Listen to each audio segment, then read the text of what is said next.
It's a negotiation that I do take a Quincy go away that you can digits a hand to GT. Amen.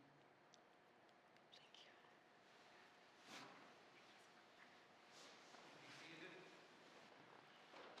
Colleagues, I'd like to thank Evelyn Perry for the opening guiding words. Colleagues, before we get going, I'd just like to reiterate that during question and answer period, if we could be succinct with our questions and succinct with our answers, that would be greatly appreciated moving forward. Thank you. Minister statements. Mr. Premier. Mr. Speaker, today marks the 80th anniversary of D-Day. The landing at Normandy was a turning point of the Second World War. As Premier and as a Canadian, I honor the sacrifice of all those who served in this war, the ultimate sacrifice of all those who lost their lives in the conflict, and the memory of the veterans who have passed on in the years since.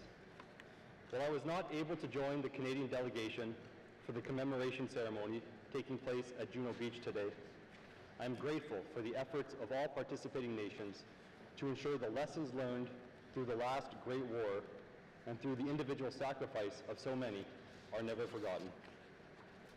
NWT residents have long served in similar capacities through times of peace and conflict, and today I wish to honor our own veterans, as well as our friends and neighbors who are currently serving, including those stationed at Joint Task Force North and with the Canadian Rangers.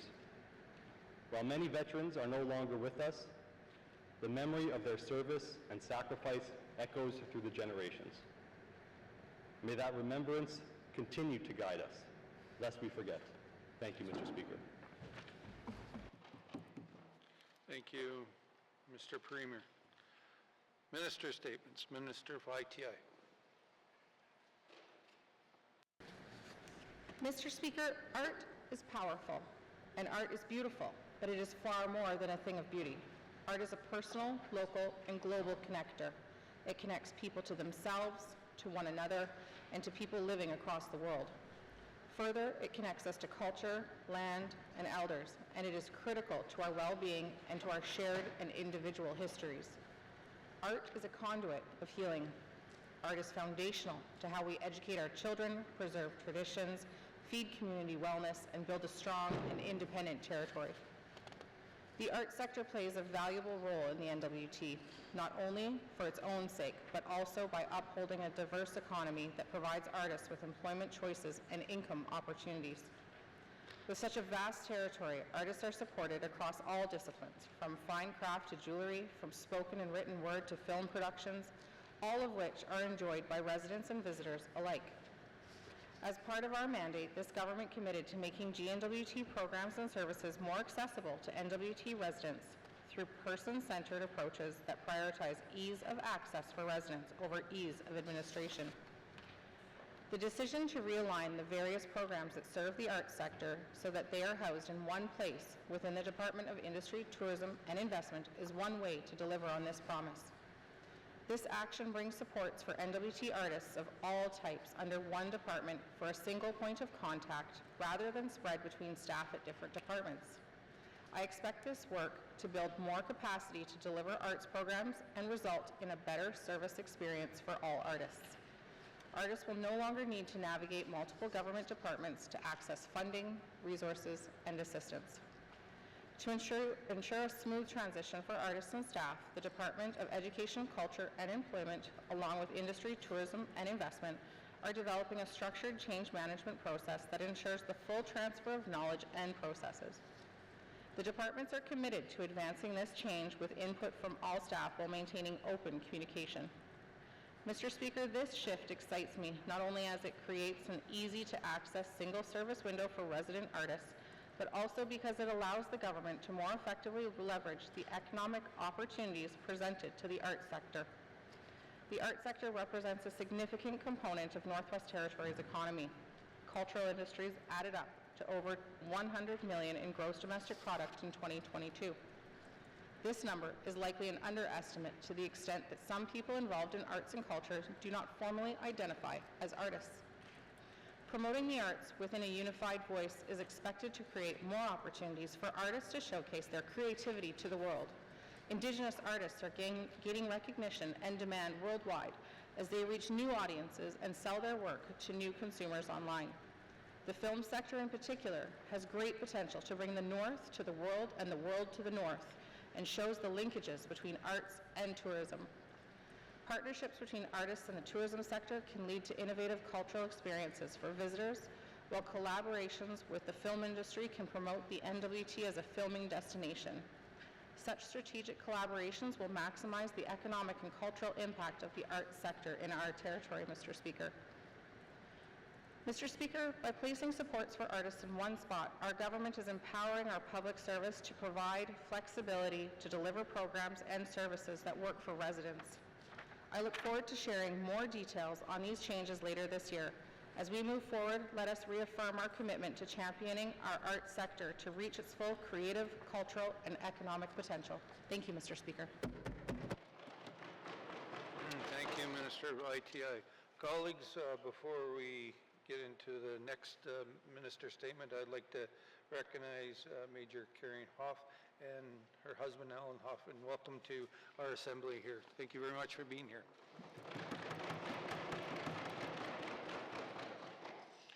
Minister statements. Minister for Infrastructure. Mr. Speaker, I recently had the opportunity to address the Northwest Territories Association of Professional Engineers and Geoscientists at their annual Professional Development Symposium. The theme for this year's symposium was Building a Resilient North, which underscores a collective commitment to overcoming challenges and fostering innovative solutions for a sustainable future for residents. Today I want to highlight the pivotal role that strategic infrastructure plays in securing the future prosperity of the Northwest Territories. The strength of our economy and our future prosperity depend on reliable supply chains supported by critical infrastructure. This includes roads, rail lines, ports, ferries, pipelines, airports, and electricity transmission infrastructure, all essential for transporting goods, services, and materials to both domestic and international markets. As we build for tomorrow, it is crucial that we leverage the best standards, tools, and technologies to create infrastructure that meets both present and future needs. With this in mind, the Government of the Northwest Territories is committed to maximizing federal funding to help close the infrastructure gap with investments in green power generation and transmission, transportation, and communications networks. Transformative infrastructure projects such as the all-season Mackenzie Valley Highway, the expansion of the Charlton Hydroelectric Facility, and airport updates and expansions are significant contributors to the stability of the Northwest Territories economy. Enhancing our all-season highway system remains a top priority. The Department of Infrastructure currently maintains 3,856 kilometers of highways, with nearly 2,500 of those kilometers being all-season roads, half gravel, and half chip seal or asphalt. Our road network includes 115 bridges, 247 bridge culverts, and more than 3,000 smaller culverts, as well as 4 ferry crossings. This summer, infrastructure staff will be busy with over 20 roadway projects in various stages of completion, including access road construction, multiple highway development projects, and bridge and culvert expansion and construction. We are nearing the completion of Phase 1 of the Prohibition Creek Access Road near Norman Wells, which will further strengthen our transportation system in addition to providing employment and training opportunities for Sawtoo residents. During peak construction, the contractor hired 95 workers, 61 from the Sawtoo and 12 from other Northwest Territories regions. Mr. Speaker, we continue to advance strategic infrastructure projects such as the Mackenzie Valley Highway and the Slade Geologic Province Corridor. Strong relationships with Indigenous governments and organizations are central to the success of these transformative projects, and we continue to work together on their advancement. The analytical phase of the Mackenzie Valley Highway environmental assessment is currently underway, with technical and community information sessions anticipated this summer and fall. We remain on pace for a final report of environmental assessment in 2025, and we also have extensive fieldwork and engagement planned for this summer, which will inform future regulatory applications for the Lockhart All-Season Road, the first phase of the Slade Geologic Province Corridor project. In addition to new roads, we are undertaking necessary repairs to cables on the Dutchell Bridge and are progressing the planning and design of highways and bridges and culverts, including the Decca French Channel Bridge replacement. Mr. Speaker, waterways like the Mackenzie River and Great Slave Lake have long been vital for transporting people and goods. Despite challenges such as low water levels, Marine Transportation Services and the Fuel Services Division are adapting and planning to ensure essential resupply to northern communities. The ongoing Hay River Harbor Restoration Project is a testament to our commitment to maintain these crucial transportation routes. I am pleased to share that dredging operations began as scheduled on June 3rd, and approximately 80,000 cubic meters of sediment are expected to be removed from the harbor by mid-September. Extreme weather events linked to climate change, including wildfires, floods, low water levels, volatile wind, wave action, and changing Arctic Ocean ice pack have interrupted the supply of fuel to communities in the Northwest Territories. In an effort to minimize the impacts of these supply interruptions, the GNBT continues to explore funding opportunities with Canada to increase bulk fuel storage capacity of diesel, aviation, and gasoline fuels in Sax Harbor, Ulahuktuk, and Paulatuk. These projects will be critical to modernize, improve, and expand fuel storage facilities and to mitigate risks to the environment and achieve code compliance, and when completed, would allow for the storage of 2 years of normal fuel consumption in each community. The future prosperity of the Northwest Territories hinges on our commitment to build and maintain strategic infrastructure. Last year's evacuations and re-entries across the Territory highlight the paramount importance of access and transport by air, road, and water. The GNBT's ongoing investment in transportation infrastructure aims to improve residents' peace of mind, quality of life, lower living costs, and support economic expansion and diversification. Thank you, Mr. Speaker. Minister of Infrastructure. Minister statements, Member statements. Member from Range Lake. Thank you, Mr. Speaker. Mr. Speaker, when a person learns they have cancer, their world turns upside down. In just one moment, they find themselves in the fight of their lives. Thankfully, in Canada, we have a universal public health care system that is always there to connect cancer patients with the medical professionals they need. Unfortunately, in the North, that connection of doctor to patient is a bit more complicated. We can't offer every specialized treatment that Southern Canadians take for granted, and while that's not ideal, the added travel for medical care is a fact of life for Northerners. However, there's a growing trend of health and social services becoming too reliant on Southern-based medical services instead of working to keep as many of those services available here as possible. This burdens more patients with medical travel, increases service delivery costs, and adds pressure on the cooperation between Northern and Southern medical systems. This is a recipe for disaster, Mr. Speaker, diminishing the quality of care and increasing stress on patients. It should be no surprise then we have ended up in a dire situation when that we are faced with regarding hematology oncology services. With apparently little notice, these services were suddenly relocated to Alberta effective May 1st, forcing blood cancer patients to travel constantly in and out of the Northwest Territories for blood work and chemotherapy. I have been in contact with Range Lake constituents, including one suffering from multiple myeloma, who expressed the anxiety and strain this has caused on her and her family. Apparently, this is because medical service providers in Alberta have grown concerned and frustrated with challenges to obtaining timely and accurate blood work from Yellowknife, coupled with an inability to access these results through the patient network. There are at least 7 other Northerners suffering from multiple myeloma, and they have received no timeline as to when these services will be repatriated. What are these patients left to do, Mr. Speaker, besides move out of their homes to be closer to the life-saving treatment they need? Situations like these are urgent and require not only an immediate fix, but also a serious review of the circumstances that have brought us to this place. I hope the Minister has a plan to support the well-being of cancer patients across the North. I'll be asking her that later today. Thank you, Mr. Speaker. Thank you, Member from Range Lake. Member statements. Member from Inuvik-Boot Lake. Thank you, Mr. Speaker.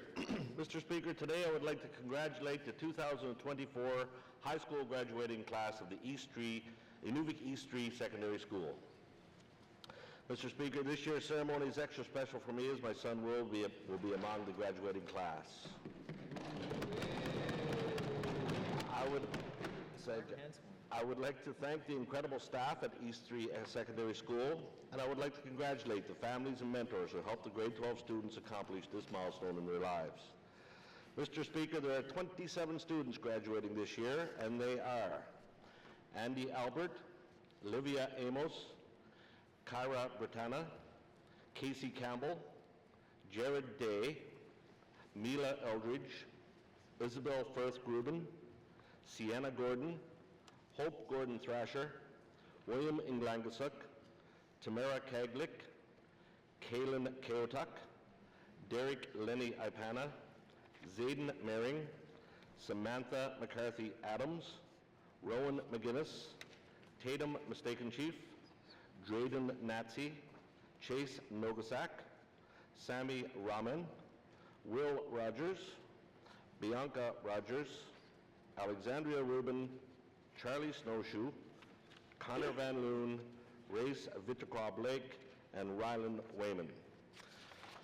Mr. Speaker, again, I'd like to congratulate all these students. I'd like to let the Speaker know and the House know that I will be absent from the House tomorrow to travel home to Inuvik to attend the ceremony and give an address to the students on Saturday, June 8th. Thank you, Mr. Speaker.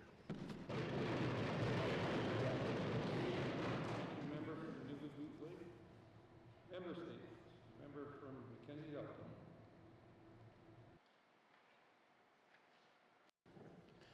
Thank you, Mr. Speaker. I am concerned about the cost of food in my riding. Access to healthy, nutritious food is essential for everyone. Nutrition North is a program of the Government of Canada. In 2011, it replaced the Food Mail program. The Nutrition North program provides a subsidy to retailers and wholesalers for the overall cost of food, which is transferred to the customer when they purchase eligible items. It does not subsidize the transportation of food yet, Mr. Speaker. We know the transportation of food is a significant cost to stocking grocery store shelves in the NWT. In my riding, Aklavik is eligible year-round for subsidization under Nutrition North. However, Fort McPherson and Seachick are eligible only during periods of seasonal isolation. Yet, Mr. Speaker, in order to supply food to the grocery stores in my communities, it first has to travel 3,200 kilometers from Edmonton to Inuvik. This is the longest food supply road network anywhere in Canada. And from Inuvik, it still has to get to the Mackenzie Delta communities.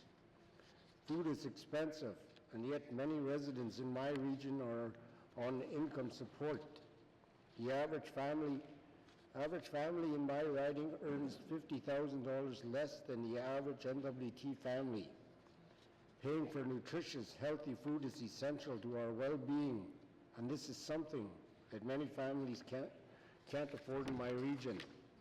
In the mandate of the 19th Assembly, the government said that it will work with the Indigenous and community governments to make recommendations for improvement to the Nutrition North program.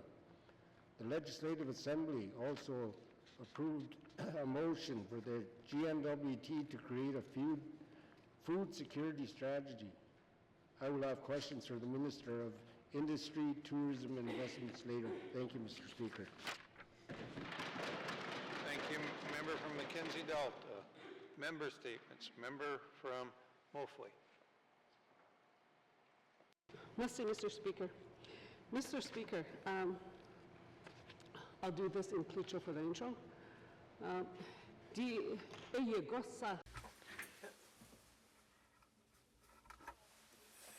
In the month of June, the kids that are in the high school, there will be a graduation in the Klitschko region. There will be a graduation in the month of June. I'm very, very thankful for the graduates. They had gone to school really well, and they had worked very hard because of working hard. In Chief Jimmy Bruno students in Edzo and Huathi, the community of Huathi, and Jean will try the school in Gamity. When your attendance is good, when you work hard, you will be successful in the future. So High school graduations. On behalf of the dans Clifton Ridge University Chief Jimmy Bruno School in Edzo, Lindsay Community School in Wati, and Jim Watradi School in Gamity. Mr. Speaker, I believe that in general, all youth who graduate high school likely had good attendance throughout their schooling. It is sad that our territorial budget for some schools is decreasing due to low attendance rate. We had this attendance issue before COVID. We know that many families are still dealing with the trauma from residential school. Some hesitate to send their children to school. To overcome this fear, our government and school system must break free from colonialism and move forward. We were forced, now it is our choice. Mr. Speaker, the only job for young people is to be in school, learn new things every day, and work hard to pass and move to the next level. With good attendance, there are many opportunities for people. With good attendance, a child can learn to read by grade 2 or earlier. But in the NWT, especially small communities, the literacy statistics are not good. This is at least partially due to poor attendance. Mr. Speaker, we have good schools and staff in the NWT who work hard for students to achieve. Teachers are invaluable with special skills to teach youth every day. Elementary school gets young people ready for junior high. Junior high gets them ready for high school. And after high school, it's about growing and experiencing life. Member from Ophi, your time is up.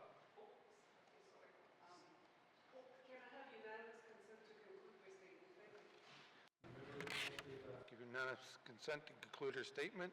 Seeing no nays, member, you may conclude your statement. Life after high school is a choice young people must make, whether to pursue higher education, training, work, living life off the grid, or to travel, but traveling requires money to pay for the trips.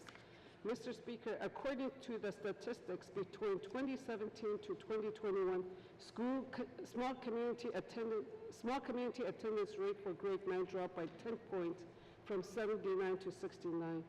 An even bigger decline is between 2012 to 2021, where small community attendance rate for grade 6 dropped by 21 points from 89 to 68%. That is alarming rate. These are extremely troublesome. Member from Ophi, your time is up. Thank you.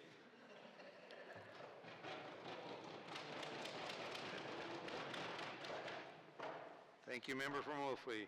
Member from the Satu.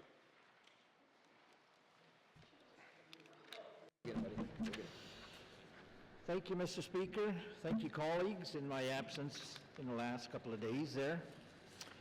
I had the privilege and wonderful opportunity of attending the youth workshop in Toledo, sponsored by the Satu Secretariat. Life promotion and harm reduction was the theme of the conference, and to listen to the youth or the future of our territory. Developing our self-independence is fundamentally critical as defining the cultural values and beliefs. Mr. Speaker, in the Northwest Territories, living this reality is visiting and spending time in reference to the small communities. The reality of cost of living far outweigh the recreational and economic opportunities in remote areas of our Northwest Territories. Mr. Speaker, the last 2 days I attended the youth workshop and experienced many discussions of those small communities and the challenge facing them, in particular in today's society where there's so many addictions and temptations. Mr. Speaker, the Sahtu Secretariat took the lead in addressing the drug addictions by sponsoring this regional leadership addictions gathering in Fort Good Hope in early May last month. In recognition that there's a missing gap, leaders sponsored the youth workshop in Toledo. So the audience and the gathering and the population is all attributing to the developments of the regional strategy. Mr. Speaker, integral to addressing the drug addictions crisis we're experiencing, support and resources to implement the development strategy is the one that's going to really make a difference. Mr. Speaker, as quoted by Winston Churchill, we make a living by what we get, but we make a life by what we give. This institution, with the design of this room as a healing circle, stands for a model to support today's society, and particular investment in our youth. Mr. Speaker, Masi Cho for sharing the time for me to address Masi. Thank you, member from the Sahtu. Member statements. Member from Yellowknife North.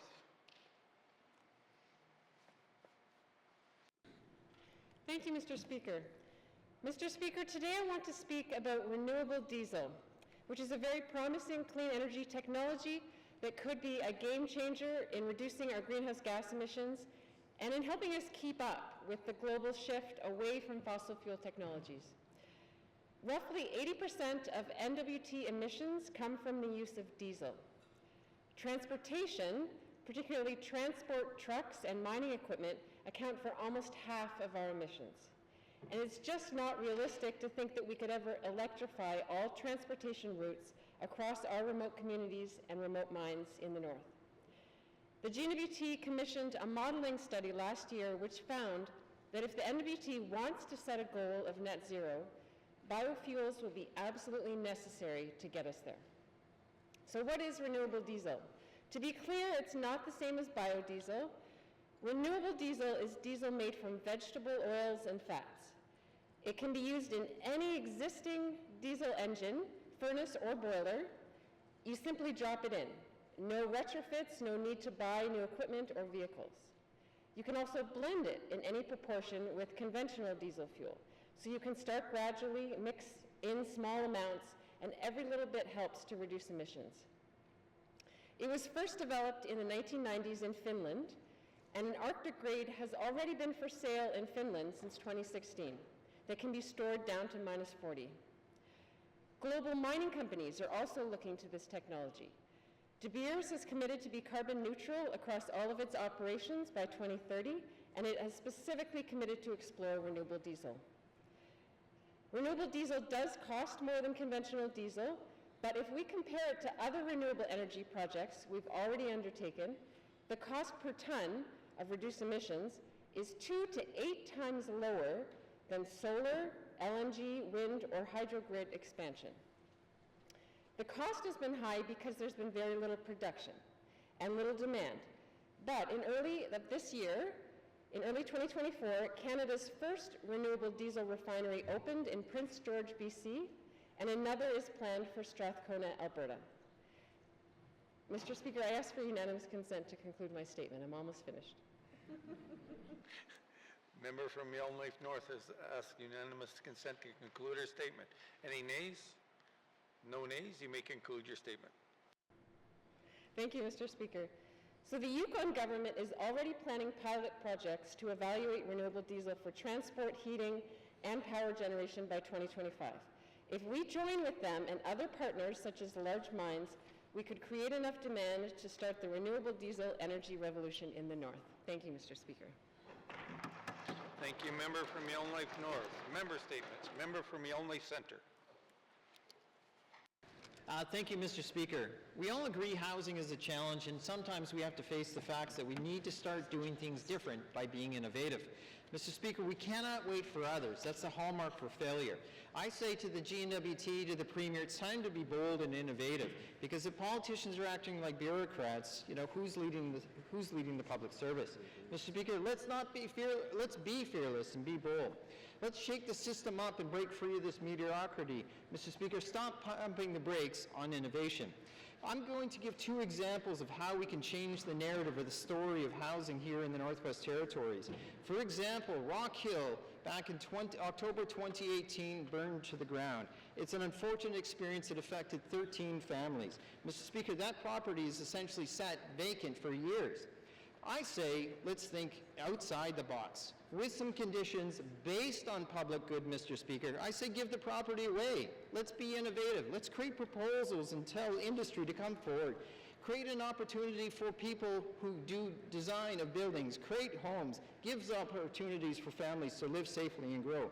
How could we do this? We could say things like, for example, in our proposal, you must show public good. You must demonstrate a certain amount to, say, public rent that's targeted at people with low incomes. Again, social responsibility. Let's not miss opportunities. That property has been emptied or flat and ready to go for at least the last 5 years. People want that property, Mr. Speaker, to build homes. There's our chance.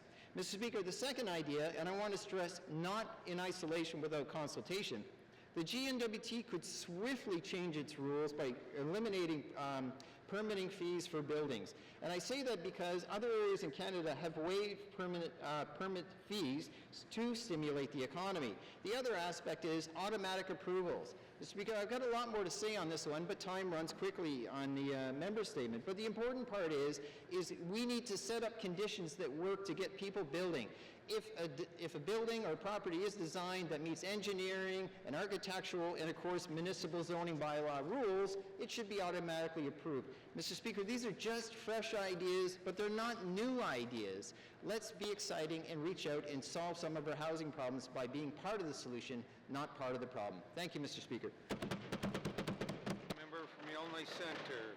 Member statements. Member from Cam Lake. Thank you, Mr. Speaker. Mr. Speaker, I was 22 years old when I learned I would soon welcome my first child. I was excited, anxious, eager for the journey to come, but was also terrified because I couldn't keep a plant alive and would soon be trusted to raise a human. And so on the 6th day of the 6th month of the 6th year at 6 minutes to 9, I met Action Jackson. I was in awe of him. He was fiercely independent, terrifyingly fearless, relentlessly curious, and oh so sweet. This past weekend, that baby graduated high school. As we stood for a family photo, him in his cap and gown, he stretched his arms around his dad and I and said, "We made it, guys." For almost 2 decades, we have worked hard to raise one another. Our kids teach us so much, like it's okay to have big feelings, how to be fearless, the importance of staying curious, that being stubborn and assertive can sometimes serve us well, and patience. Dear God, Mr. Speaker, they teach us so much patience. Them simply being them shapes us. As parents, we want our children to be safe, to be kind, and to experience moments of profound, deeply rooted joy. We want them to know it is okay to not know what you want to be when you grow up, as long as you know who you want to be. That how you treat people matters more than what's on your business card, that it's okay to fall off your path, step off your path, or even start building a whole new path. And to always remember that this world needs you in it. I stand here today, 18 years later, still excited, still anxious, admittedly still a little terrified, but oh so eager for the journey that is yet to come. Stay stubborn, stay curious, and stay you. Happy birthday, my boy.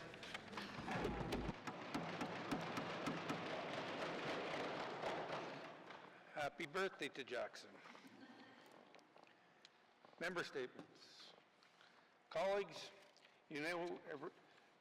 every once in a while, you find a person that loves a job and stays there for their whole career. I had a constituent from Fort Liard that did that. Miss Corrine Sassy had spent more than 35 years of dedicated service to the youth of Fort Liard at the Echo Denny School. I can imagine that she's looking forward to her well-deserved retirement. As the principal said, she leaves behind a legacy of unwavering commitment to education, her culture, and tradition. When you look at somebody's employment story, you get a good picture of the person, who that person is. Corrine began as a student support assistant at Echo Denny School, where her deep dedication to the academic and personal growth of every student she worked with is evidence. Over the years, she passionately pursued opportunities within the school eventually rise into the role of the Indigenous language educator. In this role, she was instrumental in preserving and revitalizing the Denijati language, ensuring the cultural heritage remained an integral part of our education experience. Throughout her career, she touched the lives of countless students, colleagues, and community members with her warmth, knowledge, and tireless advocacy for the Indigenous language and culture. I can tell you her contribution has left an indelible mark on Echo Deni School and this community, which has helped shape the education landscape for future generations to come. Colleagues, her impact extends far beyond the walls of the Echo Deni School. In the community, she has fostered cultural pride and identity among the students, providing vital mentorship and support services. Regionally, her efforts have led to a greater recognition and respect for the Deni language and culture, creating a more inclusive learning environment with students across the region. Territorial, she has championed Indigenous education policies and practices, addressed systemic barriers and injustice faced by Indigenous students. As she embarks on her new journey, the whole community of Fort Liard, the Deitcho region, and myself, we salute her remarkable contribution to education and the Deni culture. We wish her all the best and enjoy her retirement and new adventures, knowing that her legacy of passion, dedication, and advocacy will continue to inspire us all. Again, I'd like to thank her for her service to the youth, the community, and region, and I hope to see you in Liard next time I'm there. Thank you, colleagues.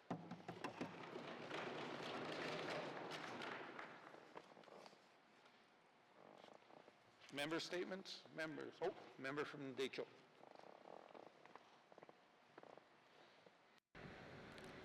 Thank you, Mr. Speaker. Mr. Speaker, I see constituents in my riding struggling to put food on the table. In the 19th Assembly, the Government of the Northwest Territories committed to working with Indigenous governments and communities to make recommendations to improve the Nutrition North program. In 2021, the list of NWT communities eligible for Nutrition North program increased by 5, bringing the total number of communities in the NWT to 20. Mr. Speaker, because the communities I represent are along the road system, we are not eligible for the subsidy or grant programs under the Nutrition North program.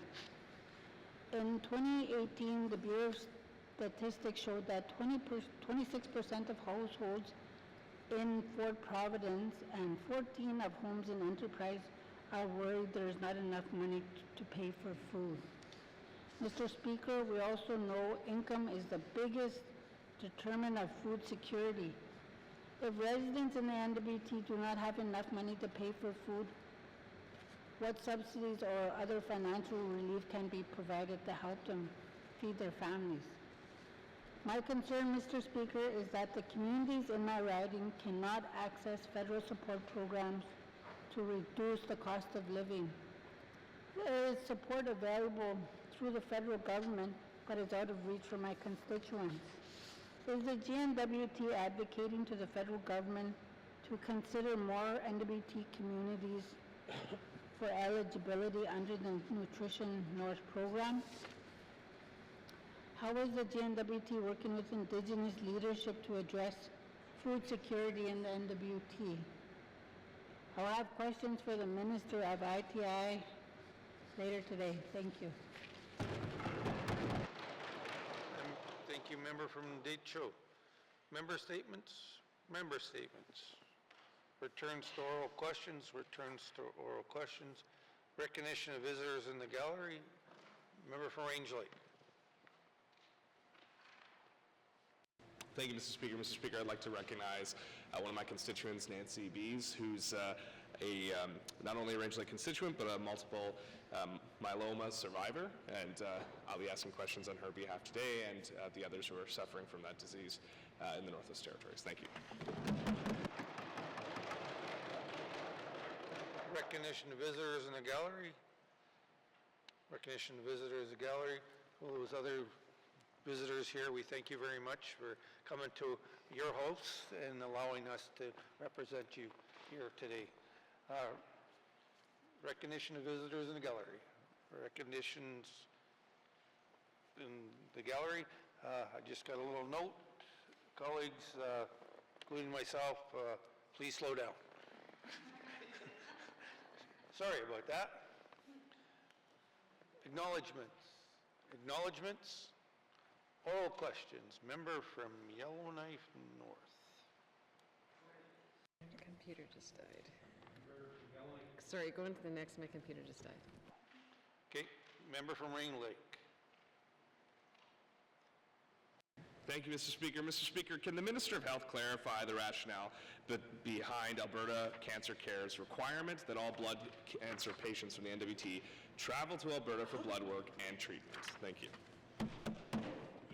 Member from Range Lake, Minister of Health and Social Services. Thank you, Mr. Speaker. Mr. Speaker, in April, we were notified by Alberta Health Services that effective May 1st, that they would no longer be providing virtual care and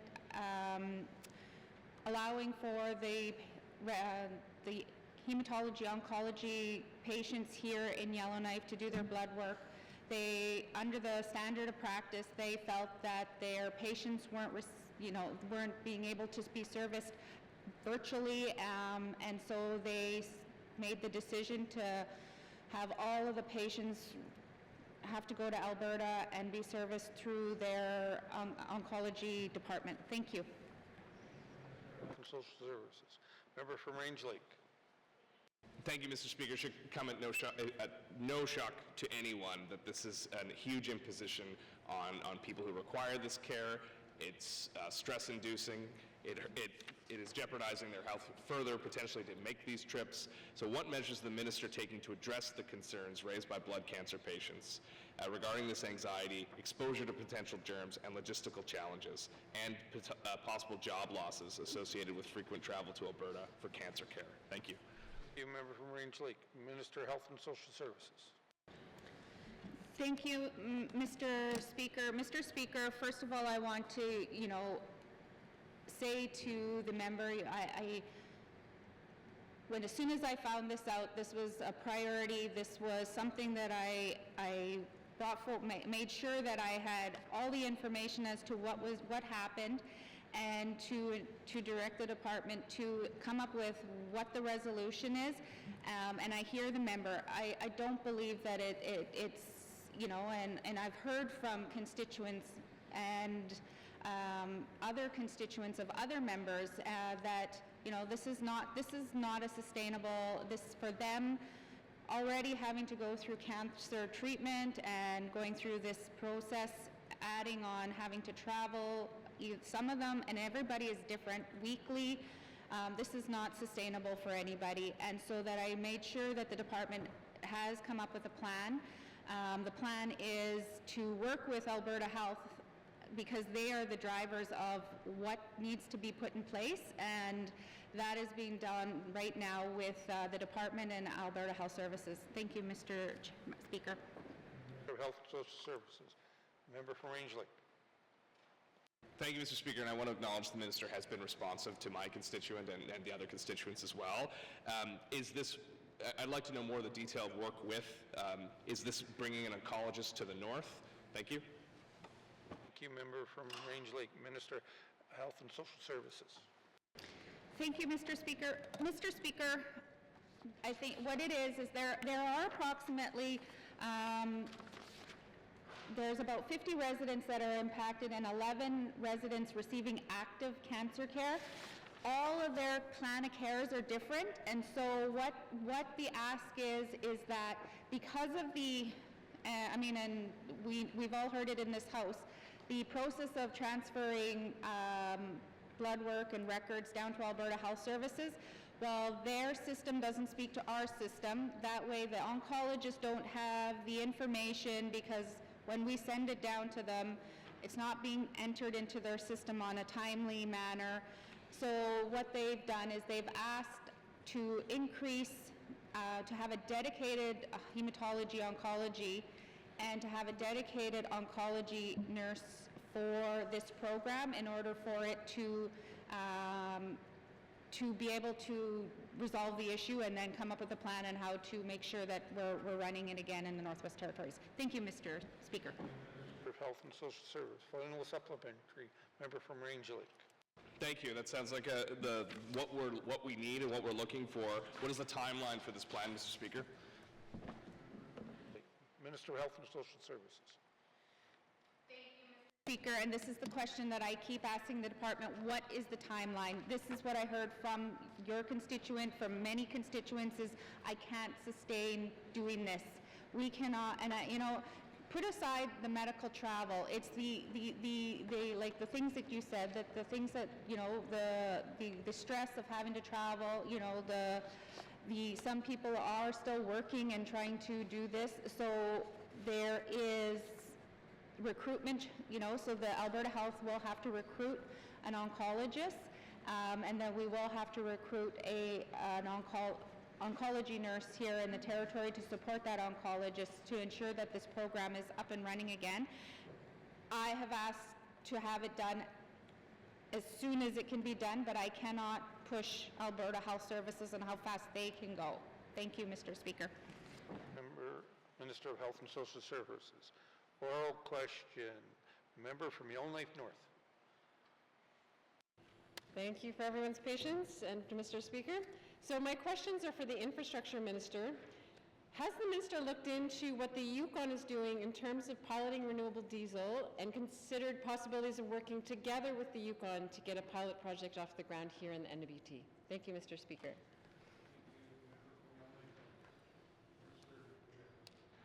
Thank you, Mr. Speaker. Mr. Speaker, in fact, I have actually reached out myself to my counterpart in the Yukon, Mr. Stryker. We had a brief exchange on what efforts they might be engaged in with respect to renewable diesel. They so far have run into similar challenges as we have here in the Northwest Territories, which is, for one, not being able to find Arctic grade to do a pilot on, or when we find it for a small volume, it is extremely expensive. That said, obviously, Mr. Speaker, if we can band larger numbers together, it would be easier, and so Minister Stryker and I expect we'll speak again about this at EMMC, which is the Energy Mine Ministers of Canada Conference later this summer. Thank you. Infrastructure. Member from Yellowknife North. Thank you, Mr. Speaker. Has the Department of Infrastructure been in touch with potential suppliers, such as the new Tidewater Refinery in Prince George, or Imperial Oil, which is starting the refinery in Strathcona, to better understand current supply and pricing for different grades, but also to explain the potential in the NWT in terms of our market and our needs? Thank you, Mr. Speaker. Member from Yellowknife North, Minister of Infrastructure. Thank you, Mr. Speaker. Mr. Speaker, there has been outreach to a number of different suppliers. There was an effort, in fact, to run a pilot, as I alluded to in my last response, but in terms of exactly which suppliers they've reached out to, I don't have a list in front of me. I can say again, though, that the challenge was firstly not even being able to find any supplier. If there are new supplies available, we can certainly go back, make sure that we do have the latest information. I'm happy to commit to do that and to report back. Again, I know I have followed up with the department actually quite recently, and the challenges were still the same, which is what I heard from the Yukon. If there's new options, again, I'll commit to make sure that we are up to speed on the latest availability. Thank you. Thank you, Minister of Infrastructure. Member from Yellowknife North. Okay, and thanks for that. I mean, recognizing some of the challenges, has the Minister had any conversations with the federal government regarding both the potential to fund renewable diesel projects or ways to incentivize the production of Arctic-grade renewable diesel? Thank you, Mr. Speaker. Thank you, Member from Yellowknife North, Minister of Infrastructure. Thank you, Mr. Speaker. No, I certainly have not had those kinds of conversations with the federal government, Mr. Speaker, and nor can I say really how receptive they would be. The direction that we seem to be getting of late on areas when we do try to push the federal government for some awareness of the continued need for diesel in the Northwest Territories and in the North in general tends to not be one that is received very favorably. So certainly can look at an opportunity to bring that forward, noting the realities of the North and noting the fact that some form of diesel is still going to be around here for quite a long time in terms of our redundancy, if nothing else. So thank you. Minister of Infrastructure, final supplementary. Member from Yellowknife North. Thank you, Mr. Speaker. So has the department had discussions with De Beers or other mining companies about the potential for renewable diesel pilot projects in the NWT? Thank you. Thank you. Member from Yellowknife North, Minister of Infrastructure.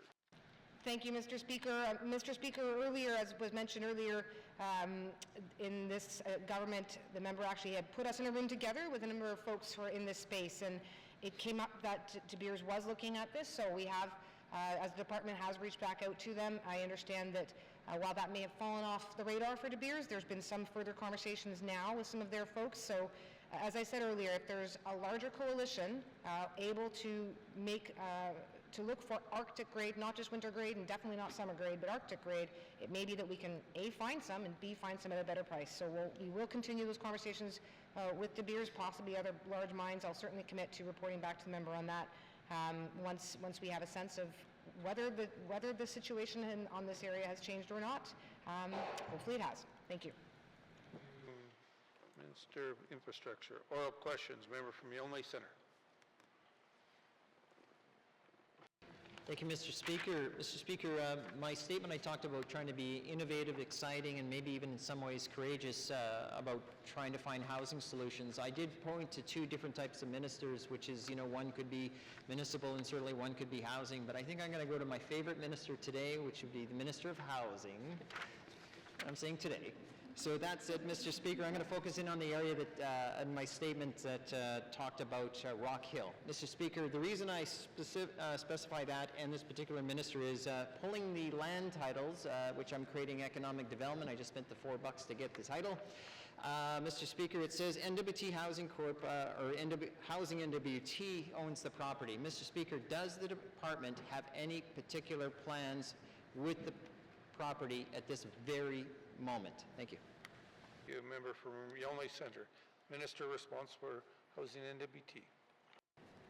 Thank you, Mr. Speaker, and thank you to the member for the question. Housing NWT does have plans for the property. They're working with a local NGO, and they've leased the property for the next few years with the local NGO. Thank you, Mr. Speaker. Minister responsible for Housing. Member from Yellowknife Centre. Mr. Speaker, as I pointed out in October 2018, there was that tragedy of the fire, not tragedy if someone died, but the sadness of the fire in general. 33 families have been without a home, Mr. Speaker, and I bet it's been at least 5 years it's been, say, construction ready in the sense of once it was cleaned. Mr. Speaker, would the minister consider the options I proposed in my statement, which is be innovative, give the property away to industry, and have them create a social component that guarantees low cost of living for a certain element? In other words, create a public good opportunity and work with business to get a building built without delay. Thank you. Thank you. Member from Yellowknife Centre. Minister responsible for Housing. Thank you, Mr. Speaker. Housing NWT is working with the NWT Disabilities Council on a project. They are working on a federal funding arrangement. NWT Disabilities Council is waiting on the proposal and the approval of the project. So we have to give it some time, but we're working in partnership with the NWT Disabilities Council. Thank you, Mr. Speaker. Minister responsible for Housing NWT. Member statement, or Minister statement. Try this again. Oral questions. Member from Yellowknife Centre. Thank you, Mr. Speaker. And Speaker, whatever way you describe it is perfect.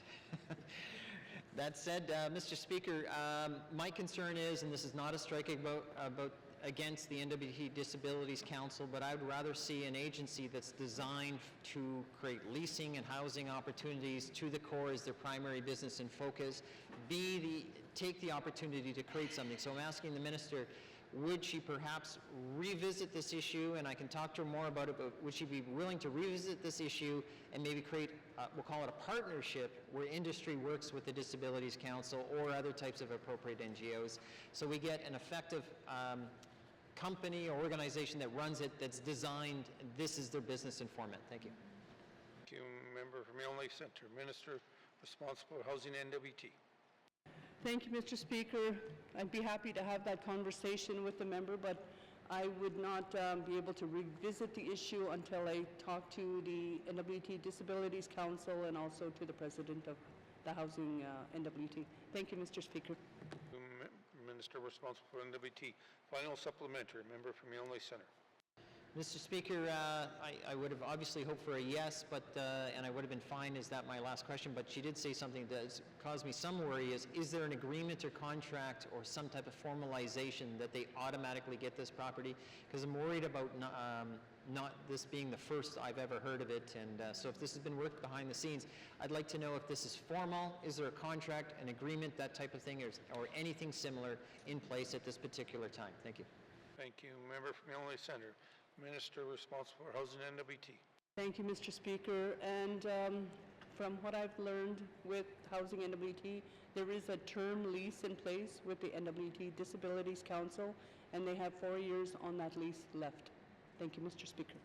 Minister responsible NWT, or housing NWT. Member statement, or oral questions. Member from Mackenzie Delta.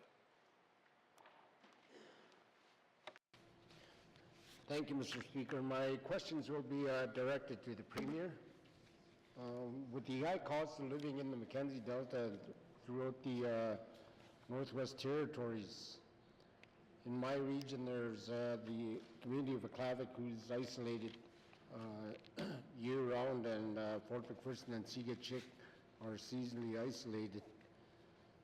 The Nutrition's North program is set up to help the customer with the prices of food. There are news articles that highlight grocery stores are recording profits while many families in the NWT struggle with food insecurity. Has the GNWT advocated for increased reporting under the Nutrition North program? Thank you, Mr. Speaker. From Mackenzie Elks, Mr. Premier. Thank you, Mr. Speaker. I will have to get back to the member with that information. That could have occurred in the last government, but I don't have that information at my fingertips. Thank you. Mr. Premier, member from Mackenzie Delta. Thank you, Mr. Speaker. Can the Premier explain what work is happening with the Indigenous governments to address the high cost of food in the NWT? Thank you, Mr. Speaker. Thank you, member from Mackenzie Delta. Mr. Premier. Thank you, Mr. Speaker. The GNWT has a number of food security programs that support Indigenous governments to help their members go out on the land through the Anti-Poverty Fund. Funds are distributed that go to food security programs, often by Indigenous governments. The GNWT provides funding to schools, education bodies, to provide meals in the schools. I can provide the member with a full list of all of our food security initiatives as well as the associated funding amounts, but I don't have that on hand right now. Thank you, Mr. Speaker. Thank you, Mr. Premier. Oral questions, member from Mackenzie Delta. Thank you, Mr. Speaker. I look forward to the list that's going to be provided. Can the Premier explain the status of the GNWT food security strategy? Thank you, Mr. Speaker. Member from Mackenzie Delta. Thank you, Mr. Speaker. We're in the process of assessing all of the strategies that we have here in the Northwest Territories.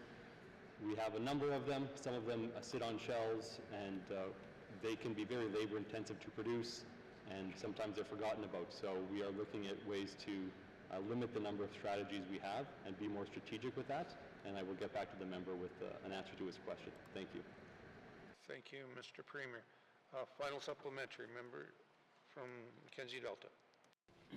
Thank you, Mr. Speaker. Can the Premier explain what supports are available to subsidize transportation costs for food in the North?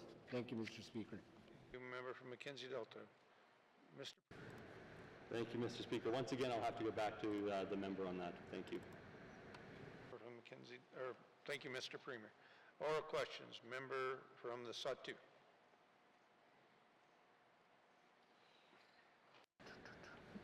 Thank you, Mr. Speaker. As I mentioned in my statement, I had the wonderful opportunity in working and associating and interacting with the youth at the Toledo workshop.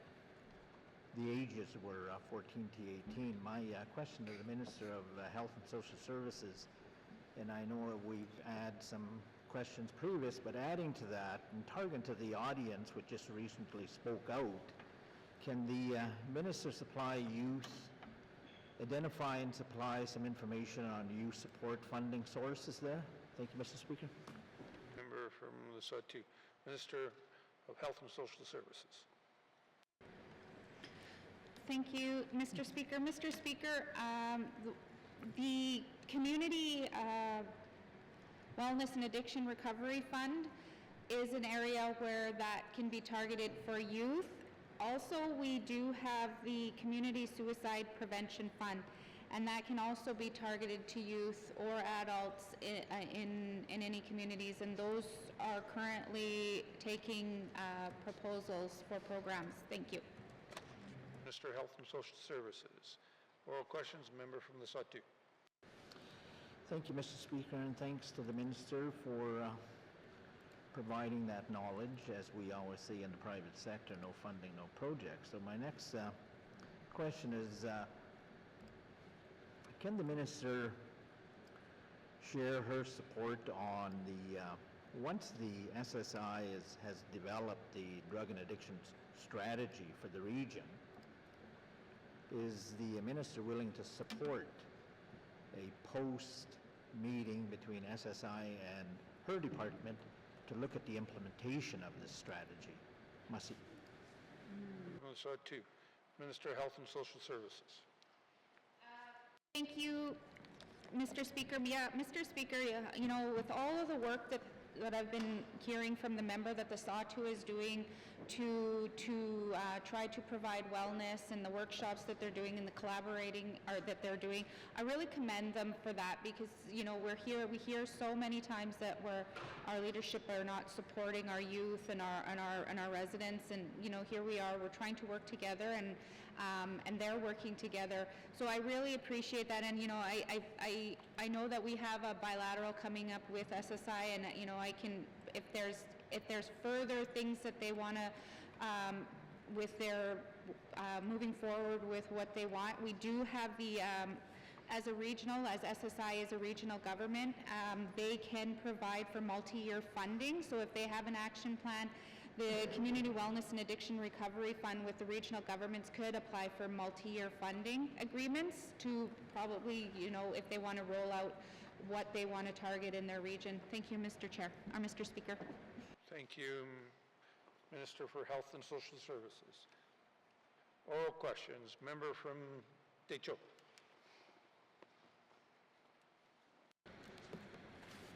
Thank you, Mr. Speaker. The GNWT mandate in the 19th Assembly identified that recommendations would be provided to the Government of Canada to make improvements on the Nutrition North program.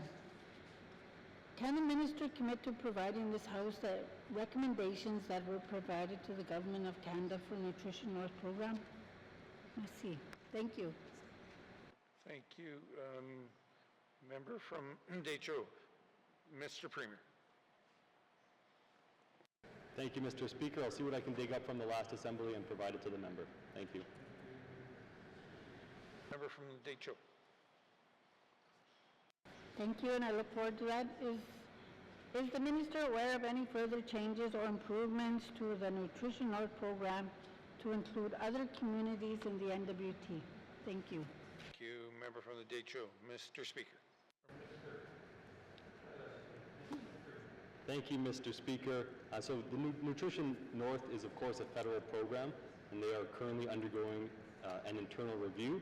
And so I am not aware of any changes that they may be making as a result of that review, but I look forward to the results. Thank you. Mr. Premier. Member from the Decho. Thank you. And the Nutrition North program also provides grants for harvester support and community food programs, but none of my communities are eligible for these programs. Has the GNWT advocated the Government of Canada to increase the eligibility of NWT communities for these grant programs? Thank you, Mr. Speaker. Member from the Decho, Mr. Premier. Thank you, Mr. Speaker. I will have to get back to the member on if there's been any official level discussions on this. Thank you. Final supplementary, member from Decho. Thank you. Can the Minister, Premier, describe how the GNWT is working with Indigenous leaders in my riding to address food security? Thank you, Mr. Speaker. Member from the Decho, Mr. Premier. Thank you, Mr. Speaker. There haven't been formal conversations between myself and Indigenous leaders, but food security is obviously an issue across the North. At the Council of Leaders, there's very much an interest in the economy, which, as was stated before, a good income goes a long way to ensuring food security, and so that's part of the interest in that area, but I look forward to having further conversations with Indigenous leaders on this. Thank you. Premier. Oral questions. Member from Mophie. Yes, thank you, Mr. Speaker. Just like what Mr. Hawkins said, to my favorite minister of ECE, but housing is still my favorite. So, Mr. Speaker, so this is for the ECE. Mr. Speaker, as I said in my member statement, attendance rates in small communities for junior kindergarten to grade 12 is on a downward trend when we look at the data over the last 10 years. Aside from COVID-19, can the minister explain the reasons why school attendance rates are trending downward? Thank you. Mophie. Minister for Education, Culture, and Employment. ECE. Thank you very much, Mr. Speaker. Mr. Speaker, attendance has long been a concern for education bodies across the territory and have put in different mechanisms to try to address attendance over the years, but as the member stated in her statement today, there is definitely a huge concern for attendance across the territory in today's world as well. And so this is really a situation and a challenge that is going to have to be addressed not only by teachers, principals, education bodies, but by communities as a whole and by a territory as a whole. Thank you.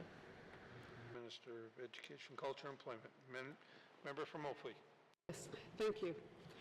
Mr. Speaker, can the minister explain what efforts that, I'm going to, hope she answer is going to be the same thing, but what efforts that Department of ECE has done over the years to help increase and maintain attendance rates of schools, particularly in small communities?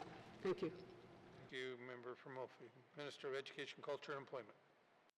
Thank you very much, Mr. Speaker. Mr. Speaker, different education bodies have used different tactics because they see their challenges as being unique in communities across the territory. All of our schools have food programs to try and incentivize youth to come to school for that reason. Some education bodies send buses around the communities to pick students up from their home and bring them to the school. And of course, teachers have come up with unique ways to try and incentivize attendance in schools, and that can be anything from choosing subjects that are important to students. Thank you. Minister of Education, Culture, and Employment. Member from Mophie. Mr. Speaker, can the minister explain if the department has any plan moving forward to help increase attendance rates in schools, especially in the small community? Thank you. Member from Mophie. Minister of Education, Culture, and Employment. Thank you very much, Mr. Speaker. Mr. Speaker, I can confirm to the member that this is a holding topic at meetings with the education bodies, with the chairs across the territory, and is frequently discussed. Mr. Speaker, I can also confirm for the member that this is something that is very important to me because it doesn't matter how much money we invest in education, if students aren't attending school, then we cannot improve our education outcomes as a territory. Thank you. Minister of Education, Culture, and Employment. Final supplementary, member from Mophie. Thank you, Mr. Speaker. Will the minister commit to provide more departmental resources to and work closely with district education authorities and divisional education councils across the NWT to help increase attendance rates in small communities? Thank you. From Mophie. Minister of Education, Culture, and Employment. Thank you, Mr. Speaker. Mr. Speaker, I commit to working with education bodies to understand how I can support their needs to improve attendance across the territory. Thank you. Minister of Education, Culture, Employment. Oral questions? Member from Range Lake. Thank you, Mr. Speaker. Mr. Speaker, this week, the Standing Committee on Social Development had received a presentation from an academic on universal basic income, which was, I think, informative for many members. This is something I've long been supportive of. One way we could make it work in the Northwest Territories is through a resource dividend. This is something they do in Alaska, something that we could make work and have an easy way of funding and providing financial relief to everyone in the Northwest Territories. Is the Minister of Finance open to exploring this idea in this chamber today? Thank you. Minister of Finance. Thank you, Mr. Speaker. So, Mr. Speaker, if I'm understanding correctly, I'm being asked if we would have a universal basic income, which a universal basic income means it's an amount paid to every single person, regardless of their income status, regardless of their personal household income, wealthy or otherwise, and that would then come from, of course, government coffers. So I just want to make sure that we're clear that universal basic income and guaranteed basic income are not necessarily the same thing. So let's start the conversation and make sure that we are talking about the same thing. Everyone, regardless of income, getting some money from the government, just cause. Thanks. Minister of Finance. Member from Range Lake. I believe I'm being asked a question, Mr. Speaker, so I'll clarify. A resource dividend would be paid out to everyone in the Northwest Territories, just like they have in Alaska. That's done through interest. Is the minister willing to make changes to the Heritage Fund so we can extract interest from our investments and pay it out to Northerners? Thank you, Mr. Speaker. Member from Range Lake. Minister of Finance. Thank you, Mr. Speaker. We want to have a discussion. That means questions back and forth. Well, if we're going to do that, Mr. Speaker, right now, I think it's also well known, we have really 3 large diamond mines that provide all of the royalties in the Northwest Territories, one of which is on the verge of closure. The other 2 are staying open for now, but it's been pretty clear and said many times here that shelf life is coming due fairly quickly. So in terms of what we do with that resource income, firstly, it's not perhaps as big as I would like it to be, but secondly, it is one of the very few own source revenues that we have in the Northwest Territories. Now, as for what Alaska is doing, there's an awful lot of difference in terms of the regulatory space, political space, financial space, economic space, population space. So not sure that's going to be the right comparison, but if we want to take one of the few streams of own source revenue of the government of the Northwest Territories and just split it up into checks for everybody, that is a much bigger conversation than just here. But I gather that that's where we're at. So I guess we'll have to see where the member wants to go with that next. Thank you. Minister of Finance. Member from Range Lake. Well, the minister, thank you, Mr. Speaker. The minister makes it seem like I want to give free money to everyone, and that's not the point here. The point here is to get a return on our investments. The Heritage Fund isn't working. It's been losing money for years. What's the minister's plan to fix it? Thank you. Thank you, member from Range Lake. Minister of Finance. Thank you, Mr. Speaker. So now we're on to the Heritage Fund. Mr. Speaker, the Heritage Fund in it right now, I believe, has around $40 million. It's a fund that is, it's meant to be where we put a proportion of the resource revenues that we do get here in the Northwest Territories. It was never meant to be something that we would zero out or hand out dollars at a time or checks at a time. There are jurisdictions in this country, for example, Alberta, where they have at times of great wealth due to their resource situation, essentially handed out money to residents, and there are different political beliefs as to the effectiveness of that as far as being a good use of public dollars. That is a much, again, larger political conversation in terms of whether that is an effective use of public funds to achieve the goals of equity and collective good, if that's a good way to ensure that people are having access to health care and education, which are done better in large scale, or if in fact it should just go one by one by one. Mr. Speaker, the Heritage Fund is coming up shortly in the Department of Finance. I don't know that it is losing money, so that might be the response that I'll end with. Thank you. Minister of Finance. Final supplementary, member from Range Lake. Well, thank you, Mr. Speaker. Thank you to the Minister for joining me in this impromptu debate. Mr. Speaker, if we can't do a UBI, can we do a universal, can we pilot a guaranteed income program? Which the Minister spoke of the differences between the two. So can we do that instead of UBI? She seems to be lukewarm on UBI. Can we get guaranteed income in the pipeline as a pilot? Thank you. Your member from Range Lake, Minister of Finance. Thank you, Mr. Speaker. Mr. Speaker, I believe my colleague from ECNE spoke a little bit about this just recently in the House. It would certainly come likely to that department to consider this.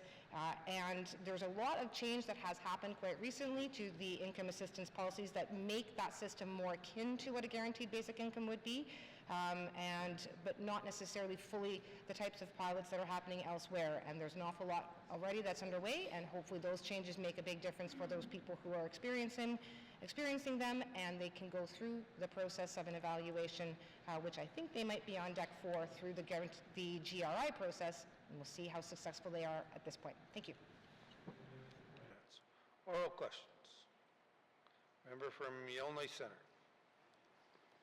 Thank you, Mr. Speaker. I want to follow up on my member statement on the other side of the equation, which first I mentioned I was going to go to housing. Now I'm going back to municipal and community affairs with respect to the ideas of creating fee or tax holidays. So I proposed ideas in the statement to bring forward to NWTAC, and perhaps maybe the MACA minister can help lead this initiative. I know tax themselves is for the finance minister, but this is about working with initiatives for municipalities under municipal legislation. So the question specifically is to the minister is, would the minister be open to a discussion to explore the idea to help create housing opportunities by talking to NWTAC about generating a tax or fee holiday for appropriate builds to stimulate the economy to build apartments and multi-dwelling housing? Thank you. Member from Illinois Centre. Minister of Municipal and Community Affairs. Thank you, Mr. Speaker. I'm not 100% sure if this fully lines in my department, but I will definitely look into it and go to the department to see if we can reach out to NWTAC to have this discussion. Minister of Municipal and Community Affairs. Member from Illinois Centre. I guess the only other question I have, maybe just to close it off, is would the minister be willing to sit down with me and some others to talk about what it could look like, and maybe he could become the champion of the concept as we explore an idea. Whether it goes to fruition or not is something completely different, and as I stress, Mr. Speaker, as I finish, not in isolation, in other words, without good consultation. So would the minister be willing to do that? Thank you. Minister of Municipal and Community Affairs. Thank you, Mr. Speaker. Always willing on working with regular members to come up with solutions for problems that we may be having. So open to the discussion and we can arrange something. Thank you. Oral questions. Oral questions. Written questions. Written questions. Colleagues, before we get into the next one, I'd like to recognize Mike Hike, former mayor of the City of Yellowknife. Welcome to our siting here today.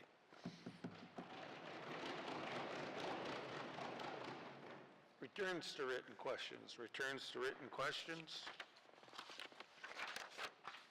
Replies to the Commissioner's address. Replies to the Commissioner's address. Petitions. Petitions. Reports of committees on review of bills. Reports on committee of review of bills. Reports on, okay, next one. Reports on standing committees and reports on standing and special committees. Member from Frame Lake. Thank you, Mr. Speaker. Mr. Speaker, your Standing Committee on Government Operations is pleased to provide its report on the review of the 2022-2023 Annual Report of the Northwest Territories Information and Privacy Commissioner. Mr. Speaker, I move, seconded by the member for Great Slave, that Committee Report 3-20 Sub 1, Standing Committee on Government Operations Report on the review of the 2023 Annual Report of the Northwest Territories Information and Privacy Commissioner be deemed read and printed in the Hansard in its entirety.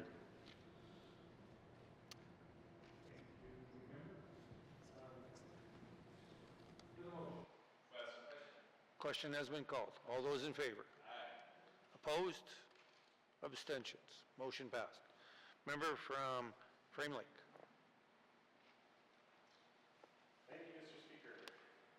Speaker, I move, seconded by the member for Great Slave, that Committee Report 3-20 Sub 1, Standing Committee on Government Operations report on the review of the 2022-2023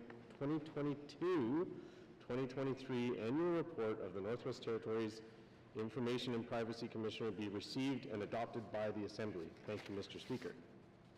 Thank you, member. To the motion. Question has been called. All those in favor? Aye. Opposed?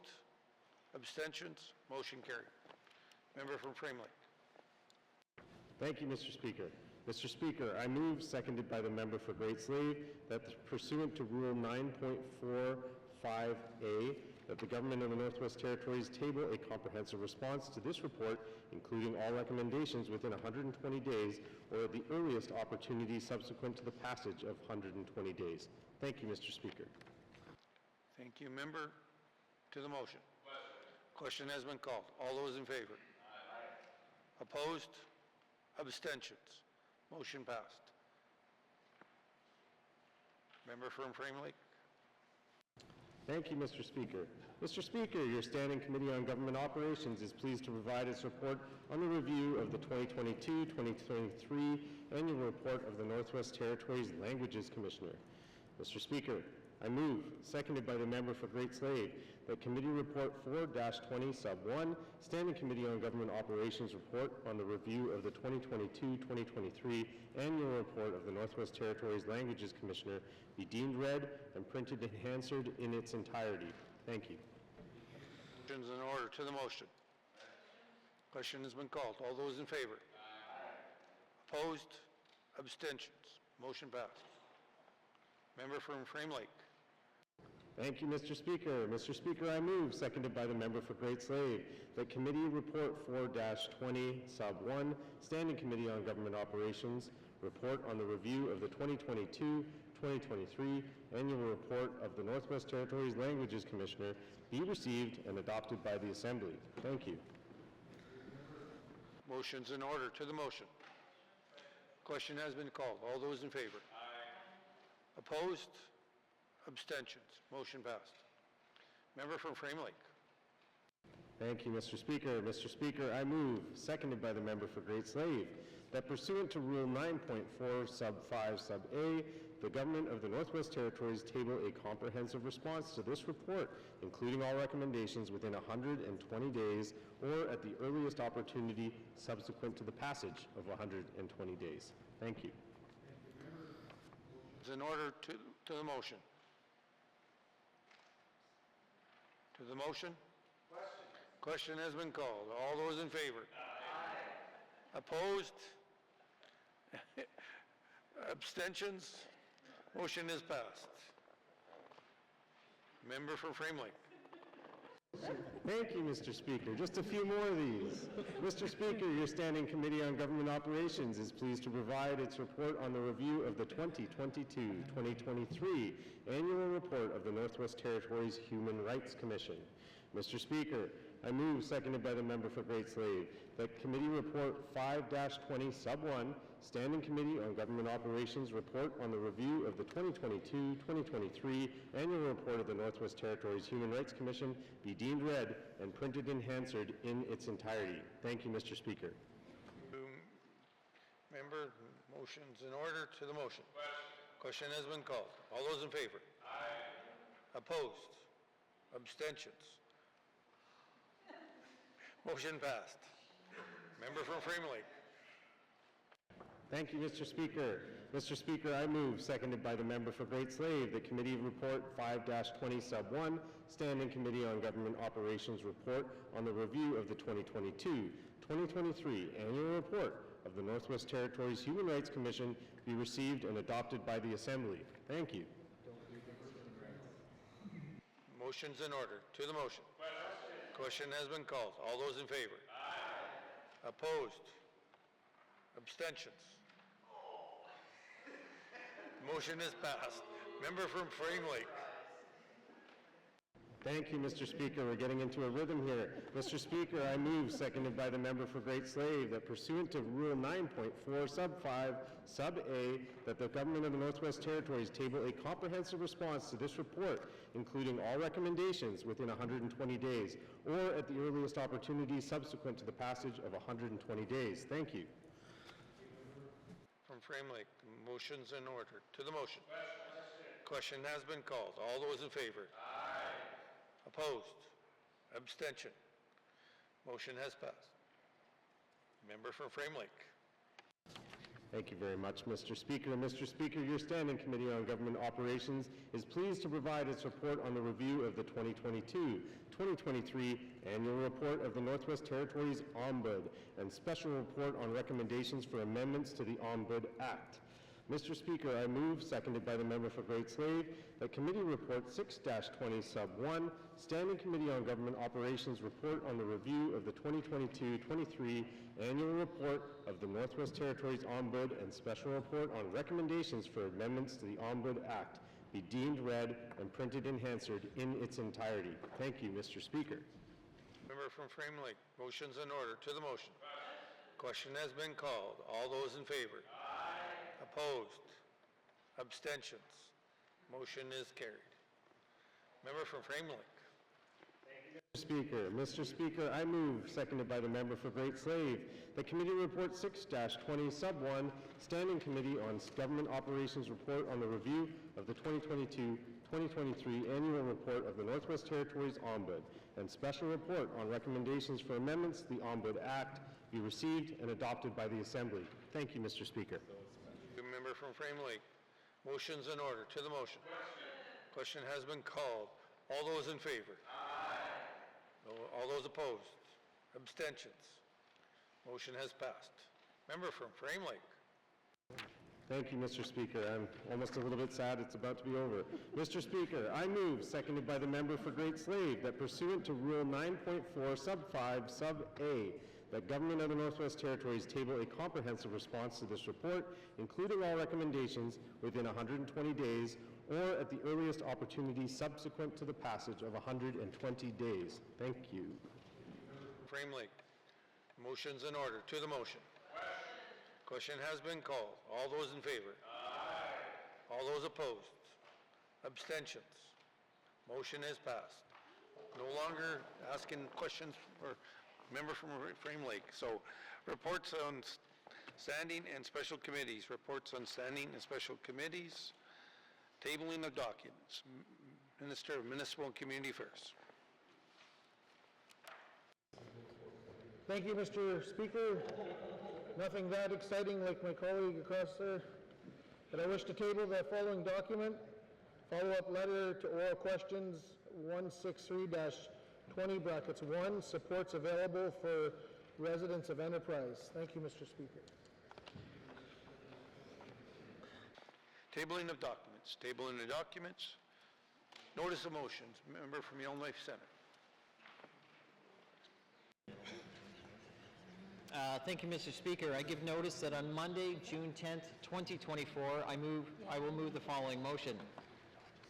Now therefore I move, seconded by the member for Inuvik-Boot Lake, that the Government of the Northwest Territories reallocate funding resources without delay to implement the revised municipal funding gap policies. And further, that the Government of the Northwest Territories balance the current discrepancies between the communities regarding the percentage of the formula funding they receive, and furthermore, that the Government of the Northwest Territories make the calculations of the municipal funding gap by community publicly available, and furthermore, the Government of the Northwest Territories acknowledge the increased costs facing communities through public emergencies and natural disasters and allocate a new stream of funding for public safety and emergency preparedness into the municipal funding gap calculations, and furthermore, that the Government of the Northwest Territories provide a response to this motion within 120 days. Thank you, Mr. Speaker. Thank you. Member from Elmley Center. Motion's in order. Oh, no, that's just notice. So notice of motion. Sorry. Motions. Member from Rangeley. Glenn? Thank you, Mr. Speaker. Mr. Speaker, whereas the Northwest Territories is facing an increase in drugs and related crime in the Northwest Territories, and whereas the drug trade in the Northwest Territories is taking advantage of vulnerable people, and whereas illicit drugs in the Northwest Territories are largely coming from southern provinces, and whereas profits from the drug trade in the Northwest Territories are primarily benefiting southern organized crime groups, and whereas the Government of Canada has worked collaboratively with the United States on a cross-border crime forum since 1997 to improve response to the drug trade and the safety of communities, now therefore I move, seconded by the member for Mackenzie Delta, that the Government of the Northwest Territories initiate a cross-border crime reduction forum that would involve the governments of the Northwest Territories, Canada, Yukon, Alberta, and British Columbia. And further, the focus of a cross-border forum will increase the response to violence and drug trafficking in rural and remote communities. And furthermore, the focus of the cross-border forum improve efforts to disrupt the illicit drug network and drug-related crime and violence in the Northwest Territories communities. And furthermore, that the Government of the Northwest Territories provide a response to this motion within 120 days. Thank you, Mr. Speaker. Thank you. Thank you, member from Rangeley. To the motion, member from Rangeley. Thank you, Mr. Speaker. Mr. Speaker, I've spoken about it in this House. The Premier has spoken about it. Other members have as well, including the seconder of the motion, the member for Mackenzie Delta. There is a drug epidemic in the Northwest Territories that has gone from being a public health crisis to a public safety crisis. Organized crime has been infiltrating the Northwest Territories and preying upon those suffering from addictions and trauma since COVID, and particularly, and it's reached an all-time high. We're seeing rates of violence that we haven't seen before, of sophisticated organized crime groups that we haven't seen before. The RCMP need additional resources that they're being given by this government, but more so than that, we need to ensure that there's political coordination on this. I have full confidence that our police have the ability to speak to each other and to coordinate these things across provincial boundaries, and I know that the Premier cares about this. This is giving the extra oomph to make this a priority on the national stage. We need to make sure the rest of Canada knows that our small territory is very vulnerable and hurting. And we need all of our friends and neighbors to support our efforts to tackle this wave of crime and to hold these organizations to account and prevent them from doing harm to our communities. It's very hard to stop people from crossing our borders who mean harm, so we need to come up with innovative solutions and ways to do that, solutions that are going to take more than just the RCMP. So this motion calls on various governments to meet together and figure out how to do exactly that.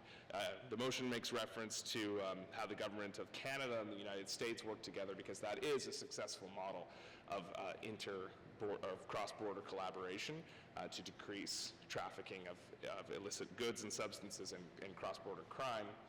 And we hope that will serve as a model and an example of how provincial governments and the federal government can work together to achieve this.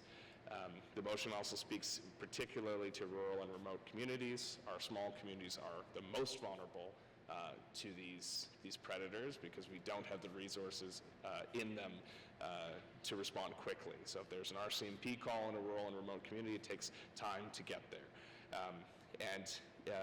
We definitely need to keep that in mind and keep those of our residents in mind because they are the most vulnerable to this. And they are, the drug dealers are getting there. The criminals are getting there. It may seem like this is a problem that's only going to hit regional centers and places with airports and communities connected on the highway.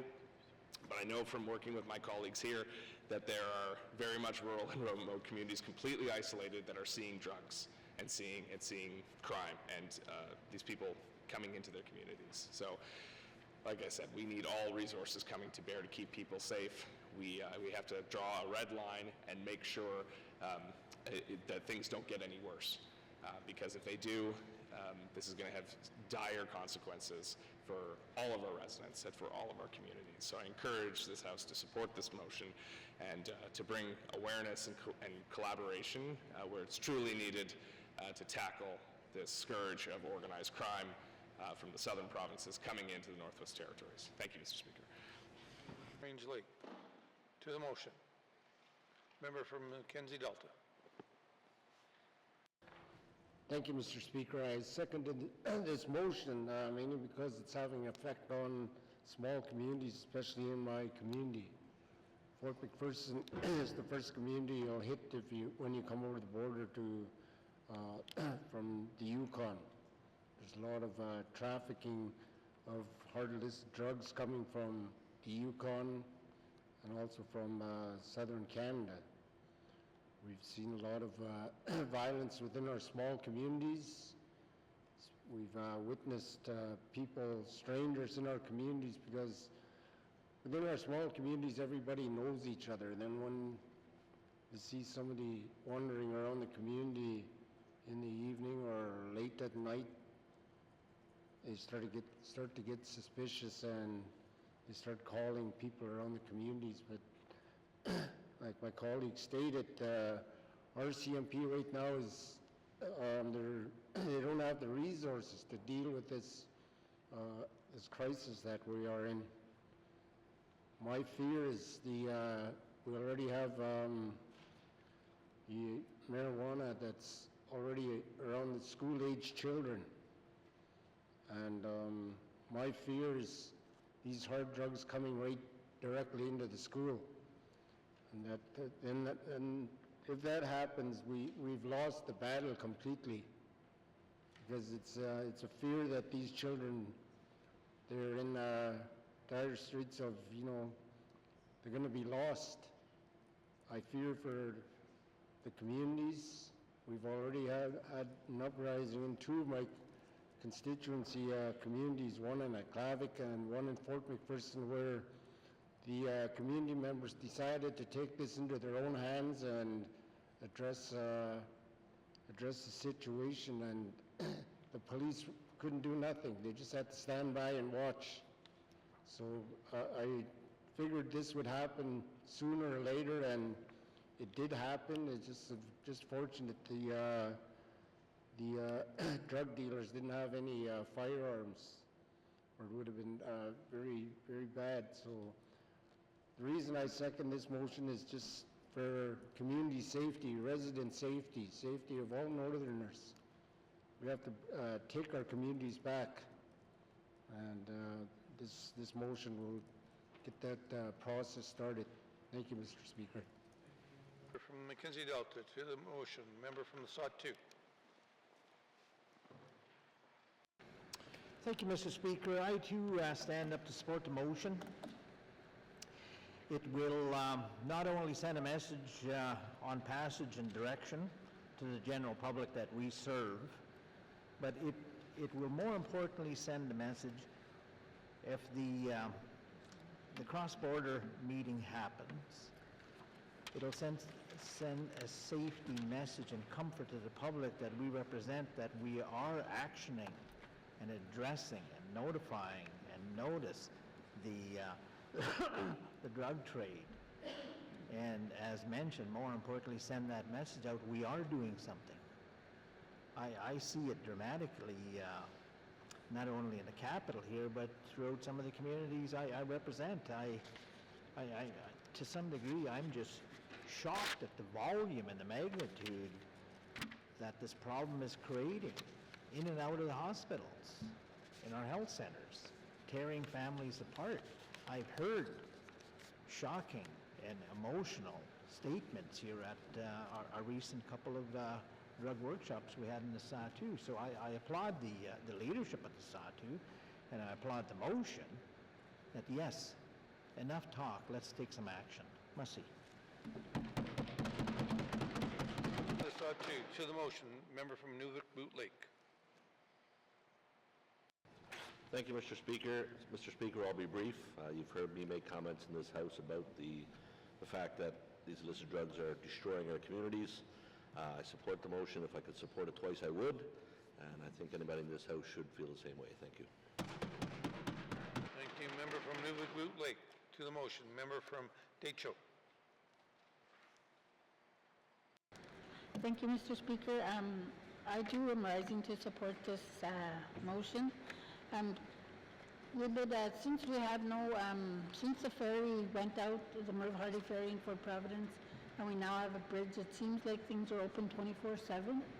And this is not only impacting my communities in my riding, but also communities all along the road, the highway system that have to deal with this drug issue. And the impacts to the community from illicit drugs coming into our communities, high rate of medevacs, we're having incarceration rates are going up because of crime, we have deaths, and health to families that are being affected by drugs coming into our community. And so we need to do something. So I'm standing up today to support a forum to bring people together to discuss ways that could help people to get, so we have some solutions on how to deal with this and combat it. Thank you, Mr. Speaker. From the Decho. To the motion. Member from Milfley. Mr. Speaker, I also support this motion because this has an impact on my community and other Clutha community in the regions. And it also has an impact on the fly-in community as well. So there is an increase in drug usage, and it is affecting a lot of our community members, the vulnerable people, the vulnerable, and the children as well. So I do support this motion. Thank you. Thank you, member from Milfley. To the motion. Member from Yellowknife Center. Thank you, Mr. Speaker. Ever so briefly, as the downtown member of this assembly, and when I refer to downtown, that's Yellowknife Center, it's a very urban riding, and it's impacted heavily by this. This is, when you spoke to the neighborhoods in the community, in the core of the city, you know, this was their number one issue. You know, it might be housing in a small community, and it might be healthcare and other people, but I can tell you the downtown core of Yellowknife, crime and the reduction of crime is foremost on their mind. There is, you know, nothing burdens them more than this, and I'm referring to en masse, Mr. Speaker. Obviously, other issues matter too. As said by my good colleague for the Range Lake, they are predators. I don't think we should ever give them any less of a title. I'd like to give them meaner one, but we have parliamentary rules which don't permit me to describe them the way I really feel. They find ways to burrow themselves into communities, whether it's in a small community, I won't name one because I don't want to single one out as a problem per se, but whether it's in the small communities or the regional centers, these people get in there, they rent, then they're gone tomorrow, they hijack lives, they steal souls for people because they prey on their addictions. The addictions of vulnerable are the other piece of this equation. Let us not kid, you know, it's not a sales job in the context of they just show up. I mean, they're responding to a problem. And the problem is they're showing up. Yes, that's a problem, but addictions are something else we need to keep foremost on our mind that we need to support to give people better opportunities. Mr. Speaker, this motion also lends to the sad observation that we've had more murders here than anyone can think of, and that is a tragedy in on itself. With this type of predatory behavior, they bring other things such as weapons and guns, and to name just a couple points. And the fact is, it destroys a community, and it destroys a people. As I finish up here, Mr. Speaker, I can tell you that families leaving some of the buildings downtown or walking in their neighborhood has said the culture of the community has changed significantly. And I can say between the addictions and the crime, that is exactly what they're describing when they're expressing their frustration. So I put full support to the motion. I acknowledge the member for Range Lake for moving it. I acknowledge the member from Mackenzie Delta, which I want to put on record has been relentless on this issue about fighting for community safety. The Mackenzie Delta member has, at every chance, pointed out that these are problems in his communities and region and the territory. So he isn't just fighting for his town, he's fighting for the whole people of the Northwest Territories, and he's been a heavy advocate as well and deserves credit. So again, thank you, Mr. Speaker, and I'll be fully supporting Member Rangelake on this initiative. Thank you. Thank you. Member for Yellowknife Center. To the motion. Minister of Justice. Thank you, Mr. Speaker, and thank you to the members for their impassioned statements. I as well have spoken about this many times in the House, the impact of drugs. I didn't hear a lot of comments about the actual motion and the potential efficacy of this motion, and so as a cabinet, we are going to abstain so that we can actually take this back, look at the substance of the motion, look at how it might play out in the real world, and then provide a response back in 120 days. Thank you. Premier. To the motion. To the motion, member from Range Lake. Thank you, Mr. Speaker, and thank you, colleagues who spoke in support of this motion. I want to just reassure the Honourable Premier that this motion has some realism to it, and I look forward to the government's response and to see them move forward with this forum, and we can start, as the seconder of this motion said, we can start to take our communities back and address this problem with the resources that we need to get it done, keep our communities safe, and fight these predators when they show up in our territory. Thank you, Mr. Speaker, and I'd like to request a recorded vote. Thank you. Member from Range Lake. Member from Range Lake has wished to ask for, to the motion. Question has been called. So the member from Range Lake has asked for a recorded vote. For all those in favor, please stand. The member for Range Lake, the member for Inuvik Boot Lake, the member for Montfouille, the member for Frame Lake, the member for Great Slave, the member for Mackenzie Delta, the member for Yellowknife North, the member for Decho, the member for Satu, the member for Yellowknife Center. All those opposed, please stand. All those abstaining, please stand. The member for Thabacha, the member for Yellowknife South, the member for Cam Lake, the member for Hay River North, the member for Hay River South, the member for Inuvik Twin Lakes, the member for Nunaput. Thank you.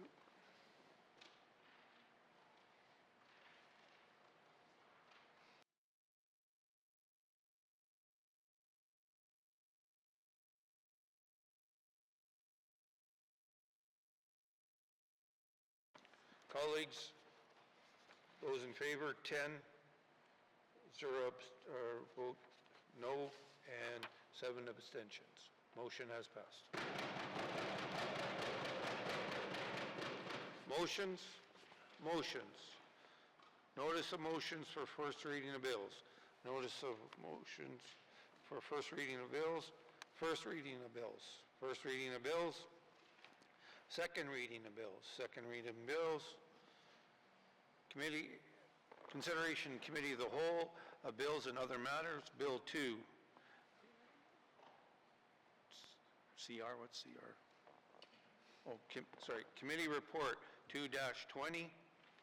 Minister Statement 4-20 brackets 1. Minister Statement 5-20 brackets 1.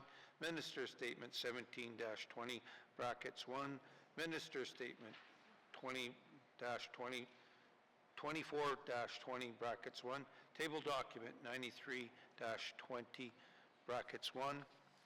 Colleagues, by the authority given to me as Speaker under Rule 2.2 brackets 4, I hereby authorize the House to sit beyond the daily hours of adjournment to consider the business of the House, with the member from Decho in the chair.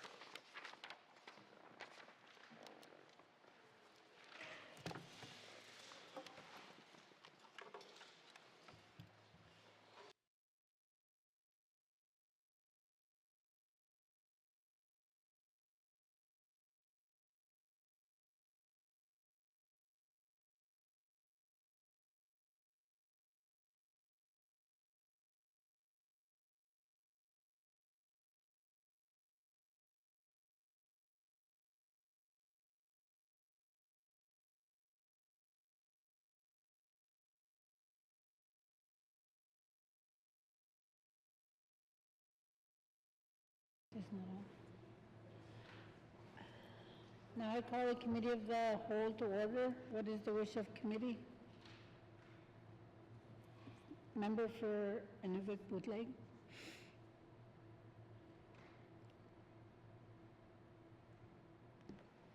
Thank you, Madam Chair. Madam Chair, the committee wishes to consider Committee Report 20-2-20, brackets 1, Standing Committee on Social Development Report on Bill 2, Missing Persons Act, as well as Bill 2, Missing Persons Act, and table document 93-20, brackets 1, 2024-2025 main estimates, the Departments of Infrastructure and Finance. Thank you, Madam Chair. Thank you, member. Does committee agree? Thank you. Committee will proceed to the first item. Okay. Sorry. Thank you, committee. We will take a short recess and resume with the first item.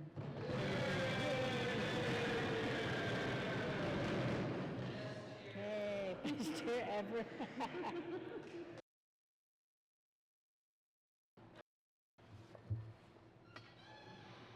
Thank you. Committee, we have agreed to consider Committee Report 2-20, brackets 1, Standing Committee on Social Development Report on Bill 2, Missing Persons Act. I will go to the chair of the committee, of the Standing Committee on Social Development for any opening comments. Mrs. Wea, Member from Alfie. Thank you, Madam Chair. Bill 2, missing per... Oh, okay. No, you can go. You just don't have to stand. You don't have to stand. Oh, I can, oh, okay.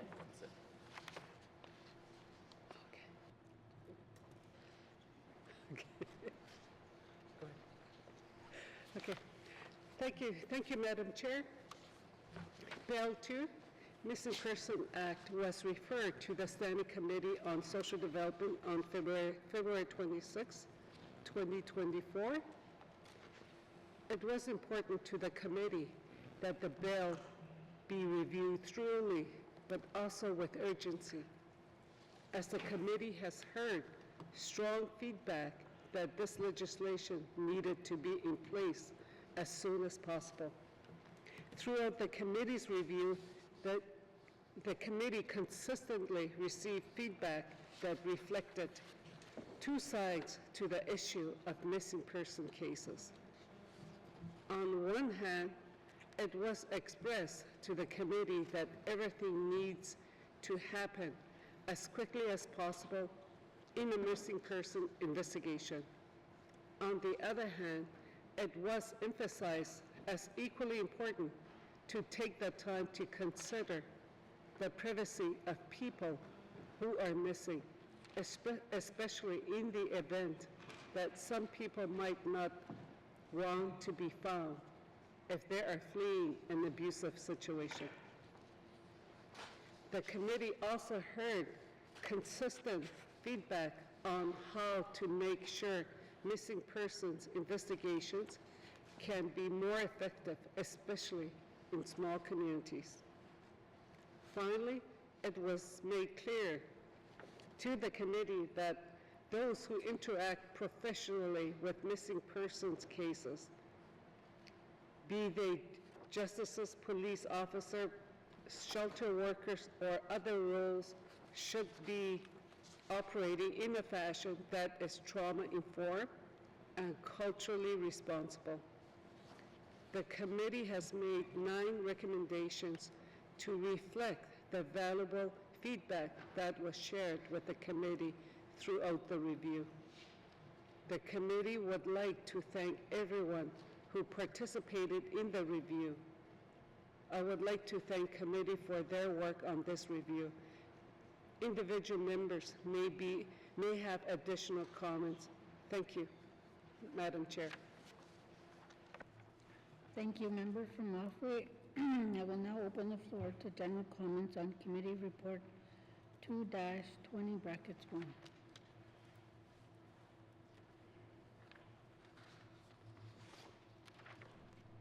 Member for Mackenzie Delta. Thank you, Madam Chair. This bill is very important to the residents of Northwest Territories, particularly the family of Frank Rubin. He went missing and still haven't have any leads on his whereabouts. The Committee on Social Development went to the community of Aklavik and Inuvik. We've heard testimonies from the community and the family of how much it's hurting the community. Not only the family, it's hurting the community. And more than anything, the family wants closure. They want information from the RCMP on the investigation process, but due to privacy, the family is unable to get that information. So this bill will give the families and the RCMPs more tools to deal with Missing Persons Act, how to deal with the family directly, and other measures that will take in finding people who are missing. Frank Rubin's cases went national.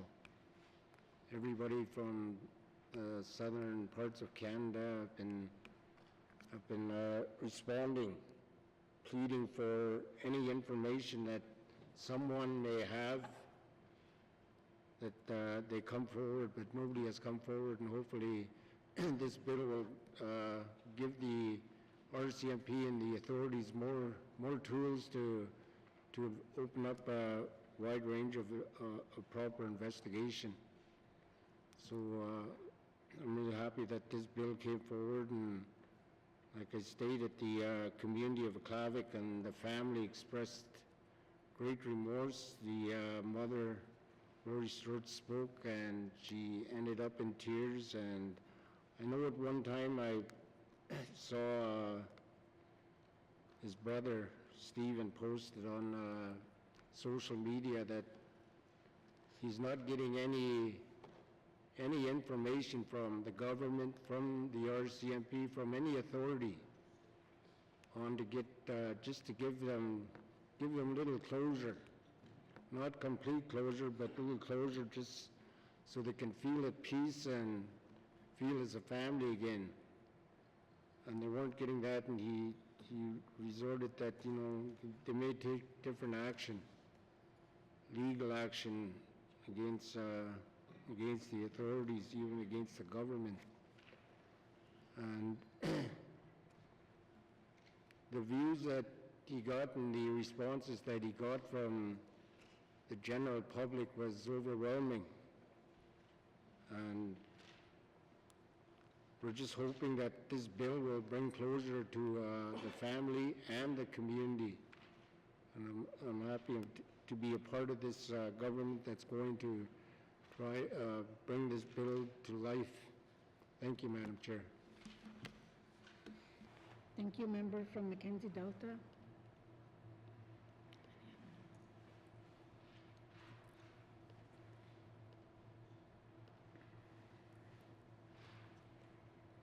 Are there any other comments? Any members? Okay. Thank you. Seeing no further comments, MLA for Mountfree.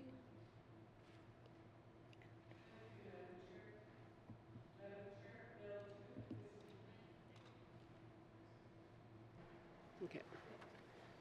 Madam Chair, Bill 2 Missing Persons Act received second reading in the Legislative Assembly on February 26, 2024, and was referred to the Standing Committee on Social Development for review. Throughout the committee's review, the committee met with the Minister of Justice, the Royal Canadian Mounted Police, and over 55 members of the public in 3 public hearings held in the Aklavik, Inuvik, and Yelney. The committee also received 5 written submissions on the bill.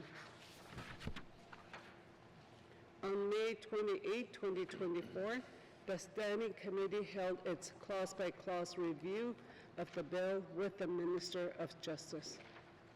The committee amended 3 clauses in the bill with the Minister's concurrence. I thank the committee for their efforts in reviewing this legislation. I would also like to graciously thank the courageous family members of missing people who also spoke to the committee to inform the committee's review of this bill. Individual members may have additional comments. Thank you, Madam Chair.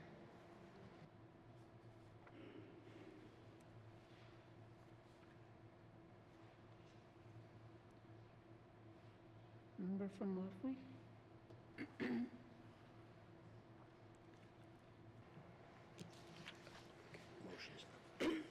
Okay.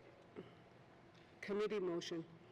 Madam Chair, I move that this committee recommends the government of the Northwest Territories work with Indigenous governments and the Royal Canadian Mounted Police to establish a committee of local and community Indigenous leaders when a missing persons investigation is underway to aid with search and rescue operations, including the involvement of traditional knowledge and facilitate communication with the affected family and loved ones.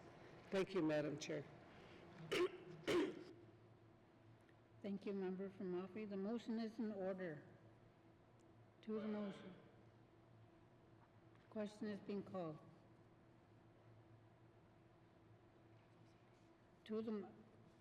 All those in favor? Aye. All those opposed? All those abstaining?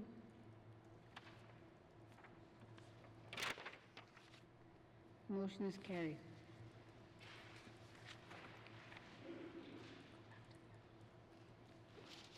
Member from Moffey?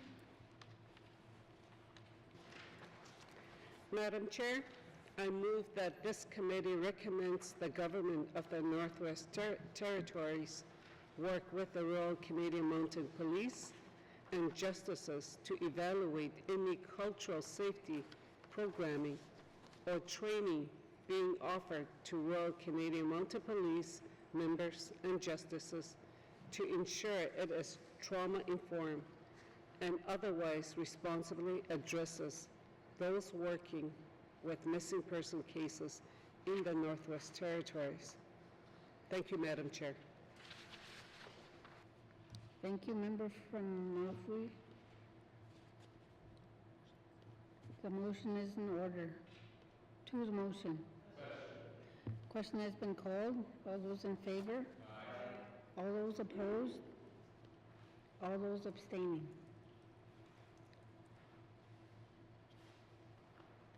Thank you, Member from Moffey. The motion is carried. Thank you. Member from Moffey. Chair? Okay, Madam Chair, I move that this committee recommends the government of the Northwest Territories establish training specific to the Missing Persons Act and its responsible, culturally appropriate usage for justices, Royal Canadian Mounted Police, nonprofit staff, and shelter workers. Thank you, Madam Chair. Thank you, Member from Moffey. The motion is in order. To the motion. Question has been called. All those in favor? Aye. All those opposed? All those abstaining? The motion is carried. Member from Moffey. Madam Chair, I move that this committee recommends that in the formulations of regulations for the Missing Persons Act, the government of the Northwest Territories require the Royal Canadian Mounted Police to include a schedule in the annual report reference in the Missing Persons Act that outlines statistical missing persons information in the Northwest Territories, and further, that the regulations state where the annual report will be published. Thank you, Madam Chair. The motion is in order. To the motion. Question has been called. All those in favor? All those opposed? All those abstaining? Motion is carried. Member from Mafui.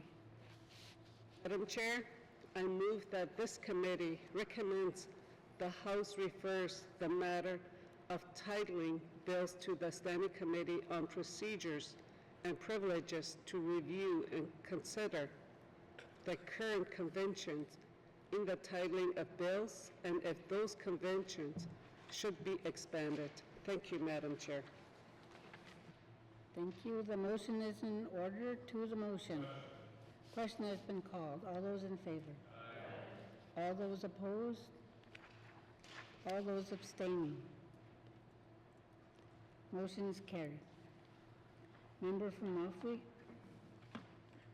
Madam Chair, I move that this committee recommends the government of the Northwest Territories work with the federal government in establishing legislation specific to the 60 Scoop and creating programming to assist those impacted by the 60 Scoop in the Northwest Territories.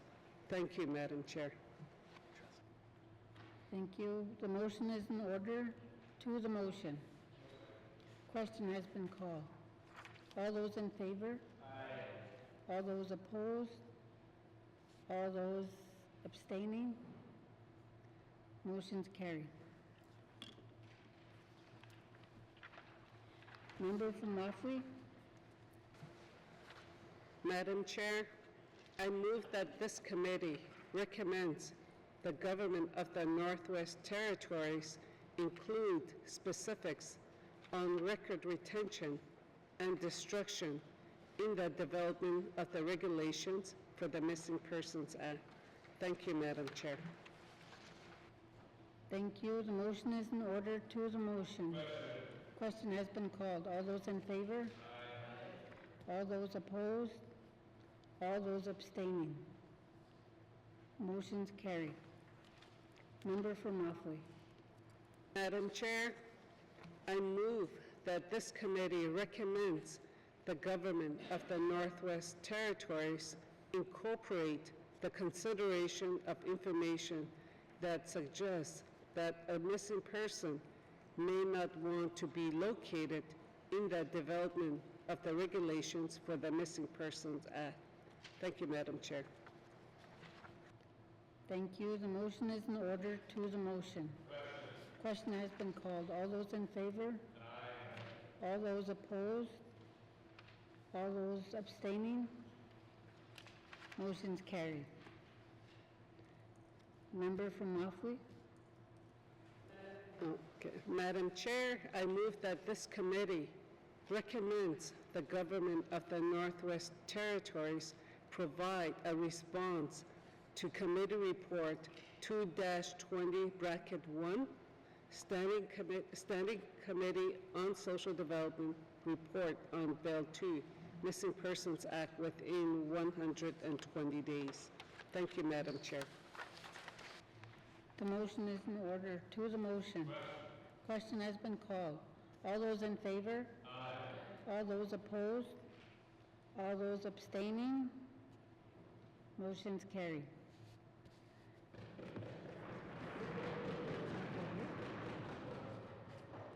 Thank you, committee. Do you agree that you've concluded consideration of Committee Report 2-20-1, Standing Committee on Social Development, Report on Bill 2, Missing Persons Act? Aye.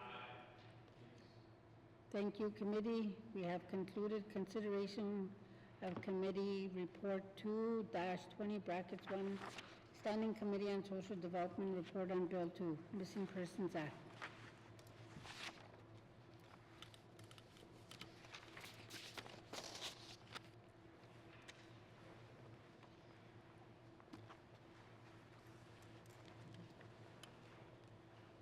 Committee, we have agreed to consider Bill 2 Missing Persons Act. I will ask the Minister of Justice to introduce the bill.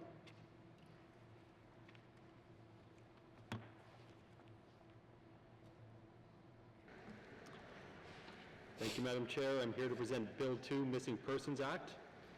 Bill 2 proposes new legislation that will provide additional tools to assist police in investigating reports of missing persons. The government of the Northwest Territories committed to developing this legislation in response to Call for Justice 5.8 from the National Inquiry into Missing and Murdered Indigenous Women and Girls. In missing persons cases, where there is no evidence of criminal activity, investigations can be slowed or completely halted. Missing persons laws in other jurisdictions across Canada allow police to seek court orders to access records and to enter premises to search for missing persons, as well as to make emergency demands for information. Bill 2 operates similarly and would allow police to move more quickly in their investigations, while at the same time providing for oversight and accountability to protect individual privacy when police are utilizing the powers provided for in this legislation. During the public clause-by-clause review of Bill 2, the Standing Committee on Social Development brought forward 3 motions to amend the bill, informed by their engagement with the RCMP and other stakeholders. These changes were focused on providing greater clarity that the RCMP not be inhibited when utilizing the legislation.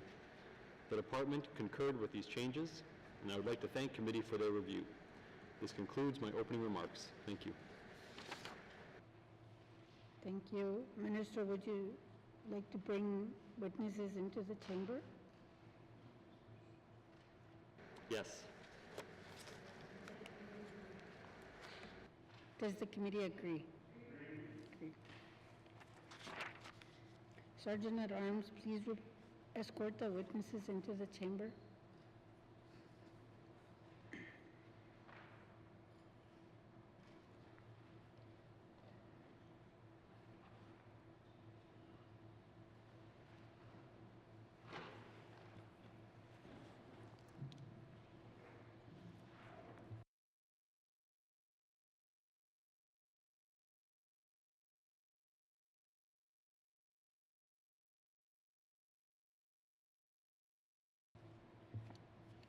Minister, please introduce your witnesses.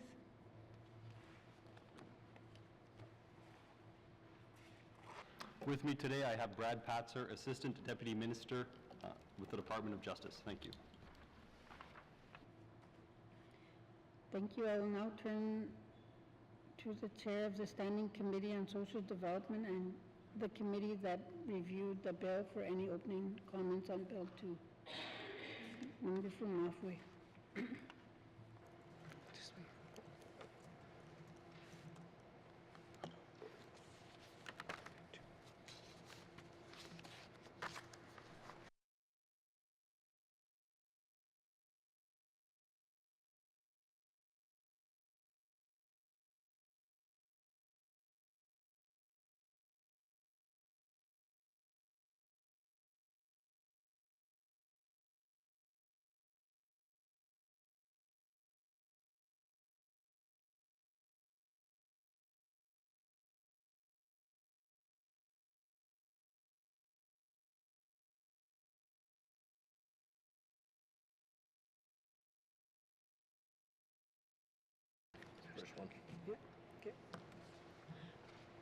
I do apologize.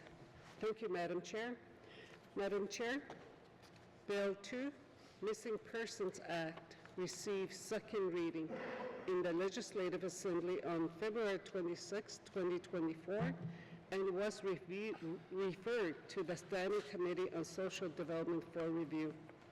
Throughout the committee's review, the committee met with the Minister of Justice, the Royal Canadian Mounted Police, and over 55 members of the public in 3 public hearings held in Aklavik, Inuvik, and Yellowknife. The committee also received 5 written submissions on the bill. On May 28, 2024, the Standing Committee held its clause-by-clause review of the bill with the Minister of Justice. The committee amended 3 clauses in the bill with the minister's concurrence. I thank the committee for their efforts in reviewing the legislations. I would also like to graciously thank the courageous family members of missing people who also spoke to the committee to inform the committee's review of this bill. Individual members may have additional comments. Thank you, Madam Chair. Thank you, Member from Offway. I will now open the floor to general comments on Bill 2.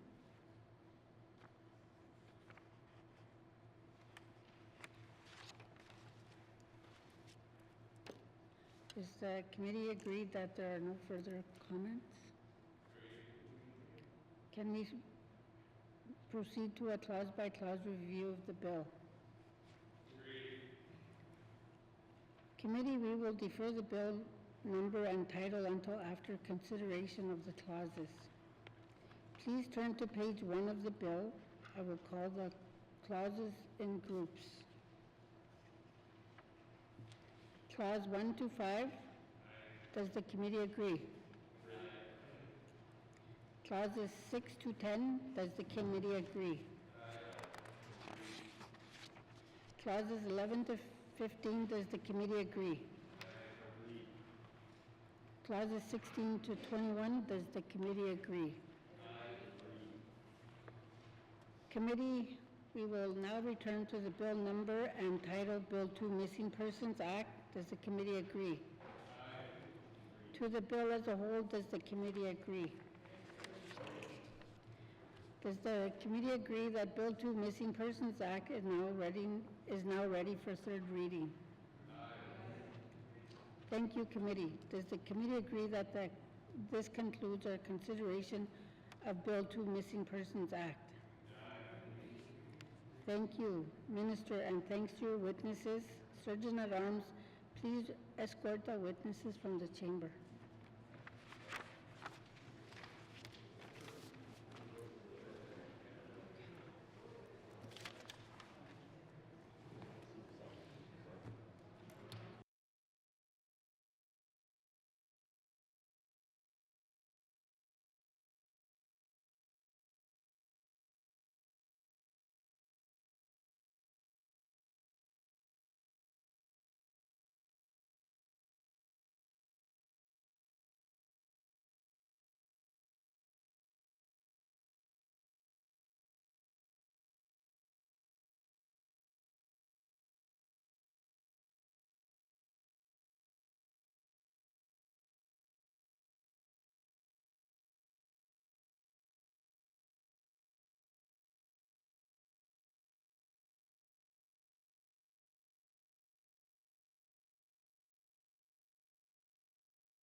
Committee, we have agreed to consider table document 93-20 brackets 1, 2024-2025 main estimates. We will now consider the Department of Infrastructure. Does the Minister of Infrastructure wish to bring witnesses into the House?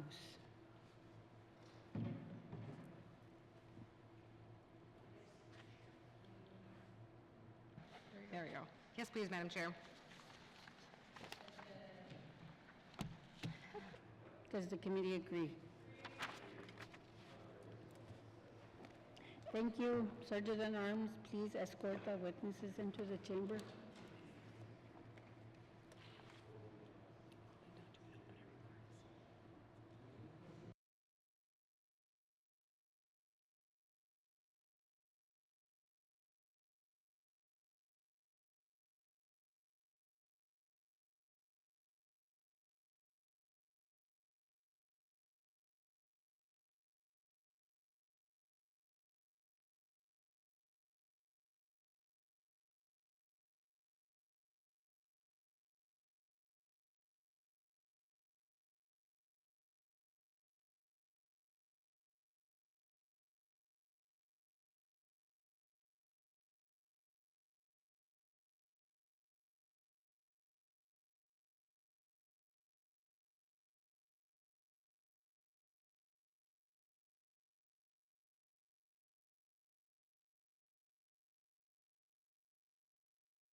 Would the minister please introduce her witnesses? Thank you, Madam Chair. Madam Chair, on my left is Deputy Minister Steve Ludit. On my right is Amy Burt, who has a very important title. I'm sorry, I've forgotten it. Director of Corporate Services. Every time.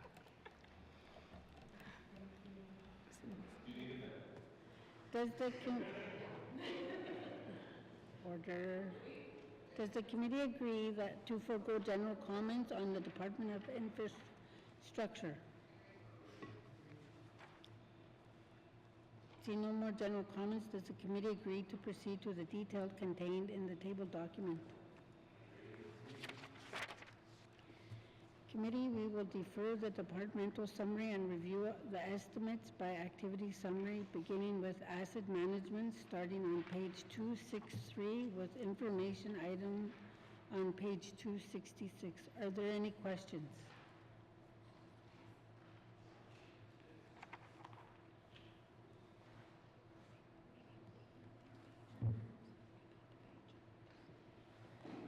Page numbers are page 263 with information item on page 266.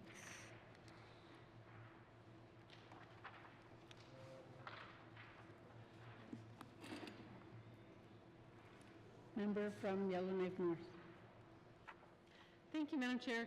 I just wanted to clarify that under division management, there's a huge jump in the budget line from 2023 to 24.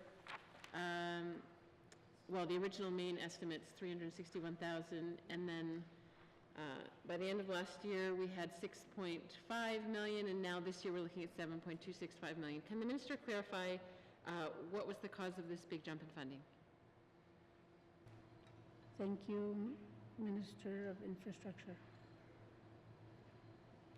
Thank you, Madam Chair. That was funding that was appropriated for the purpose of the Hay River Harbor restoration. Thank you. Thank you, Member for Yellowknife North. Thank you, Madam Chair. So I understand that that is a very important project. How many years does the minister expect that we will need to be expending this level of funds to complete the restoration? And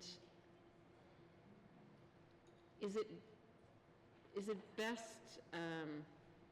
housed under division management? Like, if this is a longer-term project, is this where it will continue to be found, or will it be managed in some different way?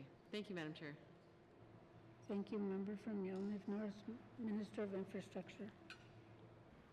Thank you, Madam Chair. Madam Chair, this phase of the project is expected to be completed in September of this year.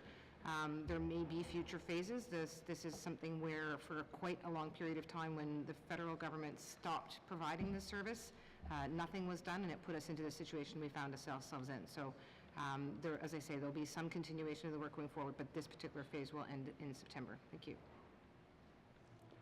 Member from Yellowknife North, thank you. That's fine. Thank you, Madam Chair.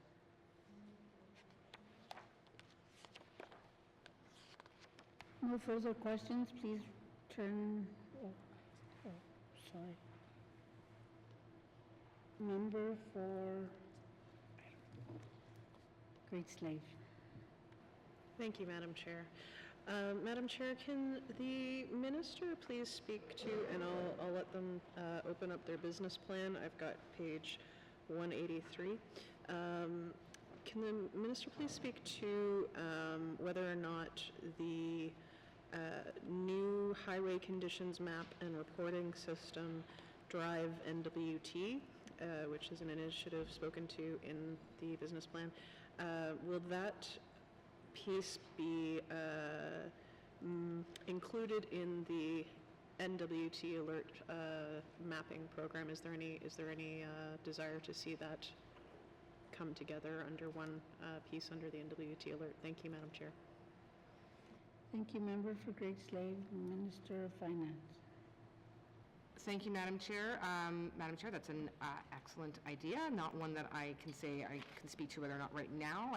Actually, right at this moment, that was not the scope of the work, but let me take that one away, that maybe an opportunity to see that we do, in fact, combine those systems. Thank you. Thank you, Minister. Member for Great Slave.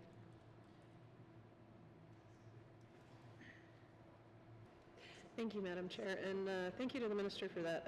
I think my questions with the Minister of MACA previously in this session is really just pointing to trying to align wherever we can services that are in a one-stop shop sort of style for the public to understand when there are issues, and that includes obviously egress from various places in evacuations. So thank you, Madam Chair. More of a comment. Thank you.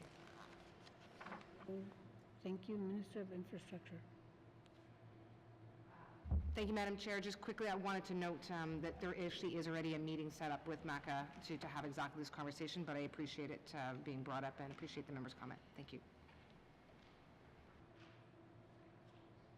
Any further comments? Thank you, Minister. Any further comments? No further questions. Please turn to page 264. Infrastructure Asset Management Operations Expenditure Summary 2024-2025 Main Estimates $24,275,000. Does the committee agree? Thank you. Moving on to corporate management, beginning on page 267 with information on page 269. Are there any questions?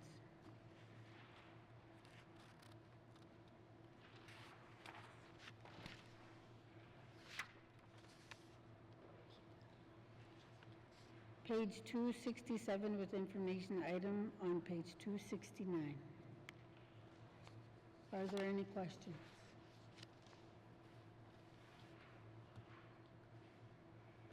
No further questions. Please turn to page 268.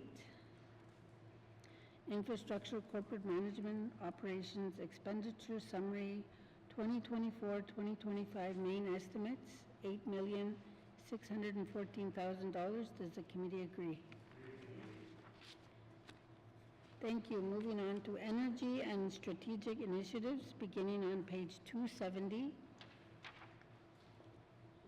with information items on page 272 to 275.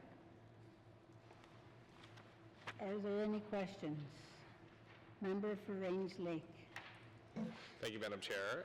The community access programs, there's nothing in this budget for this program that's a really effective way of getting money into small communities and creating local economic activity. The Standing Committee on Accountability and Oversight has called for this money to be restored. Will the Minister restore this program? Thank you. Thank you, Member for Range Lake. Member of Infrastructure. Thank you, Madam Chair. Madam Chair, there have been some challenges in terms of the funding in this program, in terms of, for example, whether or not the programs that have been funded or the projects that have been funded are the right scope and size, or whether they're perhaps not delivering as we all would hope them to. So at the very least, this is likely a situation where there would need to be a review of the program done and some supports put in to ensure the money would be spent properly. Now, as to whether it goes back in or not, that will be a question, I think, for the Finance Minister to speak to when we are ready to move the entire budget out of Cal. Thank you. Thank you, Minister. Member for Range Lake. Thank you, Madam Chair. So that's a yes, then? Thank you. Thank you, Member for Range Lake. Member of Minister of Infrastructure. Thank you, Madam Chair. Madam Chair, I wouldn't want to steal the Minister of Finance's thunder. And in general, it's not been our practice to have that kind of a budget discussion or negotiation on the floor of Cal. So I am going to refrain from taking any position on that further at this time. Thank you. Thank you, Minister of Infrastructure. Member for Range Lake. Thank you. Thank you, Madam Chair. It still sounds like a yes to me, but that's all right. We'll have that discussion later.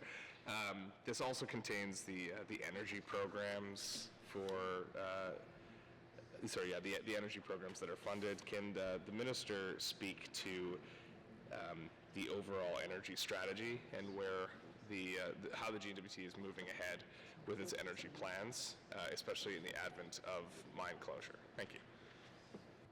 Thank you, Member for Range Lake, Minister of Infrastructure. Thank you, Madam Chair. Madam Chair, I am happy to do this, although I'm conscious that we are trying to be a bit more mindful of our time.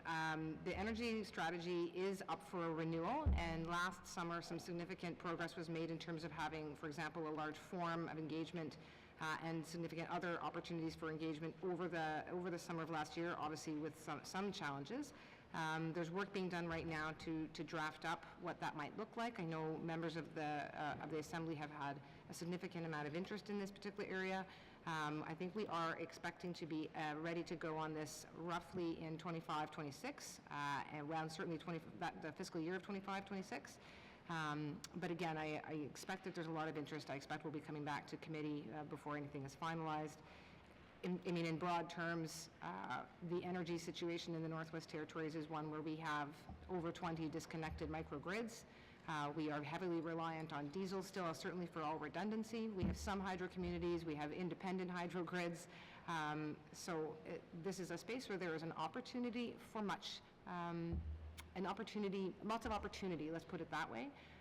But without taking some pretty significant actions, we would be in a difficult situation going forward. We'll be in the same situation in the next 25 years as we have been for the last 25 if we don't make some significant changes. Thank you. Thank you, Minister of Infrastructure. Member for Range Lake. Thank you, Madam Chair. Will the Northwest Territories be net zero by 2050 and meet the Canadian net zero goal or targets? Thank you. Thank you, Member of Great Sloop. Thank you, Madam Chair. Madam Chair, that's exactly the kind of question that does need to be answered in this strategy, and it is one that I hope there's a lot of significant public interest in. I appreciate that there's political interest in it, because that will be, if we decide to move the needle on what the goals are and make them bigger and bolder, it means significant investment in energy infrastructure to achieve them, and it means being on top of new technologies and emerging technologies. So, for example, this afternoon speaking about renewable diesel, but up to and including what storage capacity for LNG might be like, including what kinds of new capacity there may be. I think in Madam Chair, in your own community, they're doing some work to see whether or not there could be kinetic storage energy. We have to be at the front of the technology. We have to acknowledge that technology comes with cost. It's probably going to cost more over the course of my children's lifetime if we don't do anything. But where do we go next? Again, that's exactly the kind of question has to be in the strategy. Thanks, Madam Chair. Thank you, Minister. Member for Range Lake. Thank you. The community government retrofit program is being discontinued. Can the minister explain why? Thank you.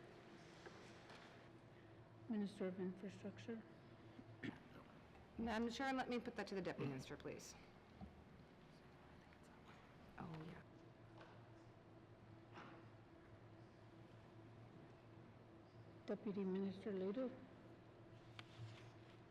Sorry, Madam Chair, we misheard you, but it's the Community Government Retrofit Program. So at this time, Madam Chair, there is actually now federal funding that is available to support the funding of that program. So previously it would have been Government of the Northwest Territories dollars that were being utilized to help support that. There are now federal funds that have been announced. So even at the same time, while some of the other funds we've relied on from the federal government in this space are right now, we're waiting to see whether they will come through or not. This is one where there's been some change. So yeah, I'd be happy to provide the information and link so that community governments who may be interested can begin to access that. Thank you. Thank you, Minister of Infrastructure. Member for Range Lake. Yes, thank you. I'd encourage the minister to do that. The Association of Communities is quite keen to see this funding or something like it restored and provided to them, and is concerned about this cut. So if it is being offset by other sources, best to communicate that to them without delay. So the issue seems to be with the Low Carbon Leadership Economy Fund. That's what's been in the headlines at least, and what's been communicated to us. The other smaller cuts, electric bicycle rebates, electric on the land vehicle rebates, electric vehicles fast charger corridor, electric vehicles rebate program, and youth energy mentorship and energy auditing capacity. Why are these funds being cut, or are they being sunset? Can the minister explain if it's related to those low carbon leadership issues, or is this another source of funding we're losing? Thank you. Thank you. Member for Rains Lake, Minister of Infrastructure. Thank you, Madam Chair. So there are a significant amount of sunsets that are taking place, and that is where the cuts are coming from. There have been some funding, $433,000 in funding for new initiatives. So it just reduces the scope of what is possible under the Energy Action Plan right now. Obviously, subject to perhaps seeing a renewal, hopefully seeing a renewal of the low carbon or the low LCLEF funding that the member was mentioning. Yeah, thank you, Madam Chair. Thank you, Minister of Infrastructure. Member for Rains Lake. Does the minister believe that we have sufficient resources behind EV charging stations and associated infrastructure to support the transition away from fossil fuel powered, or from combustion engines, or standard combustion engines? We're making this transition nationally, globally. Is the Northwest Territories in a position to keep pace, or will we be left behind and have no cars to drive? Thank you, Madam Chair. Thank you, Member for Rains Lake, Minister of Infrastructure. Thank you, Madam Chair. Madam Chair, given the uptake to date on EV vehicles, we do believe that we are in a position to have sufficient amount of charging stations. So there's charging stations and I'll double check the year here. I'm sure someone's going to send it to me as I say this, but there'll be sufficient charging stations to create a corridor from here to the border. And so again, in terms of rolling out that by 2024, or fiscal year of 2024, so with that provides that ability for hopefully more people to then begin to buy the vehicles, EV vehicles, since that does appear to have been a barrier to this time. As more people will buy it, it certainly helps to support the idea of further investment in those charging stations. So again, we hope we're going to get to a place where the corridor, as I said, will go as far as the border. For anyone that's going to ask the next question, we're going to have to burn diesel to have a charging station. But if that ultimately gets more vehicles off the road, then the net benefit is greater. And again, as I say, as we move forward with this, if there's greater uptake of the EV vehicles because of those charging stations, continues to have greater benefits and to put us on that path of being not in a situation of not having cars. Thank you. Thank you, Minister of Infrastructure. Member for Rains Lake. Thank you, Madam Chair. Well, perhaps we could burn reusable diesel. Renewable diesel, or other forms of biodiesel. There are so many options out there right now. Okay, that's good. I'm concerned, though, that there are still some issues with our local power grid. I know my colleague, the member for Yellowknife Center, has brought this up, but the NACA, the newly rechristened NACA Utilities, has basically tells consumers they have to pay for their own infrastructure when they want to have high capacity or fast charging for EVs in their garages, things like that. Our power system's not attuned for that. So how are we, I don't think that's fair. I don't think anyone thinks that's fair. So how are we assisting consumers to get those tools and those utilities into their homes so they are not left footing the bill for their entire neighborhoods? Thank you. Member for Rains Lake, Minister of Infrastructure. Thank you, Madam Chair. I certainly can't speak to the practices or policies of NACA Power. I can say with respect to, again, if folks are having to make changes to their own home renovations, that's not necessarily something that we would be in a position to subsidize. There are certainly going to be some distribution challenges if people are trying to get an EV charging station in their home because you have to go from different step downs of power. But again, how to best support that? Our response has been to make available EV charging stations in communities from here, Betchico, Fort Providence, Enterprise, Hay River, Fort Smith, and then at the junction as well. If folks are making decisions for their own home needs or home use, again, that's at this point not necessarily the focus or thrust of subsidization with public dollars. But as the stations are becoming available in those communities and along the highway. Hopefully with greater demand comes a reduction in the costs. Thank you. Thank you, Minister of Infrastructure. Member for the Satu. Thank you, Madam Chair. First of all, I'm glad there's some willingness to reinstate the community access program. I've seen firsthand a lot of growth in that area. And for me, coming from and going to small communities, it's really comforting to see the value on TPR. So TPR would be your taxpayers' return on public funds. So when I see it in the book here and I go out to the community and I see it out there, okay, it's happening.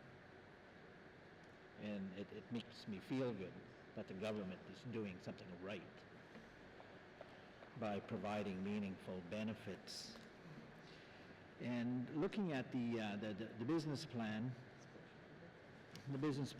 on page 175 in our mandate is compliant to, say, building relationships with Indigenous groups and partners on major projects.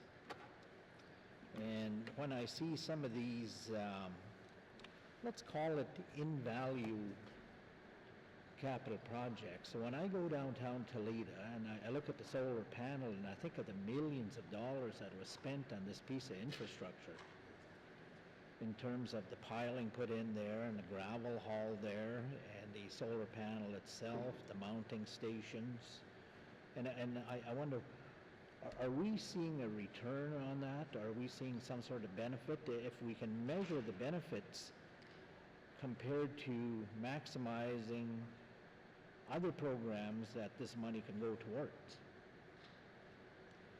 So when I look at the, keeping that in mind, I just hope that priority is given to applications as we move throughout the year on this fiscal budget, that more meaningful programs would be looked at favorably,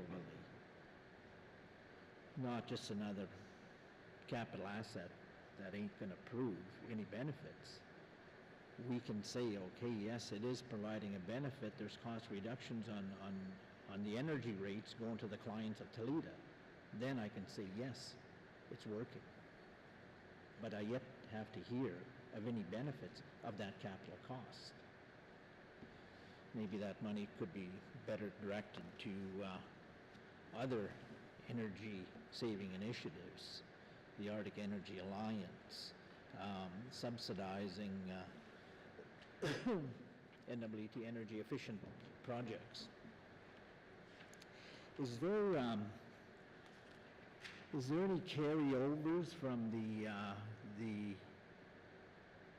whole area of the bilateral agreements that exist today into this budget? Thank you, Madam Chair. Thank you, Member for the Satu, Minister of Infrastructure. Thank you, Madam Chair. So I just want to make sure I was clear. Carryovers reflected on capital projects in here, there wouldn't be. This would be only the operations, so there wouldn't be any carryovers reflected here. I'll just stop there. Thank you. Thank you, Minister of Infrastructure, Member for the Satu. Okay, thank you, Madam Chair. I'll use one example. The 18th Assembly signed a bilateral agreement with the federal government for $570 million payable over 10 years. Is that reflected, or I guess first of all, is there any money left in that bilateral agreement? If so, is it going to be identified and entered into these statements? Thank you, Madam Chair. Thank you, Member for the Satu, Minister of Infrastructure. Thank you, Madam Chair. So, Madam Chair, that sounds to me like that is likely in relation to Mackenzie Valley Highway or one of the associated projects, Great River Bridge, for instance. So if that is the case, then that would not be reflected in, certainly not in this particular instance. or on this particular page, sorry, it would come in under the capital planning process for any of the large-scale funding for large-scale capital projects will be in there. The smaller scale programs that are here aren't subject to the same sort of carryover process. They typically are 1 year at a time funded. And I mean, that was sometimes some of the challenges of those small scale projects, is still getting the permitting in place and to get them done in a year. But yeah, thank you. Thank you, Minister of Infrastructure. Member for the Satu. Thank you, Madam Chair. Maybe I'll rephrase that. As I mentioned, I'm just using that one example. There are several bilateral agreements, and I'm still doing my research, but it's in the neighborhood of 1.5 billion that exists with these bilaterals. I don't know whether it's 5 bilateral agreements specific to the target of the application applied for. In this case, I'm just using the 570 bilateral payable over 10 years, so that'll be 55 million or 57 million per year. And that was signed in 2018, I believe, or 2019. So there should be some existing capital in these bilaterals, but I have no idea how many bilateral agreements exist to this day. I've requested that information to try to comprehend and see how we are going to position ourselves moving forward. So can the minister tell me how many bilateral agreements are out there between the federal government and the territorial government? Thank you, Madam Chair. Thank you, Member for the Satu. Infrastructure Minister. Thank you, Madam Chair. So, Madam Chair, there are quite a number of capital funding federal pots that exist right now with which that we're part of. The Disaster Mitigation Adaptation Fund is one. Investing in Canada Infrastructure Program. People, I think, hear us sometimes say ISIP. That's a big one. And that, I think, may be the one that the member has the numbers there for 570. I think it's actually closer to 580, but that's the Canada's portion. And that is right now funding quite a large number of projects, including projects in the Satu region, as well as the National Trade Corridors Fund. That's another big one. And finally, although this one I think is coming to a close soon, the new Building Canada plan.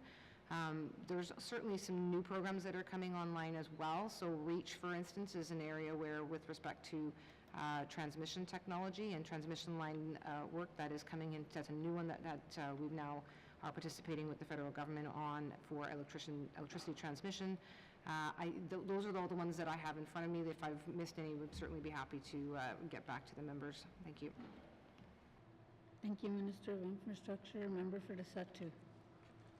Madam Chair, and thanks to the Minister for that. I think if we can work in collaboration with each other, we can, or everybody in the Assembly, if we can put our heads together, I think we can face the challenges that are out there. It's so significant, it's unbelievable. I'm actually scared personally for some of the communities on the resupply, as we all know, on the publications through social media, and in reality going to Fort Providence and witnessing the low waters. And I'm afraid that we still have anticipation on resupplying Fort Good Hope, but I'm not confident that our ships will pass Little Chicago. Little Chicago is swamped with sandbars, and one of the ships stopped there or got stuck last year. So I don't think we can afford to jeopardize our fuel and cargo resupply with the assumption that we are still going to go on that river. So I think we should prepare financially for the worst, and if this includes looking at the existing bilateral agreements that exist and incorporating it into the budget to support these programs and pursue the intent in terms of and conditions of the bilateral agreement itself, I think we can be further ahead in accomplishing both reductions and capitalization from existing agreements. So I point that out now, and I'll probably have further questions in other areas. Thank you, Madam Chair. Thank you, member for the Satu. There was no question there.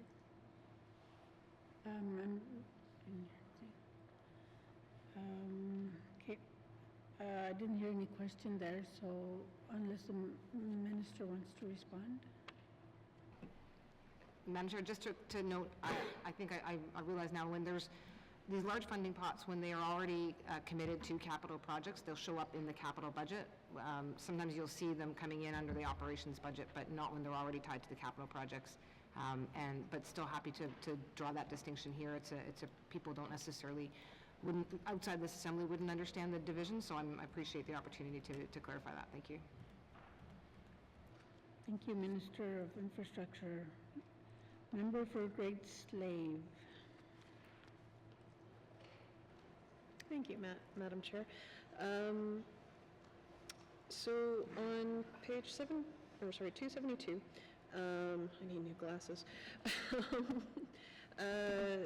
The line item for Arctic Energy Alliance, can you confirm that's a transfer for their O&M operating budget? Thank you, Madam Chair.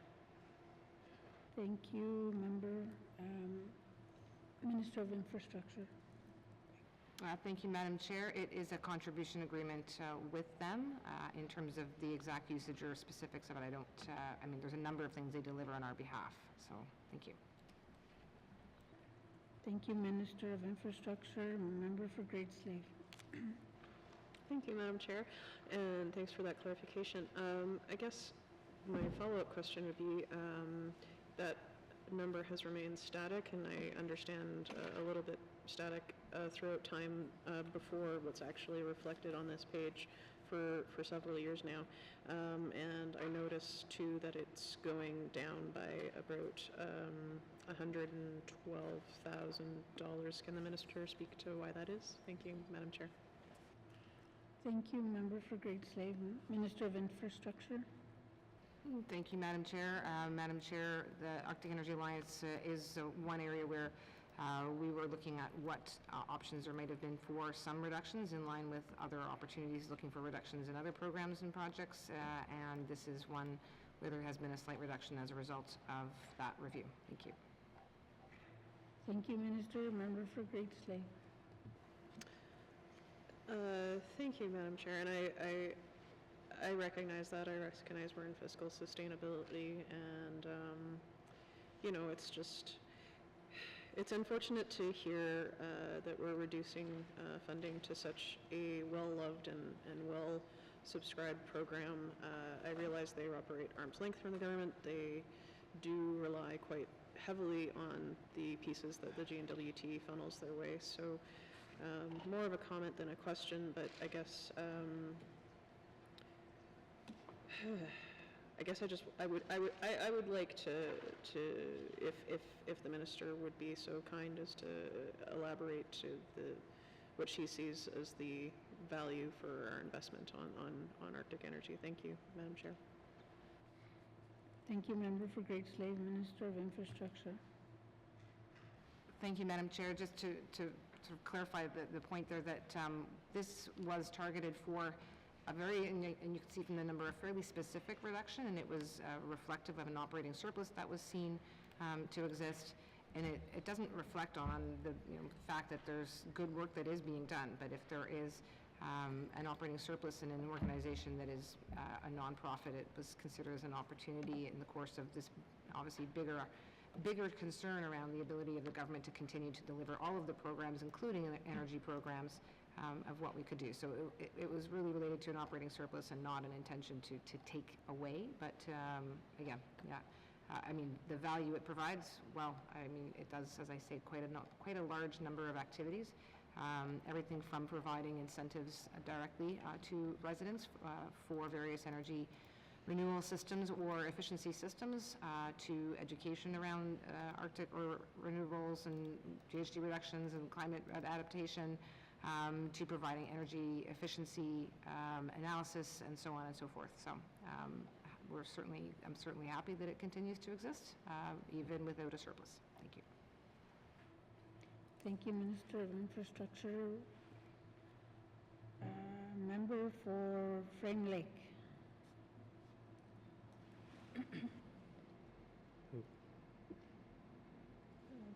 Thank you, Madam Chair. Yeah, I just wanted to, I think, perhaps repeat a question. Just starting with Arctic Energy Alliance, just it's being reduced by 104,000. That's the operating surplus. Is that the answer to that question? Okay, I'll just move on. The low-income program to address energy poverty. That one sounds interesting. I don't know much about that one. Can the minister or staff describe what that program is for, what it does?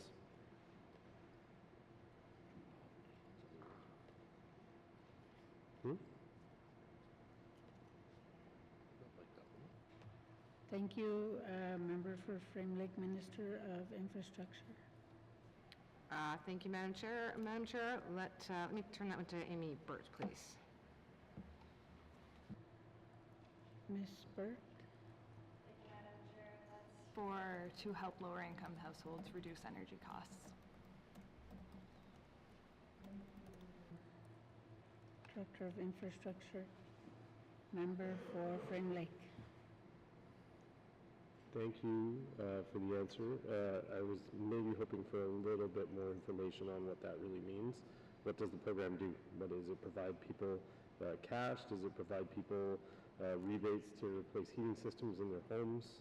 What are we doing with the 200,000? Thank you. Member from Frame Lake, Minister of Infrastructure.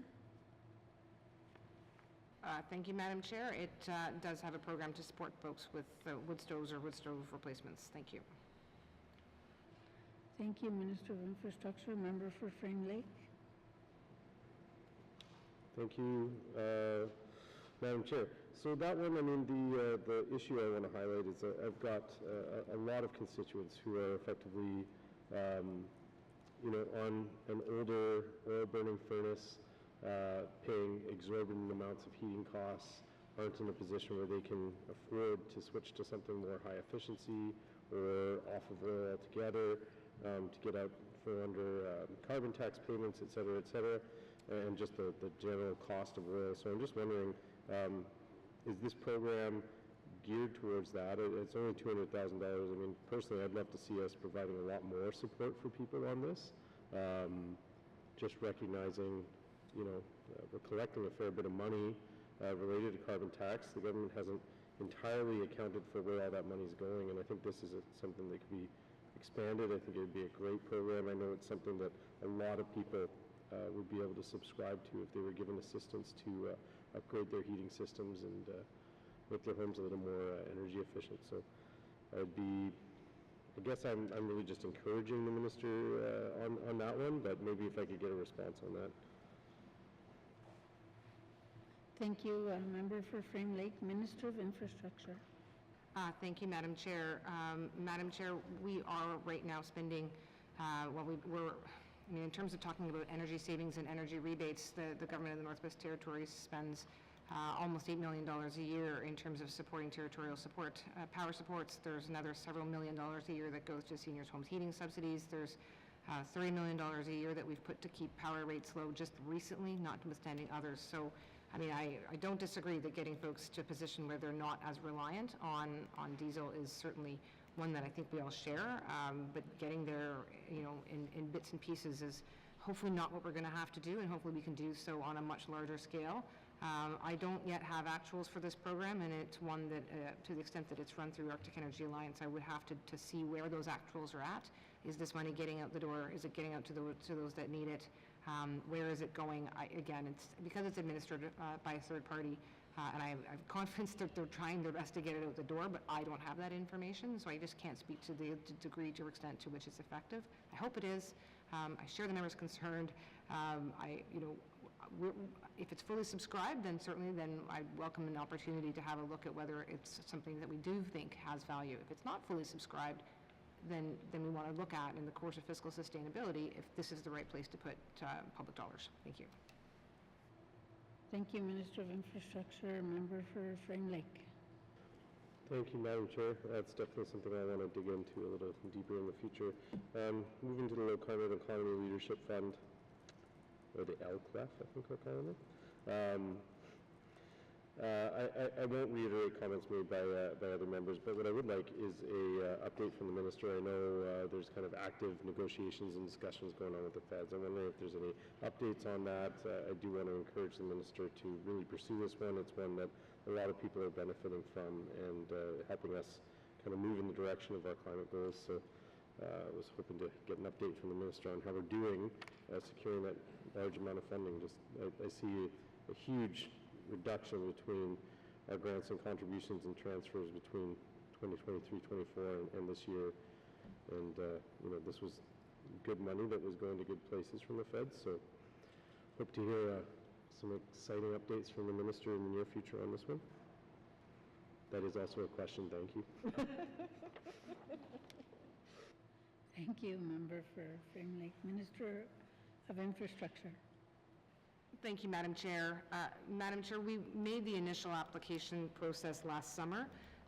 When the call went out from the federal government, we understood that was accepted back in September. Now, this summer, I guess last year now, and then in the fall. And we continue to follow up with, frankly, the assumption and expectation that given that the focus on the need for lower carbon initiatives, the focus and need and understanding on climate change and the need to be at the forefront of taking steps to address climate change, to be, again, doing everything we can, whether it's GHG reductions or other forms of response.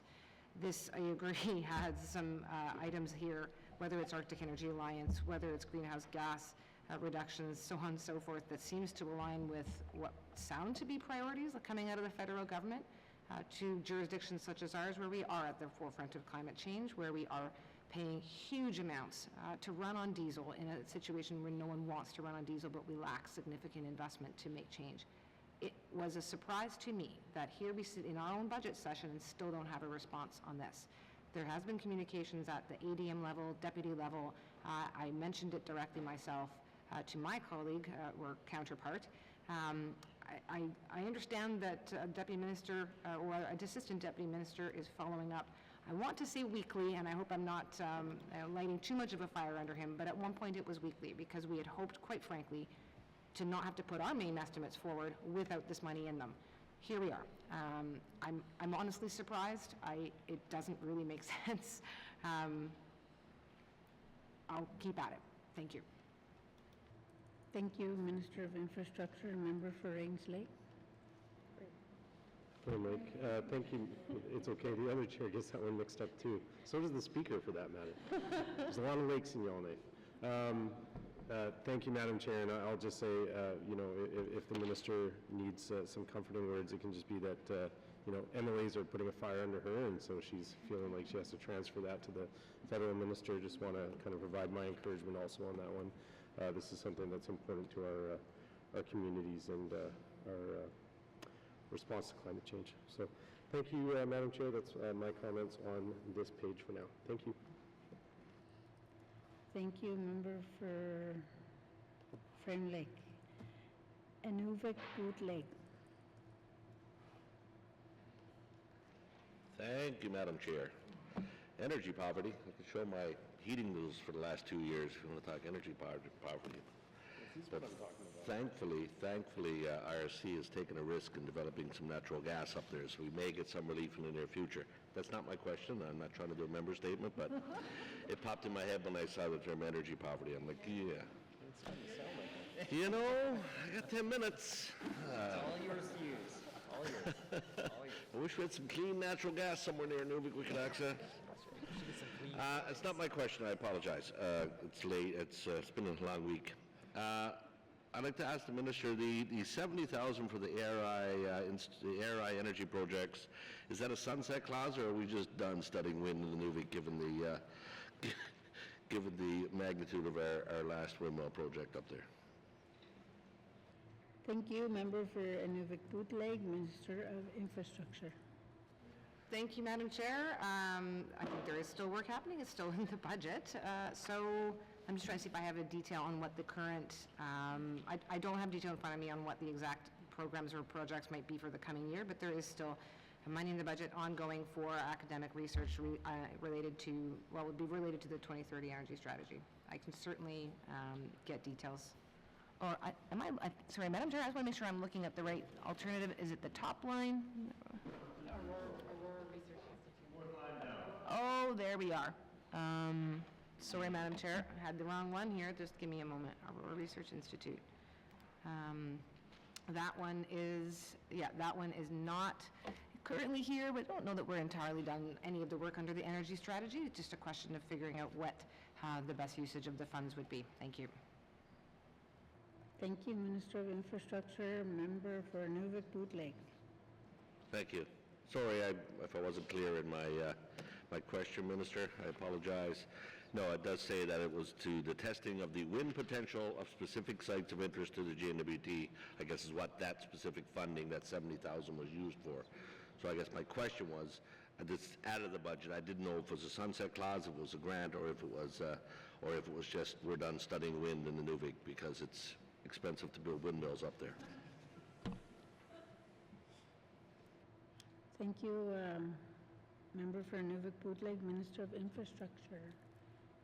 Thank you, Madam Chair. No, Madam Chair, that misunderstanding was definitely mine, but I appreciate the kind words. So this is a reduction at this point in this area that there have been quite a number of studies over the last many years at a number of different locations to study wind in particular. Some projects obviously have moved forward, some have come back positively, and others have come back to indicate that there's not a capacity or potential. And so at this stage in time, this one is slated for a reduction. And obviously, if there's opportunities that come up specific to other projects, there continues to be planning dollars in our capital fund in order to look at the potential with either the studies that exist or, again, moving forward with the energy strategy, moving forward with other capital projects, they can properly find themselves within the planning studies and scoping studies. Thank you. Thank you, Minister. Nunavut-Boot Lake. Member for Nunavut-Boot Lake.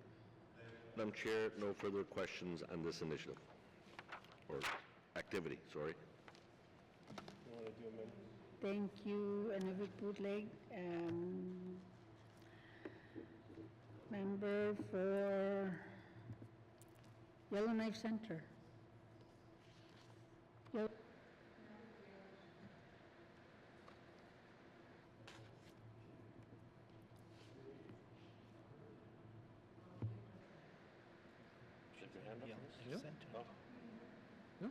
But, you know, hey. No. Well, now that I have the mic and I have 9 minutes and 45 seconds. No, Madam Chair, I'm going to pass in all seriousness on this page, and I'll raise it as needed. Thank you. Yellowknife. Thank you. Member for Yellowknife North. Thank you, Madam Chair. Thank you, Madam Chair. So, quick opening comment. A little bit earlier, the Minister mentioned that she doesn't necessarily believe the solution to reducing our diesel dependency is through bits and pieces. I think there's a larger argument to be had here over, the effectiveness of the big mega projects versus the small projects, and it's not necessarily black or white, certainly, but I think a lot of the work that, for example, Arctic Energy Alliance is doing is, bits and pieces, but it can be incredibly both cost-effective and empowering to people and communities in terms of them being able to take back more control over their own energy supplies. And, even if it's one wood stove at a time, I think it does make a difference. And I would encourage the Minister to, have further conversations with Arctic Energy Alliance and others about really the effectiveness of those programs that they're doing, even the bits and pieces ones. But on that subject, so Arctic Energy Alliance is an arm's length organization. And, we heard earlier from the Minister of ECE when she was talking about the process with Aurora College that, the budget changes were done in consultation with the college, and certainly she was sort of asking them to propose something. Were these budget changes done in consultation with Arctic Energy Alliance. Thank you, Madam Chair. Thank you, Minister of Infrastructure. Thank you, Madam Chair. Madam Chair, there was discussion at an operational level with the chair of Arctic Energy Alliance.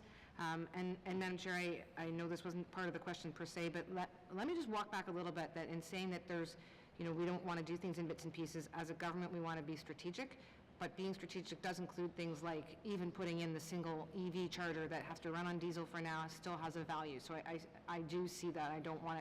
Wouldn't want people to think that it's hopeless to go and replace their own wood stove to have a more energy efficient appliance, and in fact find it very frustrating that the federal government wouldn't necessarily share that view. So I certainly don't want to leave with that notion. And the Arctic Energy Alliance does do a lot of very good work. But yeah, there was an understanding that there were some surpluses. So there's areas of surplus, and that was really what was the primary focus of any reductions in this area. I do agree that this is an opportunity with the energy strategy coming out next year, renewed, to see both small scale, medium, and large scale, what are we going to do in this space? Thank you. Thank you, Minister of Infrastructure. Member for Yellowknife North. Thank you, Madam Chair. So one of the very popular programs that Arctic Energy Alliance was running or implementing was the Community Government Retrofits Program, which was $190,000 and has been proposed to be eliminated in this budget. Now, the minister earlier mentioned that there is some federal funding that she believes will replace this program, or the need for this program. Just to clarify, are we talking about a federal funding program that would be available to all communities across Canada, that any community in the NWT would have to compete with all other communities for, or is this a funding pot that's specifically for NWT communities that would be carried out through the GNWT or through Arctic Energy Alliance? Thank you, Madam Chair. Thank you for Member Yellowknife North, Minister of Infrastructure. Thank you, Madam Chair. Madam Chair, I actually purposely didn't try to say the name of the program earlier because I think I'm going to mispronounce it, but let me try. Wa Eli Tus is the name of the federal initiative. So this has come out even while we're waiting to see if the Low Carbon Economy Leadership Fund will get renewed, or when it will get renewed. Still hopeful on that. But this is what we've been directed to in the interim, because that actually was, again, a significant source of funding that was helping the government of the Northwest Territories to support programs, including the Community Retrofits Fund. So, but while that one hasn't come out yet, this other one has. And my understanding, it's a federal program, not mine, but my understanding is that it's something available to communities, northern, particularly northern and Indigenous communities, and brings together a number of federal departments, so that whether it's under the Indigenous departments, whether it's on community departments, rural, northern, that they've come together, put some funding together, and that is where communities can go. Again, I'll certainly can post it out myself on social media, but it is, again, it's available if folks wanted to try Googling WAHILANTOOS. I'm sure I'm saying it not correctly. Thank you. Thank you, Minister of Infrastructure. Member for Yellowknife North. Thank you, Madam Chair. So I am concerned, I don't know much about this new federal initiative, but it sounds like it's something that would be opened up to northern and Indigenous communities across the entire country, and that there's no guarantee that any of our NWT communities would, get funding approved, or, we're just another applicant. And that one of the big advantages in the Community Government Retrofits Program that Arctic Energy Alliance was delivering is they were able to do some project management, project coordination. They were able to do energy audits for community governments, and it was helping community governments make upgrades to their buildings and facilities that could really save them money in the end, and make them more energy efficient, which everyone wants, right? It's an extremely popular program. And so I'm concerned that by losing Arctic Energy Alliance as the hub of that and helping communities make these projects happen it would, just be one more thing that's lost in the shuffle in the hundreds and hundreds of federal programs and applications and things that are out there.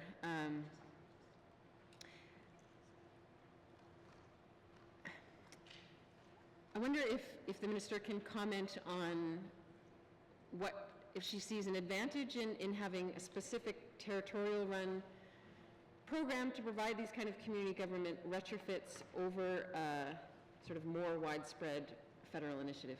Thank you, Madam Chair. Thank you, Member for Yellowknife North. Minister of Infrastructure. Thank you, Madam Chair. So, Madam Chair, let me just say, first of all, that the loss of the Low Carbon Economy Energy Fund was a significant amount of money. It was significantly more than just what is shown here. I'm inclined to put it at, so it's closer to $5 million in total that we're losing. And I say that in that when we have had a loss of funding in that magnitude, and there's a program dollar that can be accessed through the federal government, yes, I am going to point people to go to the pot that exists elsewhere rather than take from the pot that has now been reduced by $5 million. It's valuable to have energy efficiency and reductions. It's just at the same time, we are struggling to pay for all the things. So if the federal government has put something out while taking a big thing away, I am pointing people back to that program. Would certainly want to know if folks, communities, governments in the Northwest Territories are being denied, because there may be political levers that we can pull to help support them, and be happy to do that. Thank you. Thank you, Minister of Infrastructure. Member for Yellowknife North. Thank you, Madam Chair. I do understand where the minister is coming from. I would just also point out, though, that, this program had a budget line of $190,000, which is not going to change the world, but it's also not going to break our budget if we stepped in to avoid that the feds are leaving, hopefully temporarily. I would also point out, we're seeing an elimination of the rebate program for electric bicycles, and it's only $10,000. And you could say that, okay, well, it wasn't creating a huge impact because it was only $10,000, but it's also a very small amount of money, and it's been extremely popular, at least in Yellowknife and in my riding. And this, I think, fills a niche where, we have a relatively small municipality where you don't necessarily need to drive everywhere, but if you're pulling loads of things or you're pulling your kid around, it's really hard on a conventional bicycle. But the e-bike sort of fills that gap where for much of the year people actually can manage to get around this manageably sized town without having to get in their car, and it makes life manageable and honestly increases quality of life, and it does make a difference in reducing emissions, especially when transportation is one of our biggest sources of emissions. So I'm going to leave it at that, but it was a small amount of money in the first place, and I think it does have value. Thank you. Okay, thank you, members. Thank you, Yellowknife North.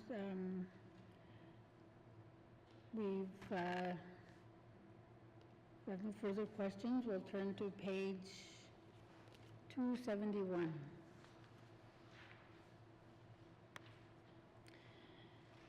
Infrastructure, Energy and Strategic Initiatives, Operations Expenditure Summary, 2024-2025 main estimates, $9,158,000. Does the committee agree? Thank you. Moving on to programs and services, beginning on page 276 with information on page 279. Are there any questions? No further questions. Please turn to page 277, Infrastructure Programs and Services, Operations Expenditure Summary, 2024-2025 main estimates, $14,575,000. Does the committee agree? Moving on to regional operations, beginning on page 280 with information items on page 282. Are there any questions?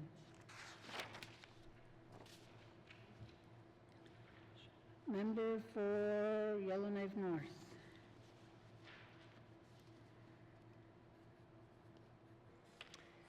Thank you, Madam Chair.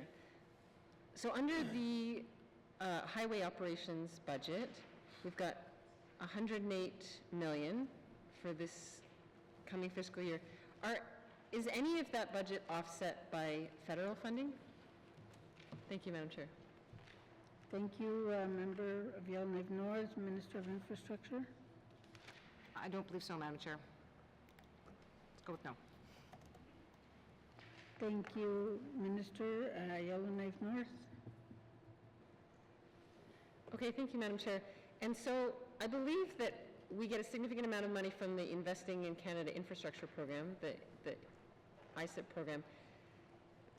Is that all capital funding, or does any of that funding, which I believe is about $55.4 million, does that go into operations and maintenance of infrastructure?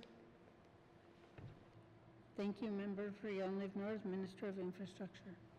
We're on our own on the operations and maintenance, Madam Chair. Thank you, Minister of Finance, Infrastructure. Sorry, Member for Yellowknife North. Apologize for that. Sorry there. Thank you, Madam Chair. That was just the clarification I needed. Thank you. Thank you for Member for Yellowknife North. Any further questions? Member for Great Slave.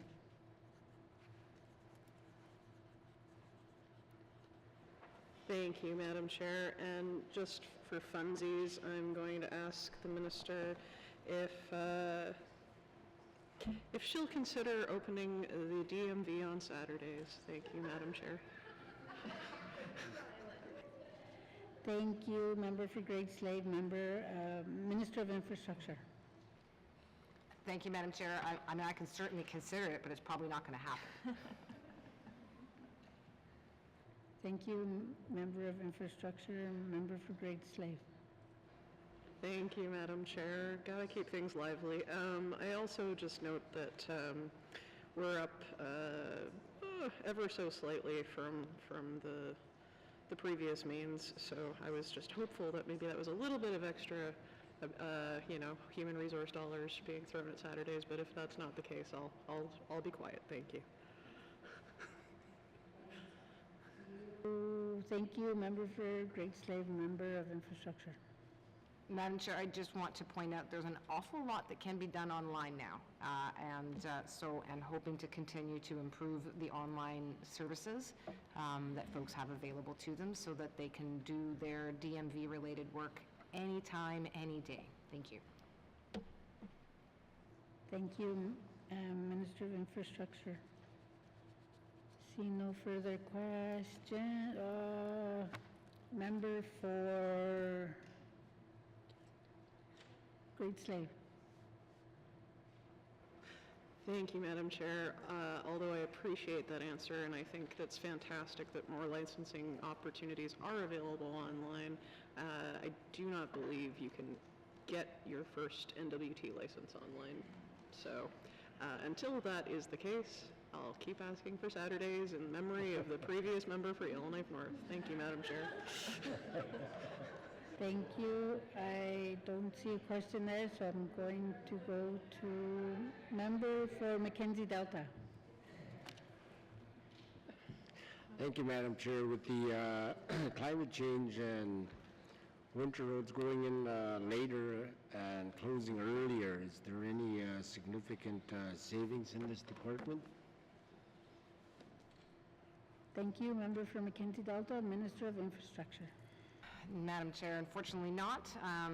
If anything, it's actually the opposite. It winds up that to get those roads in, even for the shorter season, is also costing more.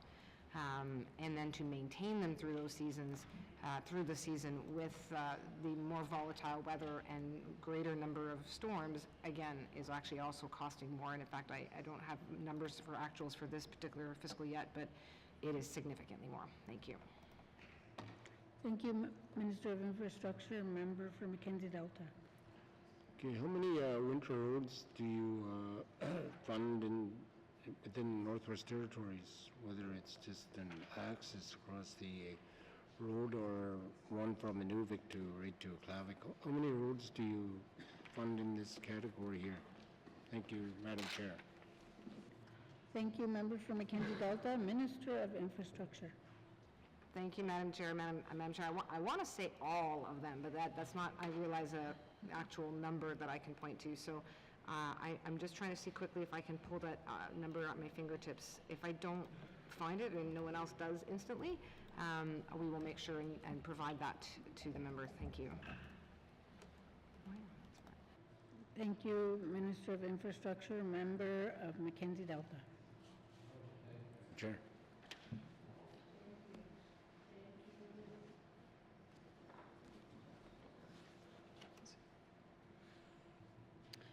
Thank you.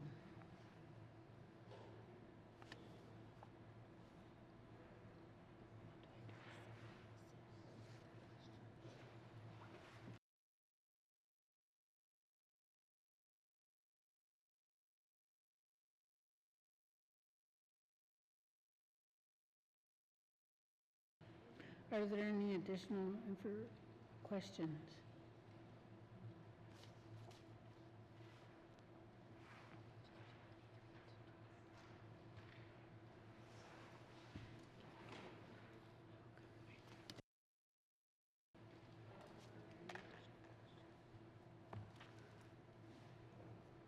Thank you. Are there any additional questions?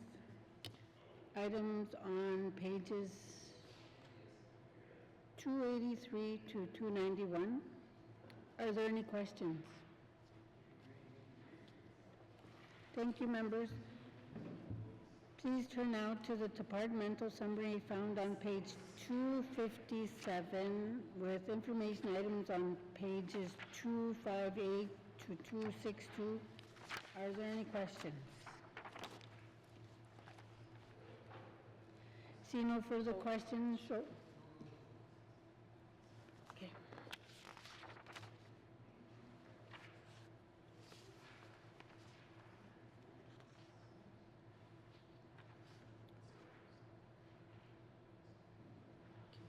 Summary found on page 257 with information items on page 258 to 262. Are there any questions?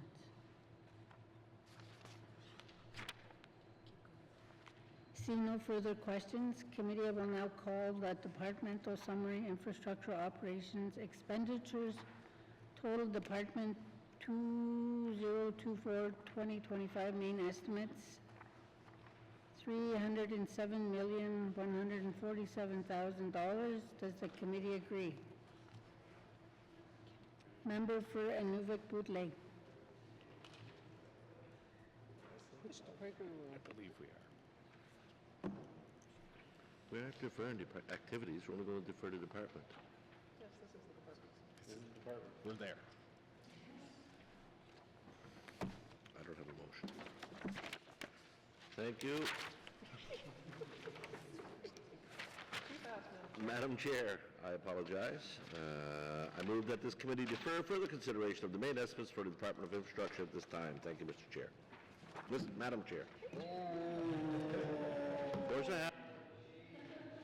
The motion is in order. To the motion. Question has been called. All those in favor? All those opposed?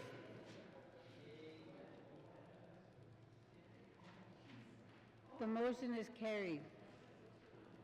Consideration of Department of Infrastructure Operations Expenditures 2024-2025 main estimates total departmental is deferred.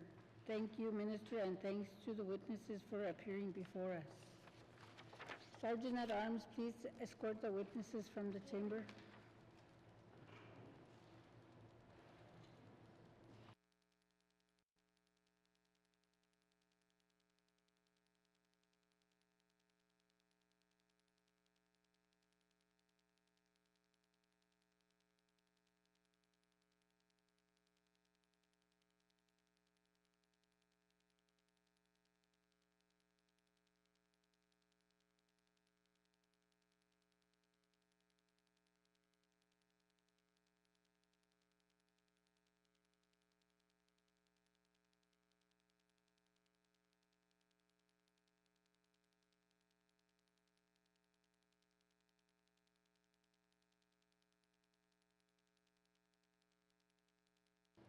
Committee, we will now move on to the next department.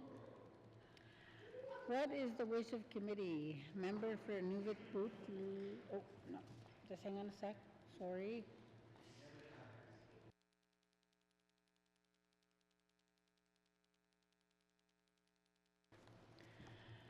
Committee, we will now move on to the next department. Committee, we have agreed to consider table document 93-20 brackets 1, 2024-2025 main estimates. We will now consider the Department of Finance. Does the Minister of Finance wish to bring witnesses into the House? Does the committee agree? Thank you. Sergeant at Arms, please escort the witnesses into the chamber.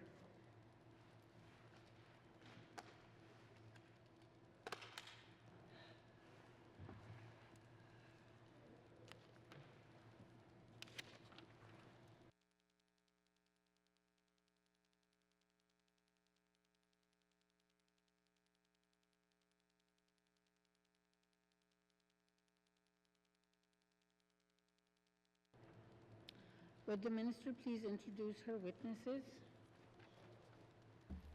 Thank you, Madam Chair. Madam Chair, with me on my left is Deputy Minister Bill, I can't get through this somehow.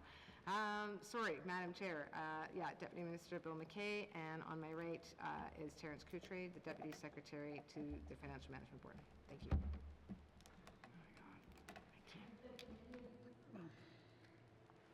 Does the committee agree to forego general comments on the Department of Finance? Does the committee agree to proceed to the details contained in the table document?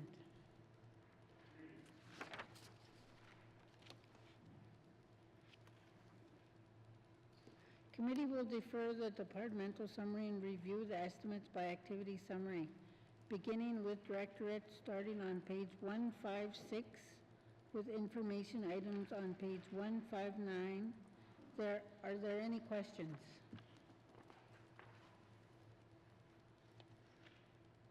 No further questions. Please turn to page 157.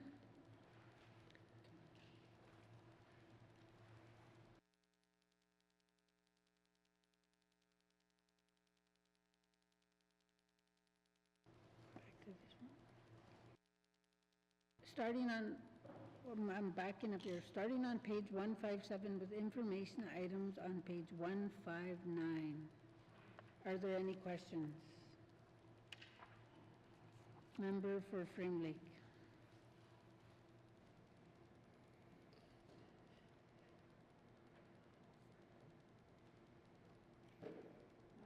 Thank you. Well, I'm just Waiting for the clock. waiting for the clock. Thank you, Madam Chair. Madam Chair, I just want to look to the Housing Northwest Territories contribution, 76 million this year. Of that contribution, how much of that was spent on capital for new builds or upgrades to existing buildings, maintenance, et cetera? Thank you, Member for Frame Lake, Minister of Finance. Thank you, Madam Chair. Madam Chair, I don't have operational level of detail regarding the Housing Corporation's work in front of me. Thank you. Thank you, Minister of Finance. Member for Frame Lake. Thank you. If the minister doesn't have the information, there's not much point in me digging further, so I'll defer on that one, I guess, for now. What, I'm just stating the obvious. Still. Thank you, Madam Chair. That's it for me. Wow. Thank you, Member. No further questions there. Member for Great Slave.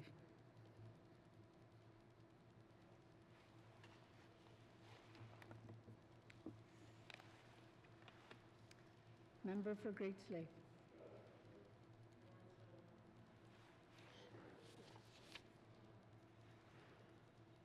Thank you, Madam Chair. I'm going to couch this question very much in the fact that I do not want to speak about bargaining. I understand the bargaining process has to go along its merry little way.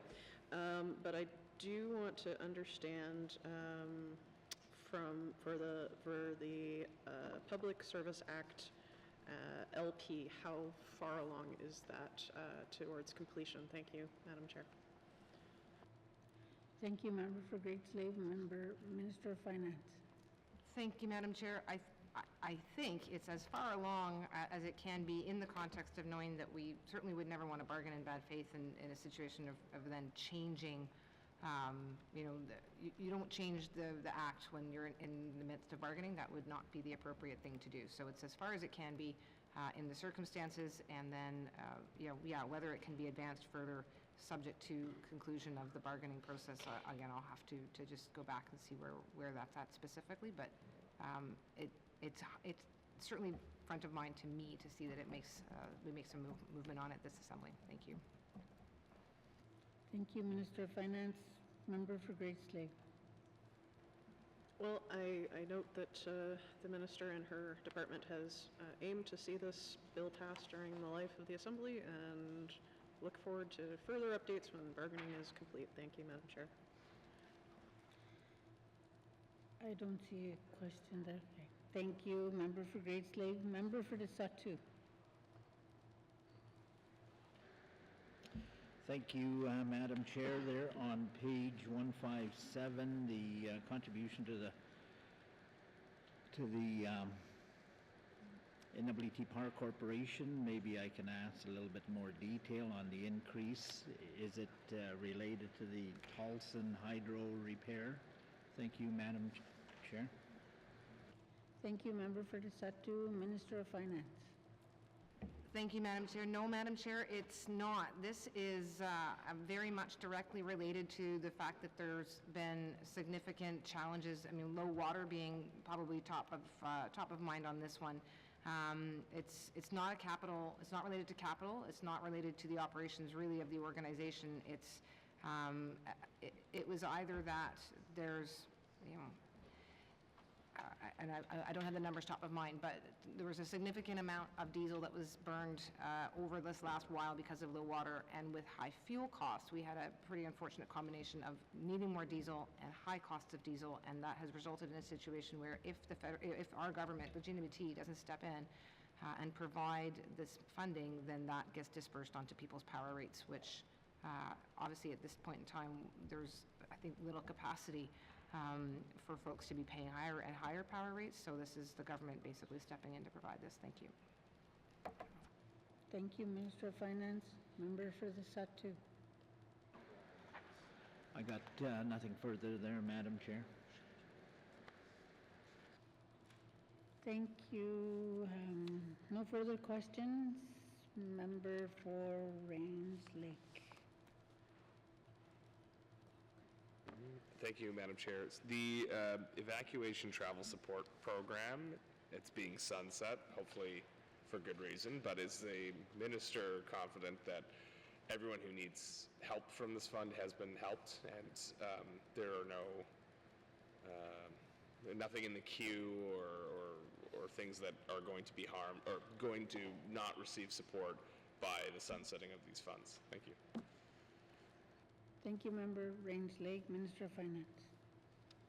Thank you, Madam Chair. Madam Chair, the last update of data that I have dates back now to February, so I will have to go back and reconfirm. But as of February, there were already well into almost 5,000 applicants who had received their funding.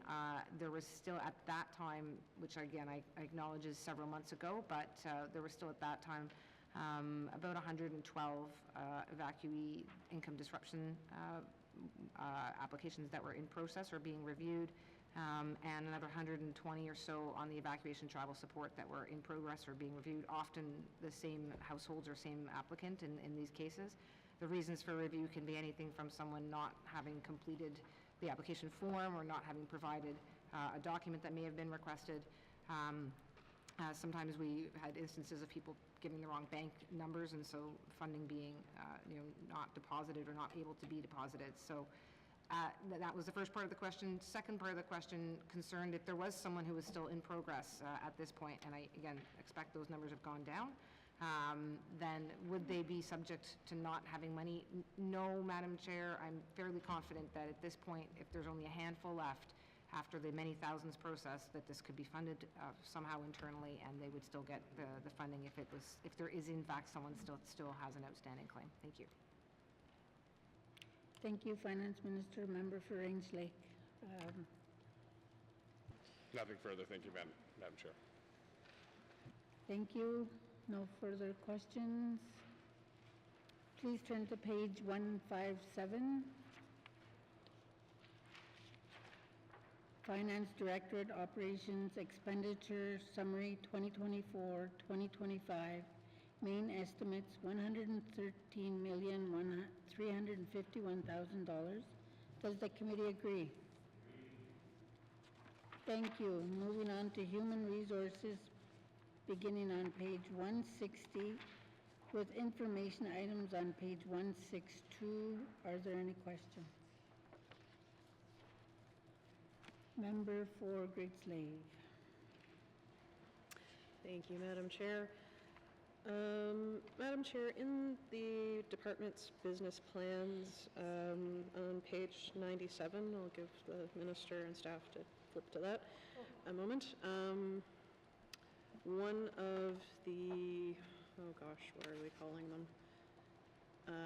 Actions under the mandate commitment of engaging the public service to identify opportunities to improve efficiency, coordinate processes to support long-term fiscal sustainability is the development and implementation of an employee satisfaction action plan that includes information gathering and policy initiatives.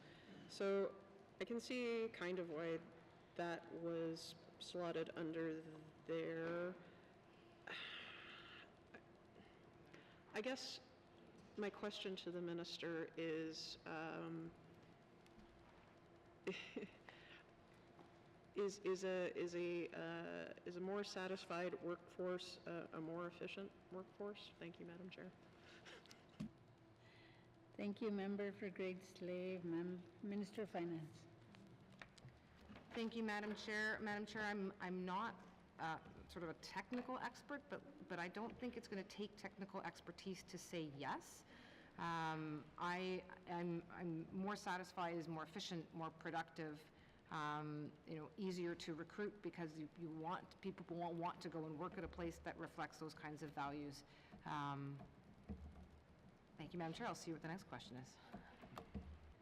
Thank you, Minister of Finance. Member of Great Slave. Yeah, thanks, Madam Chair. And I don't necessarily disagree with the minister on that answer. I'm very keen to see what this action plan will look like once it's developed. I think the minister is quite frank in her assessments, and I certainly am quite frank in what I experienced in the public service since the pandemic, and what I hear from former colleagues across the GNWT. The morale is not good, and I guess how does the minister envision an action plan that will really truly address morale? Thank you, Madam Chair. Thank you, Member for Great Slave, Minister of Finance. Thank you, Madam Chair. Madam Chair, yeah, this is something that I thought a lot about in the last few years. I had a lot of hope that there would be an improvement in morale over the last assembly, and then somewhere between multiple waves of emergency events and lockdowns and evacuations, that became very challenging, and folks became even, I think, more stretched.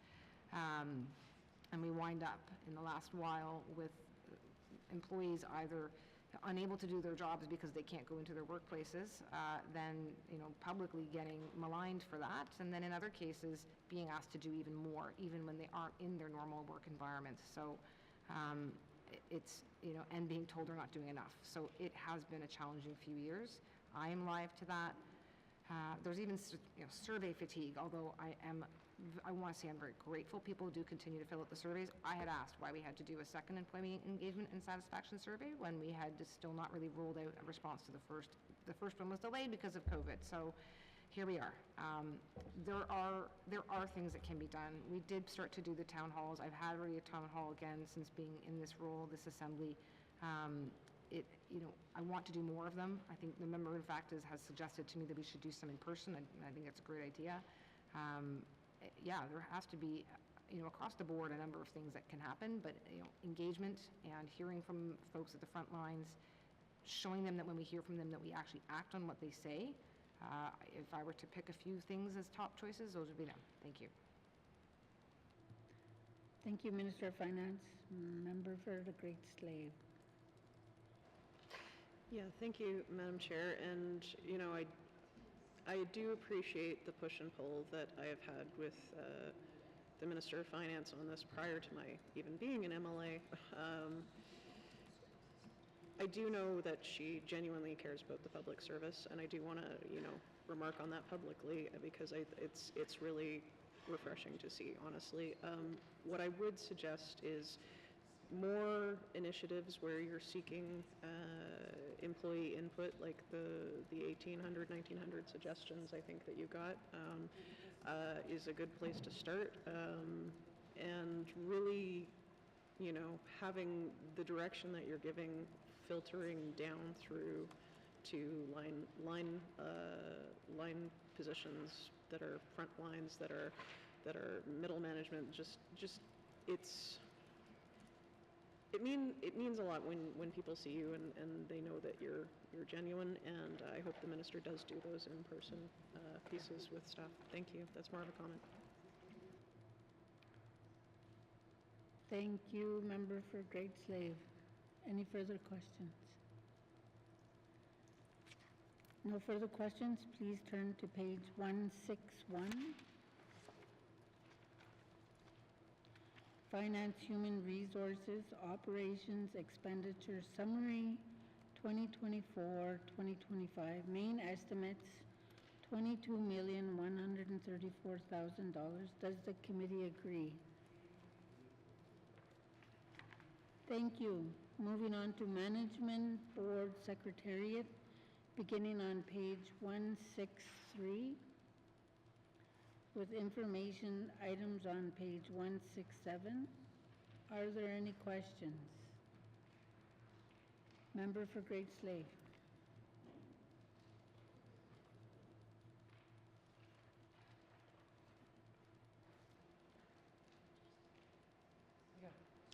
Thank you, Madam Chair, and just getting my time back.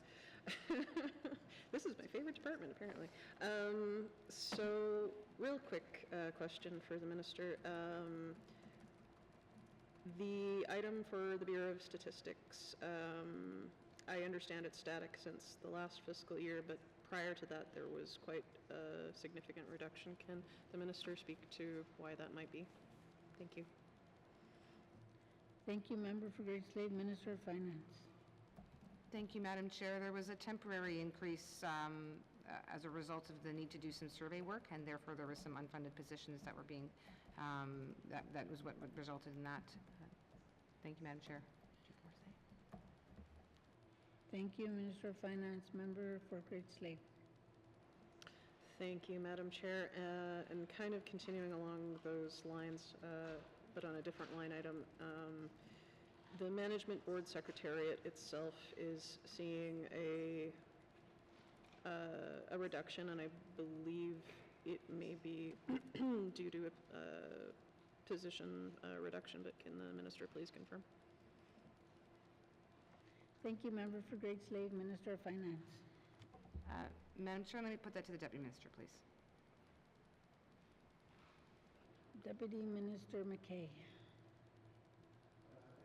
Madam Chair, the decrease is due to, as the member mentioned, sustainability reductions, and that included P3 projects. So there was a person in MBS that was responsible for P3 projects, and that position's been eliminated. Thank you. Thank you, Deputy Minister. Member for Great Slave. Thank you, Madam Chair.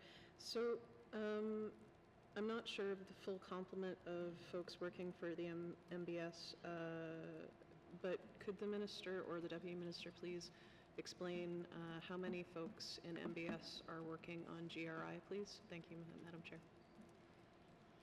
Thank you, Member for Great Slave, Minister of Finance.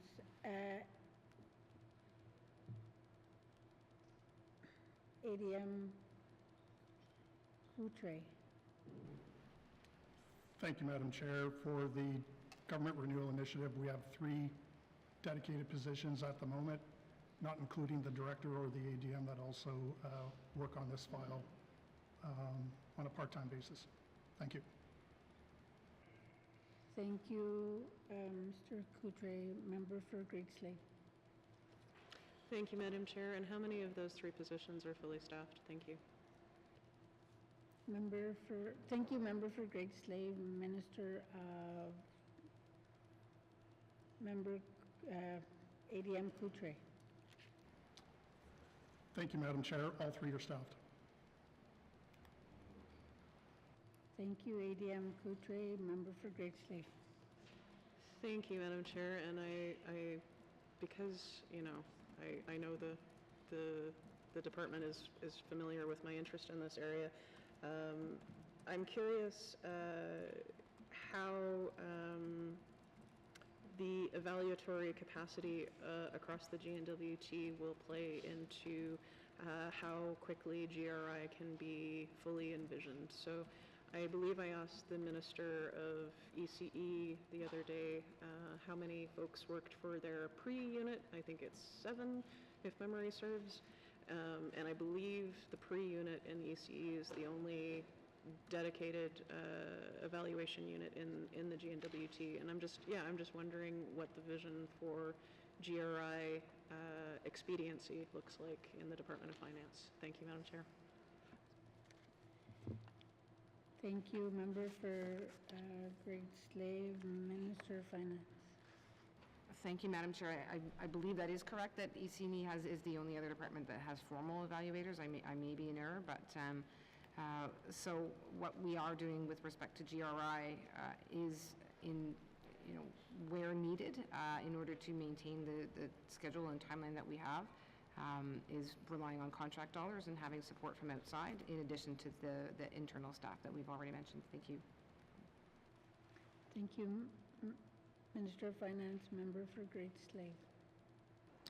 Thank you, Madam Chair. And can the Minister please tell me approximately, it doesn't have to be an exact number, but like within the tens or dozens or whatever, how many programs the department wishes to evaluate formally in the life of this Assembly? Thank you. Thank you, Member for Great Slave, Minister of Finance.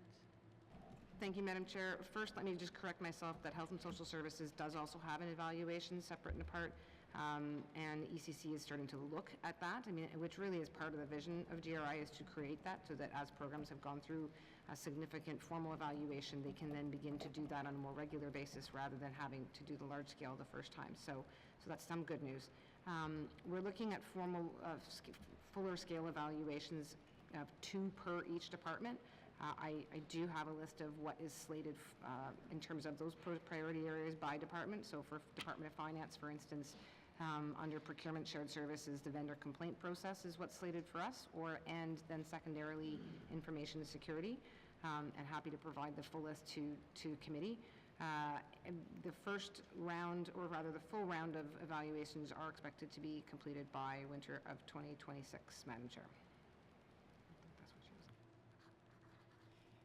Thank you, Minister of Finance, Member for Great Slave. Thanks, Madam Chair. I look forward to that list, and that's all I have for right now. Thank you. No further questions. We are going to, does the committee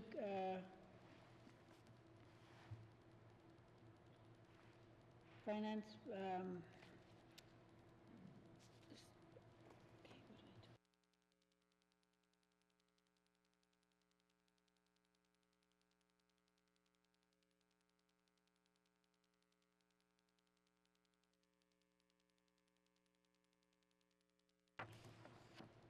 No further questions. Please turn to page 164. Finance Management Board Secretary Operations Expenditure Summary 2024-2025 main estimates $107,733,000. Does the committee agree? Thank you, committee. With this, we will take a 30-minute break. Thank you.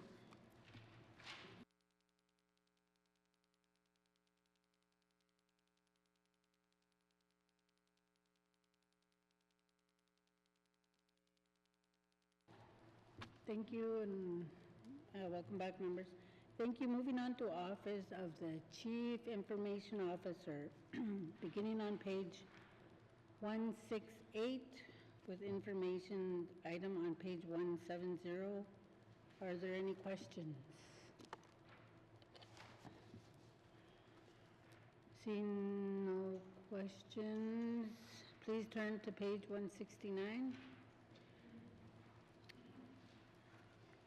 Finance Office of the Chief Information Officer Operations Expenditure Summary 2024-2025 main estimates $23,731,000. Does the committee agree? Thank you. Moving on to the Office of the Comptroller General, beginning on page 171 with information item on page 174.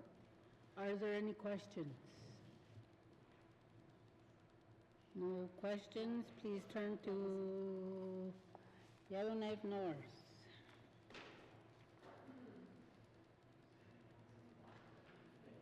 Member for Yellowknife North. Thank you, Madam Chair.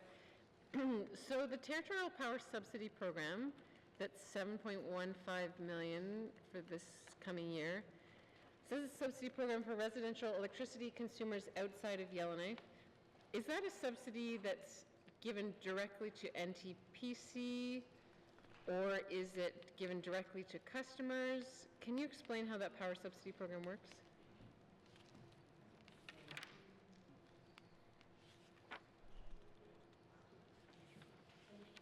For Yellowknife, member for Yellowknife North, Minister of Finance.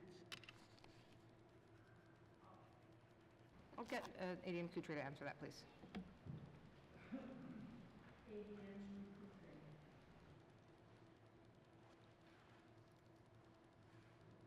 ADM Couture.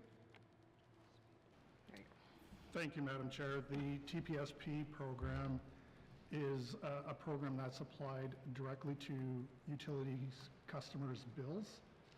So it's a subsidy that's paid to NTPC, and it subsidizes customers whose electricity rates are higher than Yellowknife. So it's basically brings everybody back to the Yellowknife rate for the first 1,000 kilowatt hours of consumption during summer months, and 700 kilowatt hours during summer months, and 1,000 kilowatt hours during winter months. Thank you, Madam Chair. Thank you, ADM Couture, member for Yellowknife North. Thank you, Madam Chair. And so is the subsidy rates for each customer, is that determined in collaboration with the Public Utilities Board, or is it completely separate from the Public Utilities Board role, their role in determining rates?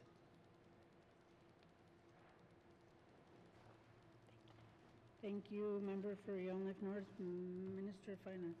ADM. Thank you, Madam Chair. It doesn't really have much of a relation in determining what the community rates are. This is a GNWT subsidy that is provided to the benefit of all ratepayers. And so the level of subsidy would differ depending on what community you live in and how different that community rate is relative to the Yellowknife rate. Thank you, Madam Chair. Thank you, ADM Couture, member for Yellowknife North. Thank you, Madam Chair. Okay, this is something that I'm interested to look into further, but I'll leave it there for now. Thank you. Thank you, member for Yellowknife North. Any further questions? Please turn to page 172. Oh, sorry. Well, Member for the Satu. Thank you, Madam Chair. I'm looking at medical travel assistance here. In previous years, it was a lot higher, and we're anticipating a lower number here. I'm hoping that maybe some detail on explanation could be provided. Are we getting better at booking travel than we were? Thank you, Madam Chair. Thank you, Member for the Satu, Minister of Finance. Thank you, Madam Chair. And Madam Chair, just first, for any members of the public who maybe just want the explanation, just to be clear, this is medical travel for employees. It's an employee benefit, just as other private sector employers might provide the benefits of some nature or another. This is the benefit that is provided to public servants. And we are, let me just say first, there has been a modest increase that's been proposed in the department for this line item from the main estimates of 23-24. So in the actual base budget, that has gone up by a couple of million. There is a fairly significant backlog of medical travel after COVID. So in 22-23 and in 23-24, backlog due to surgeries having been canceled, dental not happening, so on and so forth. We are hoping that that number will not be as high as it has been those last couple of years coming out of COVID. And as such, hoping that and expecting, projecting that the number therefore doesn't need to be as high, again, as the numbers you're seeing, but some additional from what the original base budget was. As far as the actual booking of travel, I mean, again, the process does reside in Financial and Employee Shared Services. We do track how quickly things get, how quickly people are able to be serviced. And, you know, again, hoping that if there are issues, I would be happy to hear about them. I certainly do hear about them, but there are service standards in place and we do track adherence to them. Thank you. Thank you, Minister of Finance. Member for the Satu. Thank you, Madam Chair. My last question is on the entry there for environmental liabilities, and whenever you see the word liabilities, one cringes. Is this a one-time cleanup that happened a couple of years ago, and it's over and done with? There's no repercussions to this environmental liability? Thank you, Madam Chair. Thank you, Member for the Satu, Minister of Finance. Thank you, Madam Chair. Madam Chair, there was a change in 22-23 as a result of change in accounting standards and the way in which we were then being required under public accounting standards to consider what was an environmental liability and where to account for it. It's not a cash item today per se. It is a projection that when a government asset at some point in its future no longer is in use, that you have to account for what potential costs there might be to remediate that asset. So for historical assets, that's, you know, classic case of asbestos or lead paint, but even more modern assets do continue to have some amount for cleanup that has to be accounted for. That's what this is, and when there was a change in asset retirement obligations, that change is reflected there as to what we now, the change in how we account and what things we have to account for. Thank you. Thank you, Minister of Finance. Member for the Satu. Okay.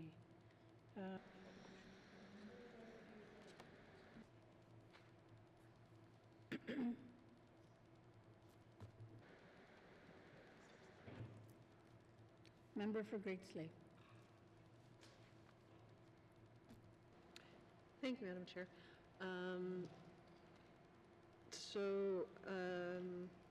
Just because I want to get this out to the public, could the Minister please elaborate as to why the interest on both long-term debt and short-term interest, we saw quite a large jump from these budgeted dollars in the main estimates from 23-24 to the revised estimates of 2023-24, and although I'm sure the Minister of Finance is possibly happy that the interest rate has dropped slightly lately. I'm curious as to why this is being budgeted for so much lower in the mains. Thank you, Madam Chair. Thank you, Member for Great Slave, Minister of Finance. Thank you, Madam Chair. Madam Chair, I think this is actually a fairly important series of accounts to look at, or numbers to look at in the main estimates. This is money that is paid on debt. So this is the money that we pay to the banks. This has no asset in the Northwest Territories, no program or service that is being serviced. It is just money that we're paying on the debt. And yes, I'm happy that there has been a small reduction in interest rates. That had not, in the last couple of years, we had to come back when rates were not dropping as quickly as what was at times being projected. In addition to the fact that then when you wind up taking on additional short-term debt, particularly, for example, over the summer when we wound up in a situation of having to burn through what money we had for relief and recovery and emergencies, you then wind up taking on more short-term debt. That comes at a higher interest rate. So between needing to take on more and the costs of debt being higher, we wound up requiring more. As far as projections for 24-25, again, everyone can read the financial news, and there's been ideas that the interest rate would come down, and so the folks are doing their best estimate of what interest rates will be over the next fiscal year and what the impact of that will be over the next fiscal year, and then building that into the main estimates here. Thank you, Madam Chair. Thank you, Minister of Finance. Any further questions? No further questions. Please turn to page 172. Finance, Office of the Comptroller General Operations Expenditure Summary 2024-2025 main estimates, $91,458,000. Does the committee agree? Thank you. Are there additional information? There are additional information items on page 175 to 180. Are there any questions? Member for Inuvik-Bootleg. Thank you, Madam Chair. Because I'm new and I'm interested, on the Heritage Fund, the $62 million, who manages this fund?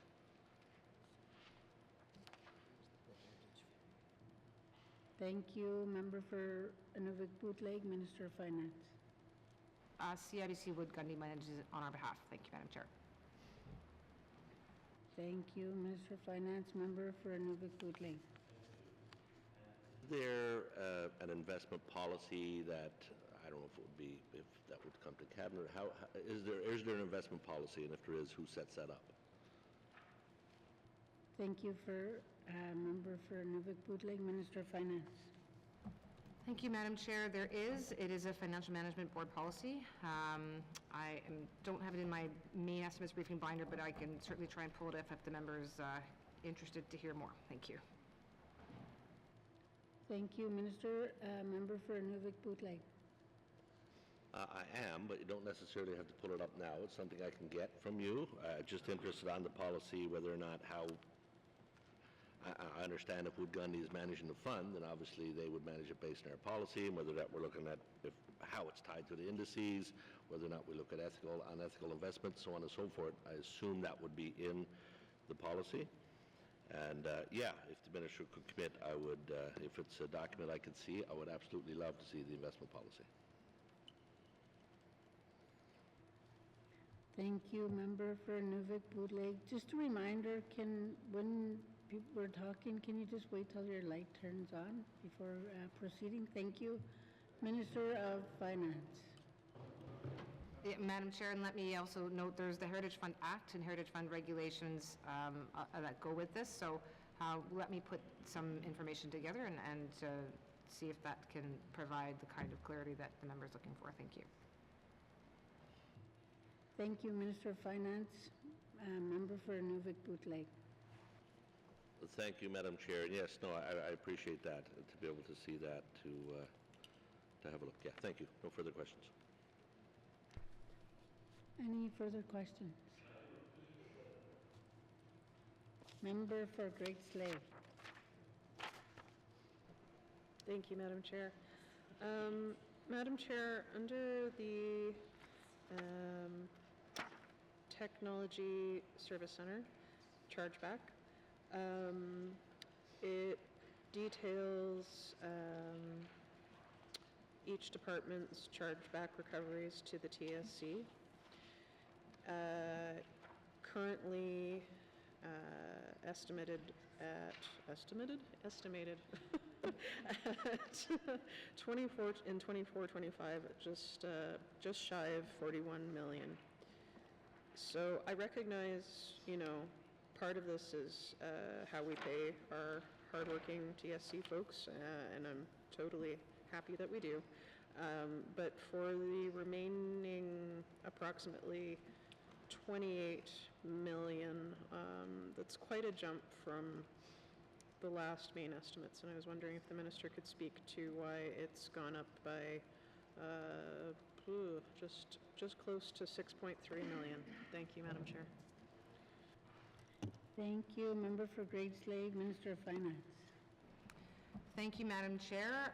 Madam Chair, one of the significant areas or significant reasons for change is simply the fact of the growth in the public service. So as there are more public servants who require various items or technological items, that requires almost inevitably more work from the TSC on those items. So that is a significant reason for the growth. Secondary to that, has been some growth in terms of the licensing fees that are also spread across these dollars, and particularly in regards to cybersecurity and the services that we rely on to maintain cybersecurity.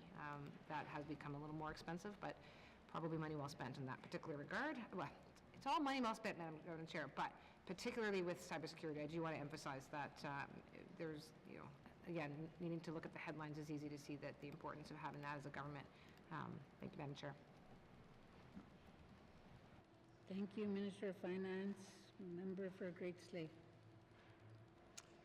Thank you, Madam Chair. And yeah, I don't disagree with the Minister on the importance of cybersecurity whatsoever.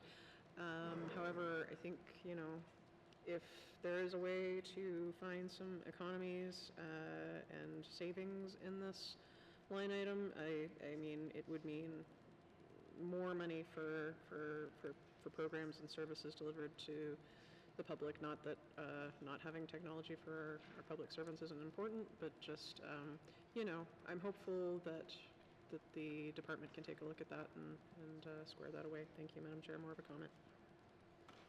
Thank you. Member for Great Slave, Minister of Finance. Madam Chair, the reason I stuck my hand up quickly is that in going through the fiscal sustainability exercise and the feedback that was received from employees, I do want to highlight that this is an area that we also heard feedback from public servants themselves. Thank you. Thank you, Minister of Finance. Any further questions? Thank you, members. Please turn now to the departmental summary found on page 153, with information items on page 154 to 155. Are there any questions?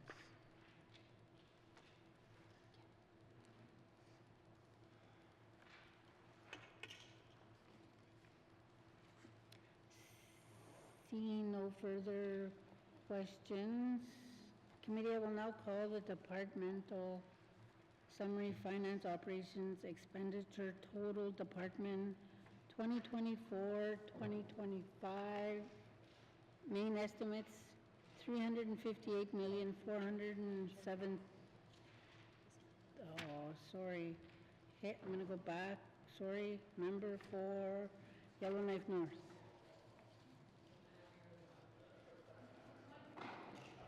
You're so close.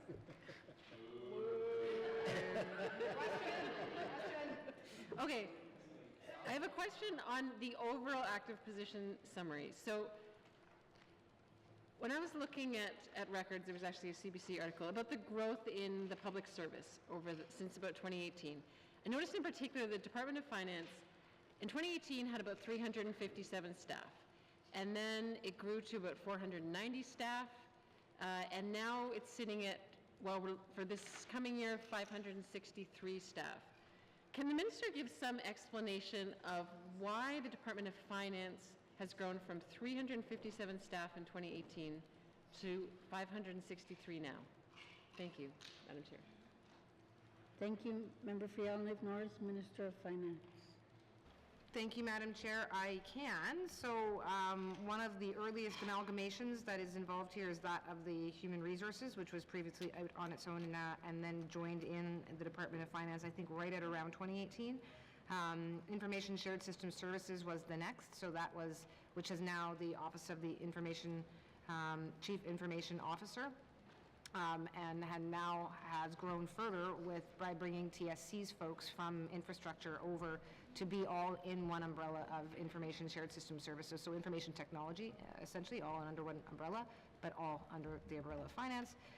Procurement Shared Services then came in around 2020, 2021, thereabouts. So yeah, there's those incremental numbers because since 2018 there has been these different bits and pieces now put into all the Department of Finance. Thank you, Madam Chair. Thank you, Minister of Finance. Member for Yellowknife North. Okay, Madam Chair, I will leave it there, but the search is just beginning. I would love to have a deeper dive into how the public service has grown so dramatically over the past 5 years, but that will be an investigation for a future time. Thank you. Thank you, Member for Yellowknife North. Any further questions? Seeing no further questions, committee, I will now call the Departmental Summary Finance Operations Expenditures, total department, 2024-2025 main estimates, $358,407,000. Does the committee agree? Member for Inuvik Boot Lake. Chair. Thank you, Madam Chair. I move that this committee defer further consideration of the main estimates for the Department of Finance at this time. Thank you, Madam Chair. Good motion. Is in order. To the motion. Question has been called. All those in favor? Aye. All those opposed? The motion is carried. Consideration of Department of Finance Operations Expenditures 2024-2025. Main estimates total department is deferred. Members, member for Range Lake. Thank you, Madam Chair. I move that the chair rise and report progress. What? No, What? no. No? On progress. We'll vote it down. Do we have an Ready to go, Zimmer? Or just about.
There is a motion on the floor to report progress. The motion is in order and non-debatable. All those in favor?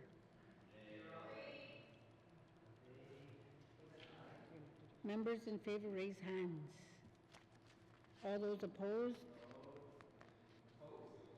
Yeah, all those opposed? Motion is defeated. Okay. Members, before we move on to the next minister and department, we will consider the borrowing plan, which can be found on page XX of the table document. The borrowing plan is separate from the estimates, but is required by the Financial Administration Act to be presented with the estimates. Further, the borrowing outlined in the plan will be included in the forthcoming appropriation bill that will be presented to the Assembly. Members, please turn to page XX of the table document, borrowing plan for the government reporting entity and established borrowing limits for the government of the Northwest Territories. Are there any questions?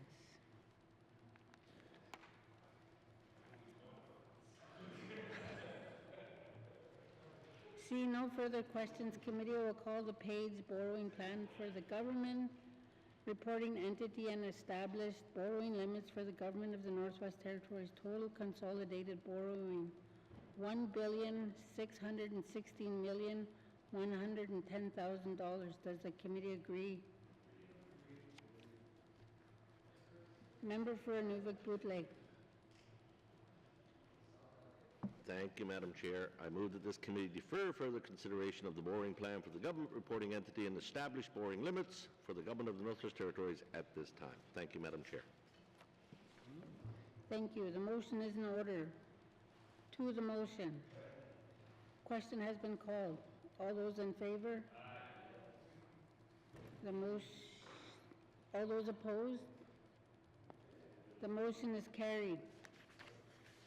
Consideration borrowing plan for the government reporting entity and established borrowing limits for the government of the Northwest Territories.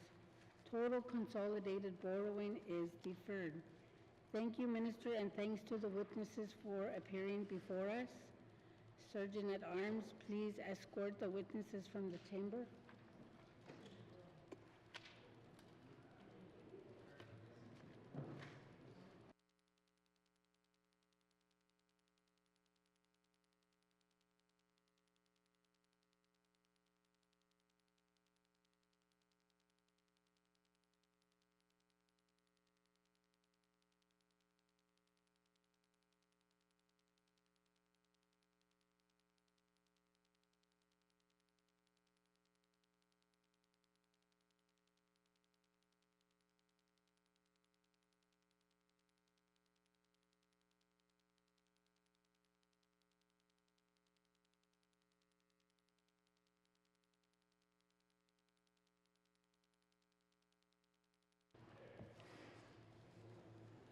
Committee, what is the wish of the committee?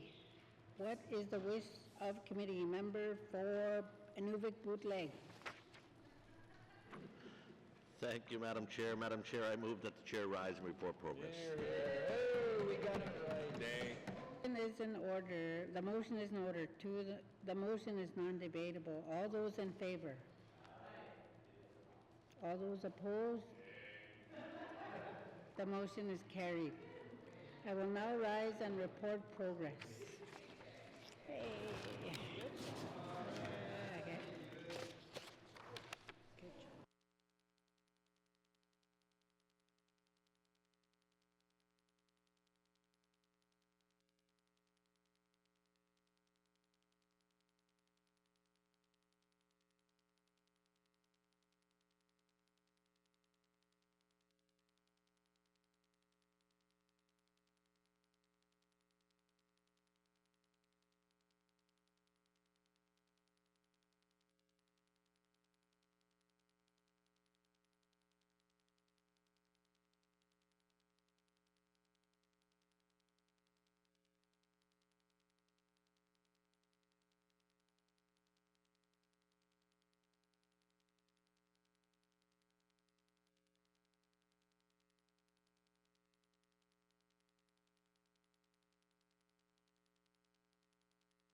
Mr. Speaker, your committee has been considering table document 93-20 brackets 1, committee report 2-20 brackets 1, bill 2, and would like to report progress with 12 motions carried, that consideration of CR2 is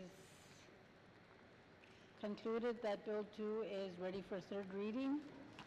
And Mr. Speaker, I move that the report of the Committee of the Whole be concurred with. Thank you. So, do I have a seconder? Hay River North. All in favor? Sorry. To the motion. Question been called. All those in favor? Opposed? Abstentions? Close vote. Motion passed. Reports of Committee of the Whole. Reports of Committee of the Whole. Third reading of bills. Third reading of bills. Orders of the day, Mr. Clerk. Thank you, Mr. Speaker. Orders of the day for Friday, June 7th, 10 a.m.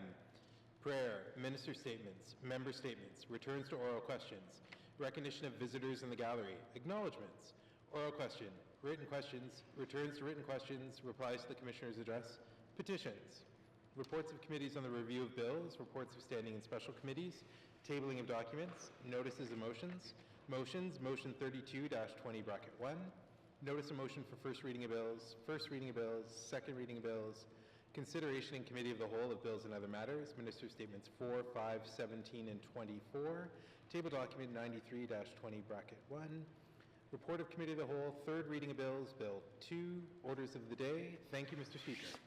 Thank you, Mr. Clerk. This House stands adjourned until Friday, June 7th, 2024 at 10 a.m.